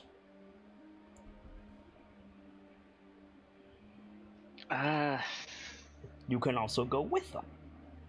Yeah, I think going with them is the play here. So we Cool. need to figure out how that goes down. So Tordek and Rev get sent to the next farm over. Duncan and Rhea and Quartz go back into the building, and then somewhere along that way, Denke has to intercept them. Can you help me set that scene? I see no reason at all that Tordek and Rev leave in a hurry. More to the point, Tordek has to unload a bunch of the stuff that he has, and Rev could be helping with that. So there's opportunity, but I want you to set the scene for us. Well, I think that Denke and Calendria have been taking the opportunity with a little bit of quiet after the excitement to go over supplies and some plans they might need and Totally. figuring out what's missing or what might be handy in the area with the farm and whatnot. And so Calendria has kind of given Denke a general shopping list, as it were. He's going to try to catch up with Rev and Tordek. So after Just they because unload they're and they start heading out, you're gonna ride up to meet them.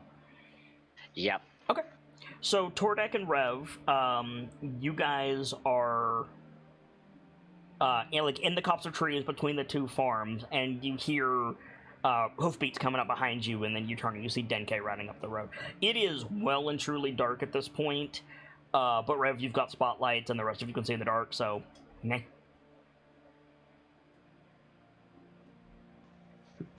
Mech leg wave. Lieutenant, I didn't expect you to be coming with us.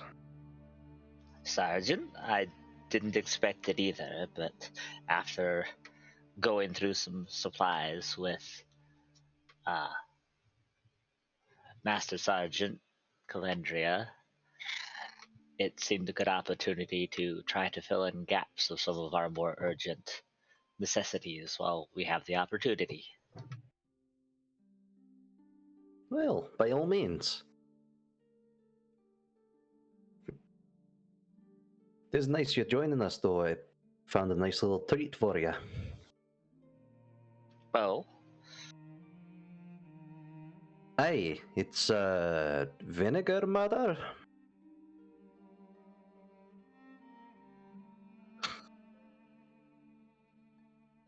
he said vinegar matter? Vinegar mother. Vinegar mother. Are you familiar with what that is, Squeaky? I'd be surprised if you weren't. It's not ringing a bell. Interesting. A vinegar mother is like the same as a sourdough starter. It's a base for making vinegar. It's a colony of bacteria for making vinegar. Ah, well, that would explain it. I've never had sourdough. I'm sorry? To be fair, I haven't tried it either. Yeah, same. Okay. Rev, I can understand because Val doesn't eat anything reasonable ever. Gamzee, I'm legitimately surprised. And Squeaky, really? My guy? Sam, I thought, or excuse me, Gamzee, I assumed you'd be all about the sourdough. I don't know. Only time I've ever seen it is when I went to San Francisco. But also, to be clear, it's not exactly the same thing, it's the same type of thing. Yeah. Right. It is to vinegar what starter is to sourdough. And real talk, like in certain parts of France, a real old vinegar mother can get insured for like 20 grand. Just saying. Oh, Damn, bro. damn. Yeah. While we have the thought real quick, I am a bit impartial to sourdough. I don't like it raw, but I like it toasted. I say raw. All bread is cooked. I get that, but like You don't like sourdough as bread, but you like sourdough toast. yes. I could see That that. makes sense. or Most ha- of what I see it is toasted. Or half toast, like a grilled cheese. Mm-hmm. Anyway, Yeah, sorry. Haptos? Like toasted on one side, baby. I usually does sound- toast both sides. That does sound like something that could come in handy. oh, there's also means for preserving foods, canning supplies, pickling material. Oh, excellent. We can make great use of that, especially with what we've gotten at the farm.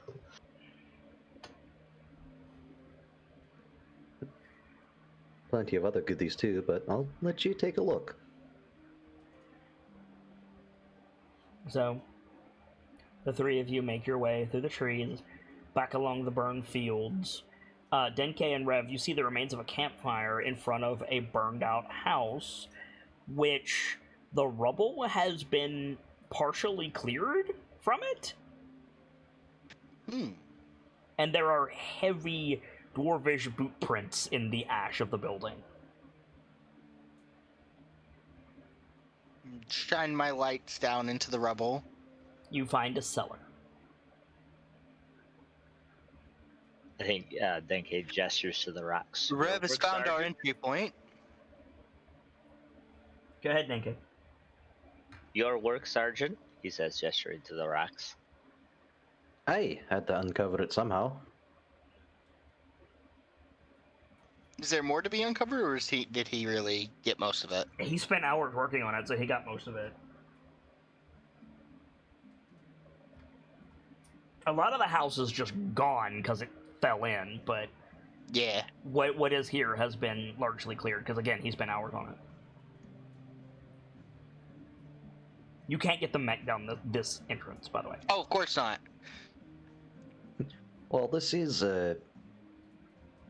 well, I don't know if it's a side entrance or a primary entrance. There is another way in that is more card and subsequently mech friendly. Everything's fine, I just dropped my fidget. I don't know if that scraping noise was audible or not. It was Slightly, not a lot. No, it was just me dropping my fidget. Everything's fine. I have a fidget, by the way. Everything's Nice. fine. We're fine here.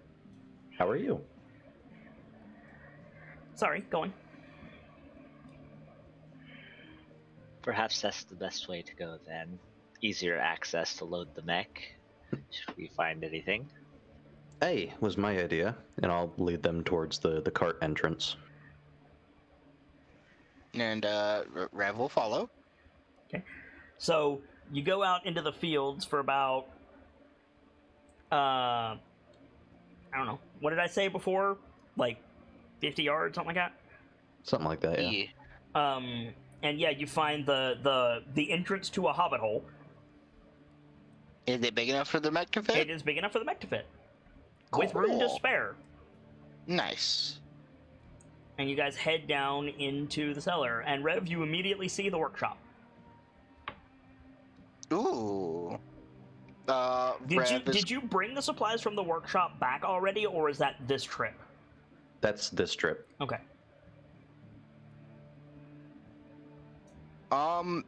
Yeah,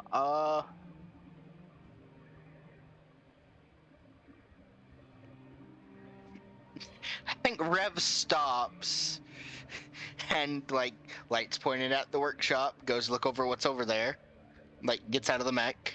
There are blueprint materials, a set of tinker's tools, extra farming tools. Yeah. And a work table with a what's the... I'm gonna sound real stupid. What's the grabby thing that sticks to a table? A clamp? Thank you. Clamp. How much of this could I take with me? Well, the table won't fit in the boot, Of course. but the rest of it you could probably take. I mean, we could probably throw together a table space anywhere, really. We would just need a table. But next note to make on my list of things to make: a foldable table that can fit in the boot. Okay. So, you wanna break down the workshop? I do. You get 5 pre-made blueprints. Not like they're blank. You can put stuff on them, but like they're blueprints. You find 10 charges of spare parts.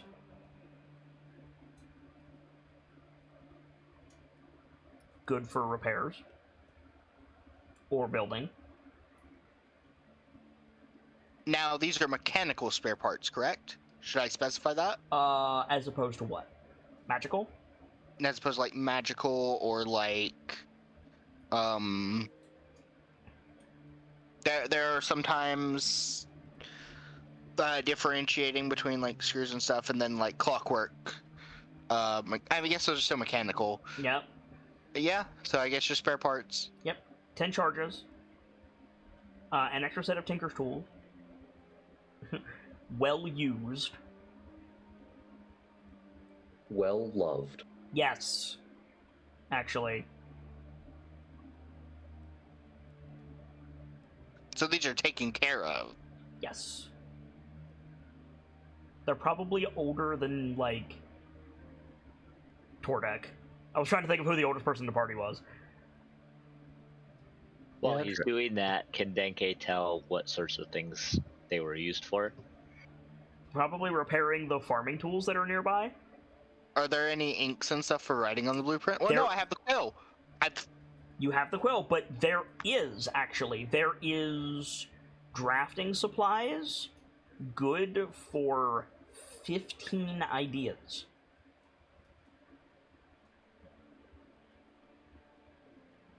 Tasty. That's either Can I that's base ideas or refinement. Can I use the quill for this, or does it have to be these inks? Yeah. Cool. So as I long as have you, this. as long in as you case have I the blueprint materials, you can use the quill. Cool. Okay. Drafting materials are cheap. It's not wizard shit. Gotcha. There's the table. Behind the table, there's one of those, wall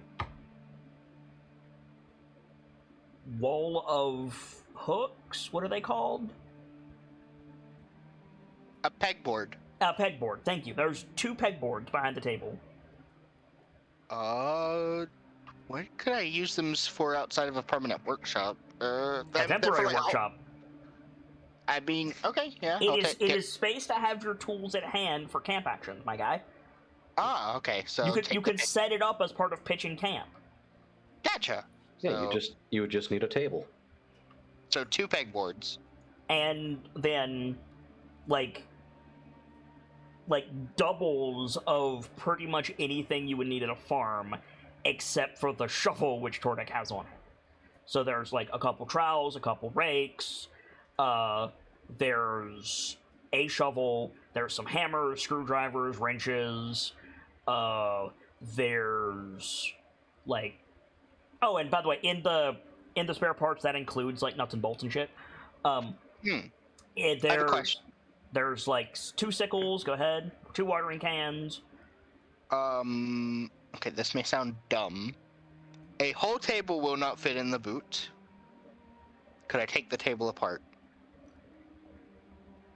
Given the fact that it is a solid piece of wood Oh, and was probably carved by somebody's great-grandfather over Probably several not. weeks, probably not. you probably can't take it apart, no. No. I mean, you could take it apart. Can you put it back together again? Probably not. I have a drill. I probably have screws somewhere. Motherfucker. You have screws there with the spare parts. Yeah. Rude. This is an antique. I personally view Rev as the pragmatic type. While I completely agree with you, I think Tordek or Denke would kill him. well, no, like, while I completely agree with you, the pragmatic thing is not to take the fucking table apart when you have limited time, my guy. Okay, yeah, that's fair. That is a fair argument. Yeah, I won't do that. Just take the components of the table, and then when we get back to camp, find a log. Pretty much. Yeah. There's also a clamp on the table, which you can have, and a few other things that, like, it will equate to a field workshop. Which is enough to, for example, clean your gun. You can make Awesome. You can make modifications to your gun in the sense of replacing parts.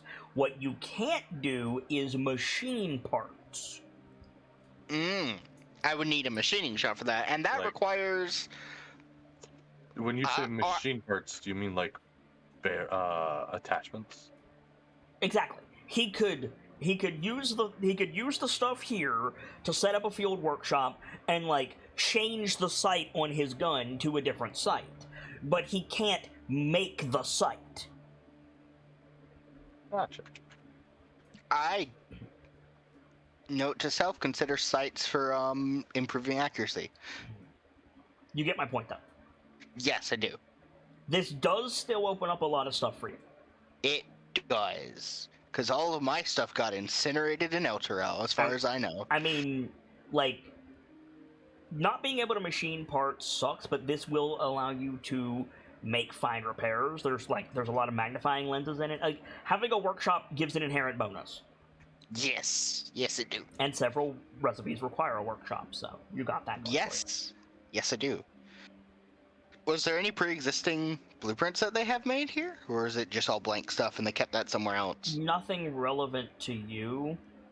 Okay. There's like I didn't mention it because it wasn't relevant. There's like a blueprint of like a plow. There's a blueprint of like steps. There's a blueprint of like a porch. Stuff that if I really wanted to make, I could figure out myself easily. Yeah, but also like not relevant to your interest or necessities. Yeah. I have a question about the whole blueprint thing. Yeah, what's up?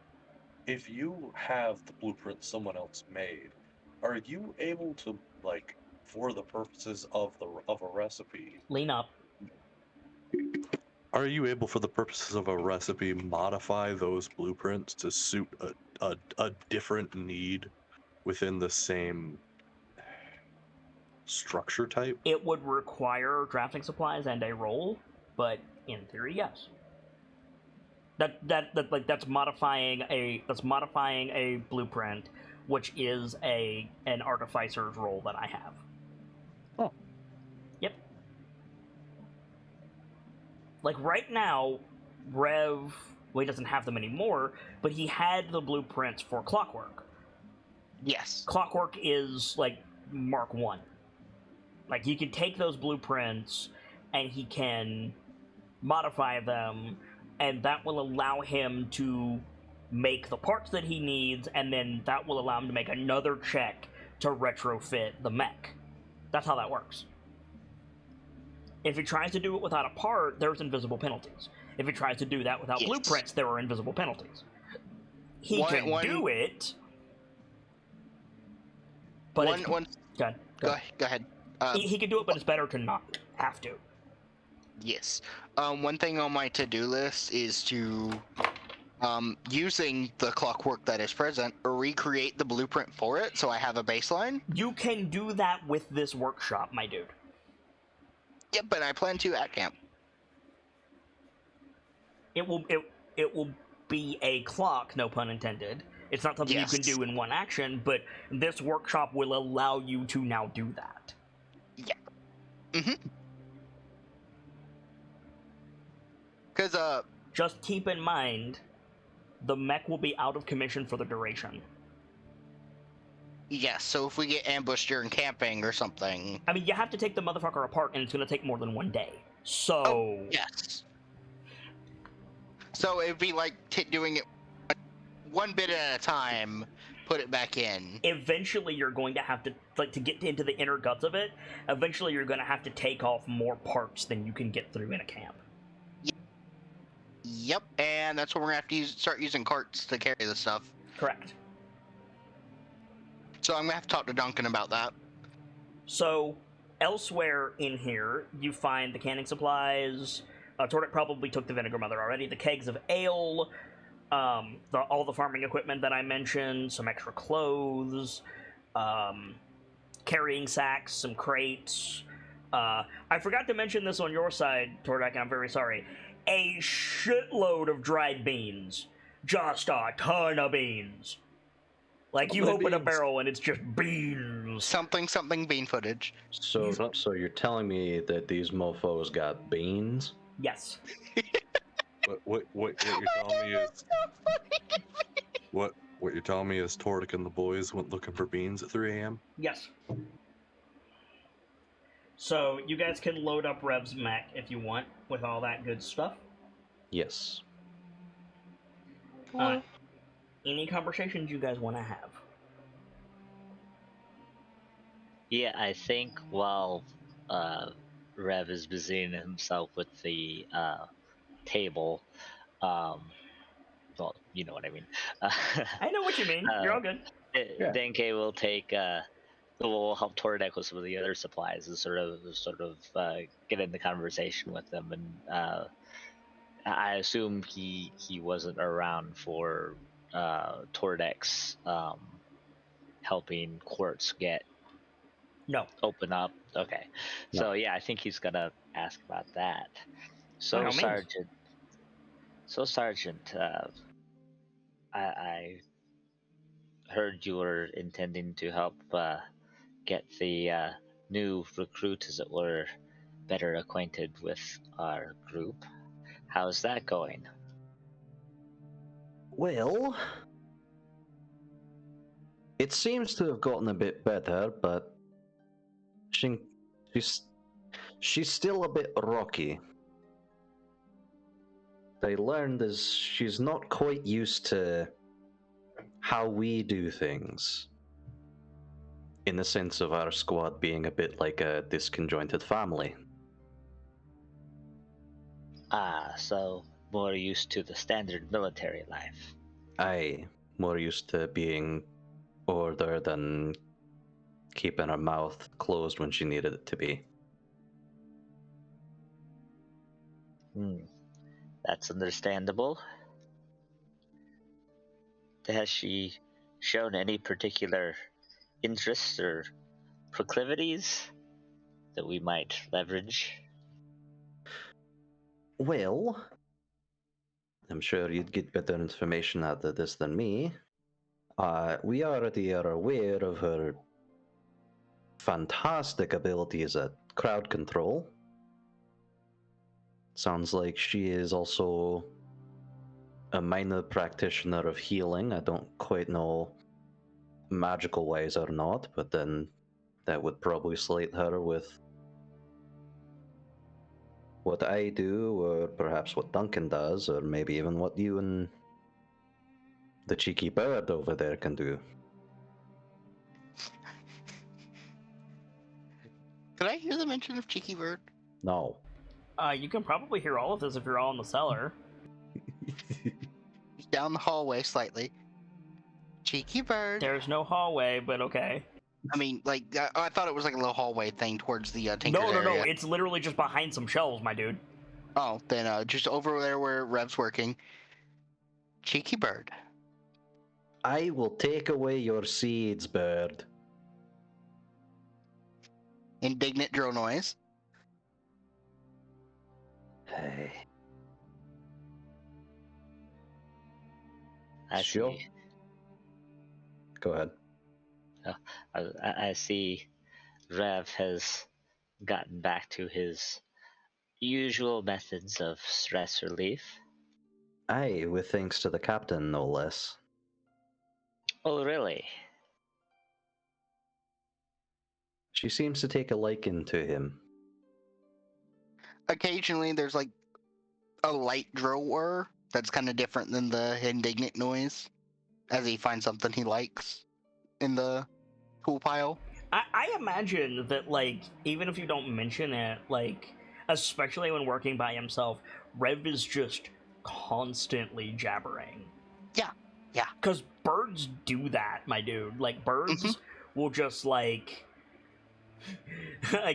you see the TikTok videos, like, set to music of birds just, like, doing fancy walks or whatever, but what you don't hear is they are chirping the whole damn time. Like, every movement is accompanied by a noise. Oh yeah, like it's just like every a different sound of the workshop, kinda, because like the workshop is his home. Yep. Mm-hmm. Fun fact, by the way. Parrots, or otherwise mimic birds, that grow up in urban environments, especially as pets in homes, and then wind back up out in the jungle, will make, like, construction noises and car passing noises and things like that. And wild parrots will like those sounds and pick them up, so you will have birds that have never interacted with people making machine noises. It's absolutely a thing. That is amazing. Yeah. That is totally not terrifying to just hear out in the middle of the I jungle. know, right? What's crazy is some of them can do gunshots, so that's not. Oh, that's even better. Yeah, no. God, Grab you're could out. also make the sound of a gunshot. You're lost out in the jungle, and all of a sudden you hear just jackhammer noises. That's a thing, my dude. That's terrifying. Oh. You hear the sound of gunshots going off several times, and you're just ducking through the undergrowth like fuck. A bird lands in front of you. Gunshot noise. A bird lands in front of you and why? laughs. More to the point. Yeah. This bird's trying to rob me. Ka-chink. I think Denke says, well, I'm glad you've started to get her to open up. Perhaps I can figure out more ways that she might be able to fit in, be more comfortable with us. Hey, of course, I figured if anybody in our squad, it'd be you or I that, take care of the introductions to new members. It's been a while since we've had one. Indeed, it's so easy to forget just how tricky it can be to integrate oneself into such a group as ours.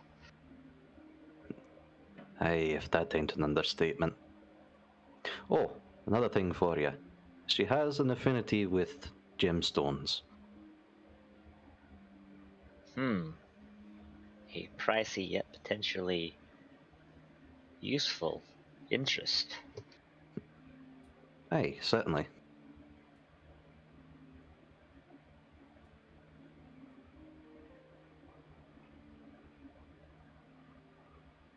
And how does Duncan seem to be taking the responsibility of a new member? As you said, it's been a while. I feel he's more preoccupied with, well, this whole situation.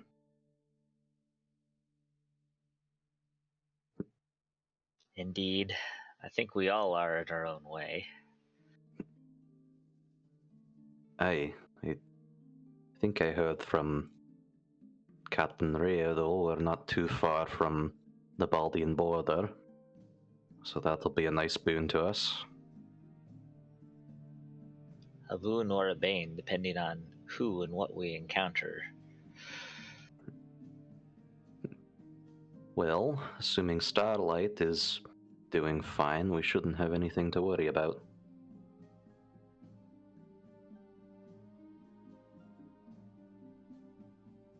Hopefully, it's not that we don't have plenty to worry about already.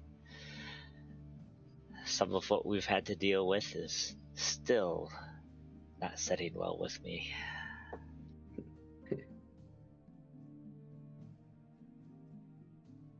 Hey, there's no joke about that.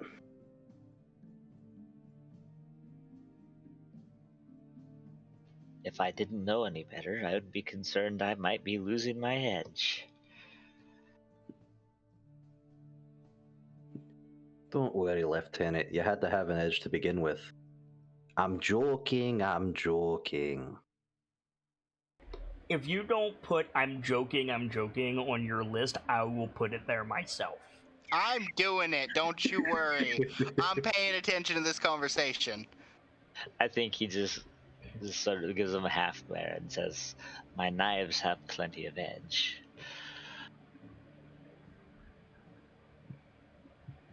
I'm also taking that one. It's a good threatening tool. Mm-hmm.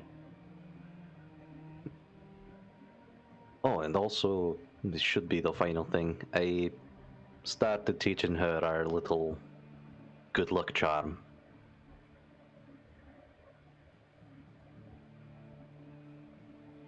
I haven't heard it called that in a while.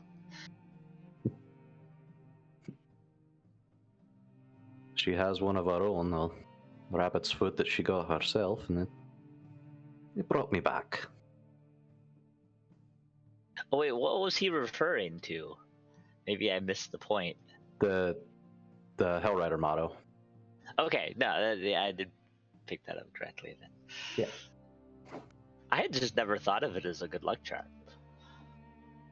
How else do you explain inspiration in character? You say the motto, and then suddenly you perform better. Oh, yeah, that's fair enough. Rationalize it however you want, a rallying tool, whatever, but when you're not in the moment and you think back on it, it's hard not to attribute it's my lucky motto to that. No, that's totally fair. We're certainly going to need it in Baldur's Gate. Aye. Not too excited for the jungle that is that city.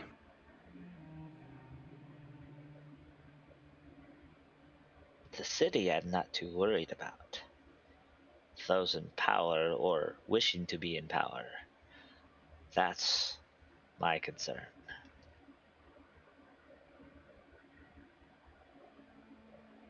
Aye, 'tis a good concern. But it's also something we can use to our advantage, but we should be mindful not to turn that against not to have those tools turned against us before we can use them. I think he's saying for Rev's notice. Aye, we should definitely be on our best behavior while we're in Baldur's Gate. Oh, what did I do? In Tordek's voice. Don't you use my own tricks against me. Got your beard in a twist, do ya? I am going to Dice-Icive you. Tonight, mark the date Valerian has learned how to play a Kenku. Episode 13, the episode we're talking about Lucky Charms, too. They're magically delicious. Whatever the fuck this episode is it 13? It might be, I don't know. I'm actually gonna check right now. Oh real my quick. fuck. Boy, remember the days when we paid attention to what episode we were on? Fuck no, Right. I don't, because I'm running at least 3 campaigns that are over 50 episodes. Don't even. Stop it. I'd rather be damn, fun okay. to what it matters. We're on episode 11. Okay. Huh. 11. 11. We haven't even started the module yet. Hell yeah, A boys. very familiar voice to the players, not so much to the characters. I didn't do it!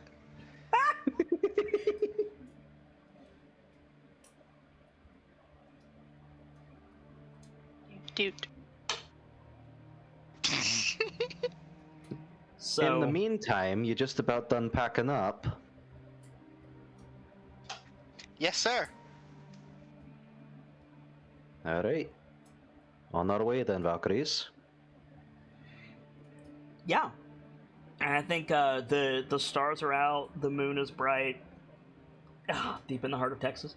And as you guys I caught that fucker. I didn't even realize it at first. I'm sorry. You guys head out of the cellar, close it back up, start making your way back to the others. The camera pans up to the sky, and that's going to be the last shot of our episode. Oh boy. 11 That was episodes fun. in, no overlay, but at least people are having fun. Yeah. Let's do some shout-outs, Yay. shall we? Squeaky, you showed up late, so you get to do the first shout-out. Get wrecked. Hooray! I am Sir Squeaky. I am a admin in Kids Community. I actually have a better shout out, but I haven't gotten to practice it yet, so I'll just stick with my usual. I'm interested in lore and storytelling and discussions of those things. If you'd like to have such discussions, join us in the Shrine, the Discord, or my DMs are always open.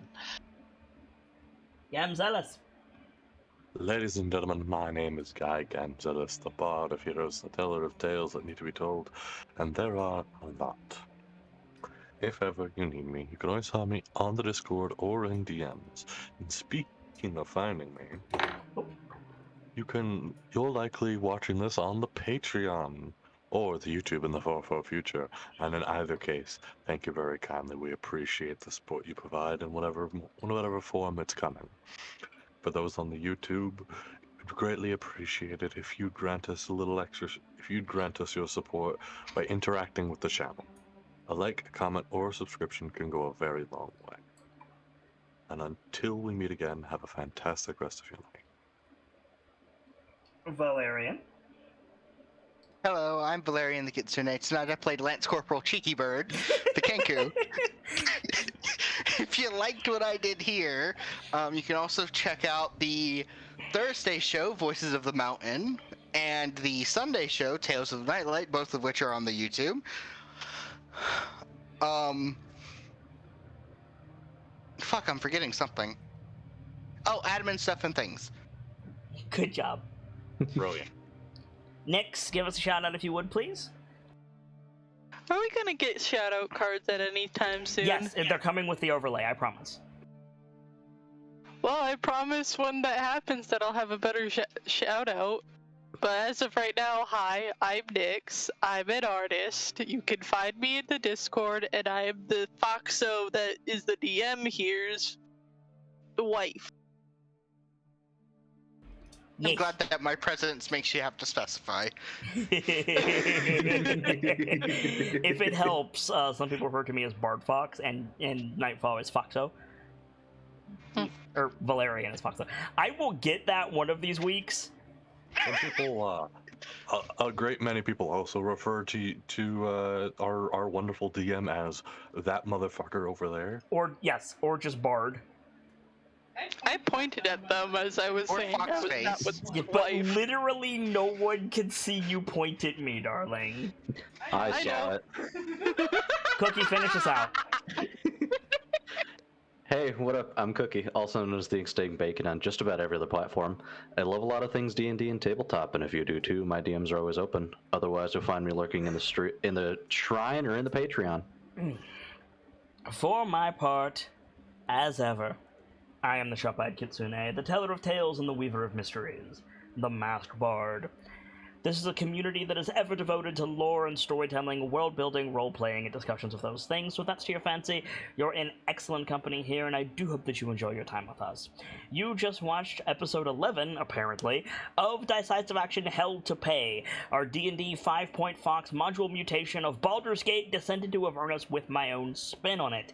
We'll be adding plenty more as the time goes on, if we can ever get out of this field, my god, says the GM, as if they don't have the power to just spinning Batman symbol to Baldur's Gate. But I hope you guys enjoyed it as much as I enjoyed bringing it to you. And for now, as ever, it's time to close the book on today and leave you with these parting words. From myself, my keepers, and those joining me on the stage this evening, to each and every one of you, the regulars, the followers, the newcomers, and the lurkers, whether you're just having a seat by the fire or you've got a running tab at the bar, remember, there's always more story to tell. And hopefully, I'll see you all next time as we find out what else we have to pay. With more of this story and a new chapter. Good night, you guys. Thank you so much for stopping by, and hope to see you again very soon.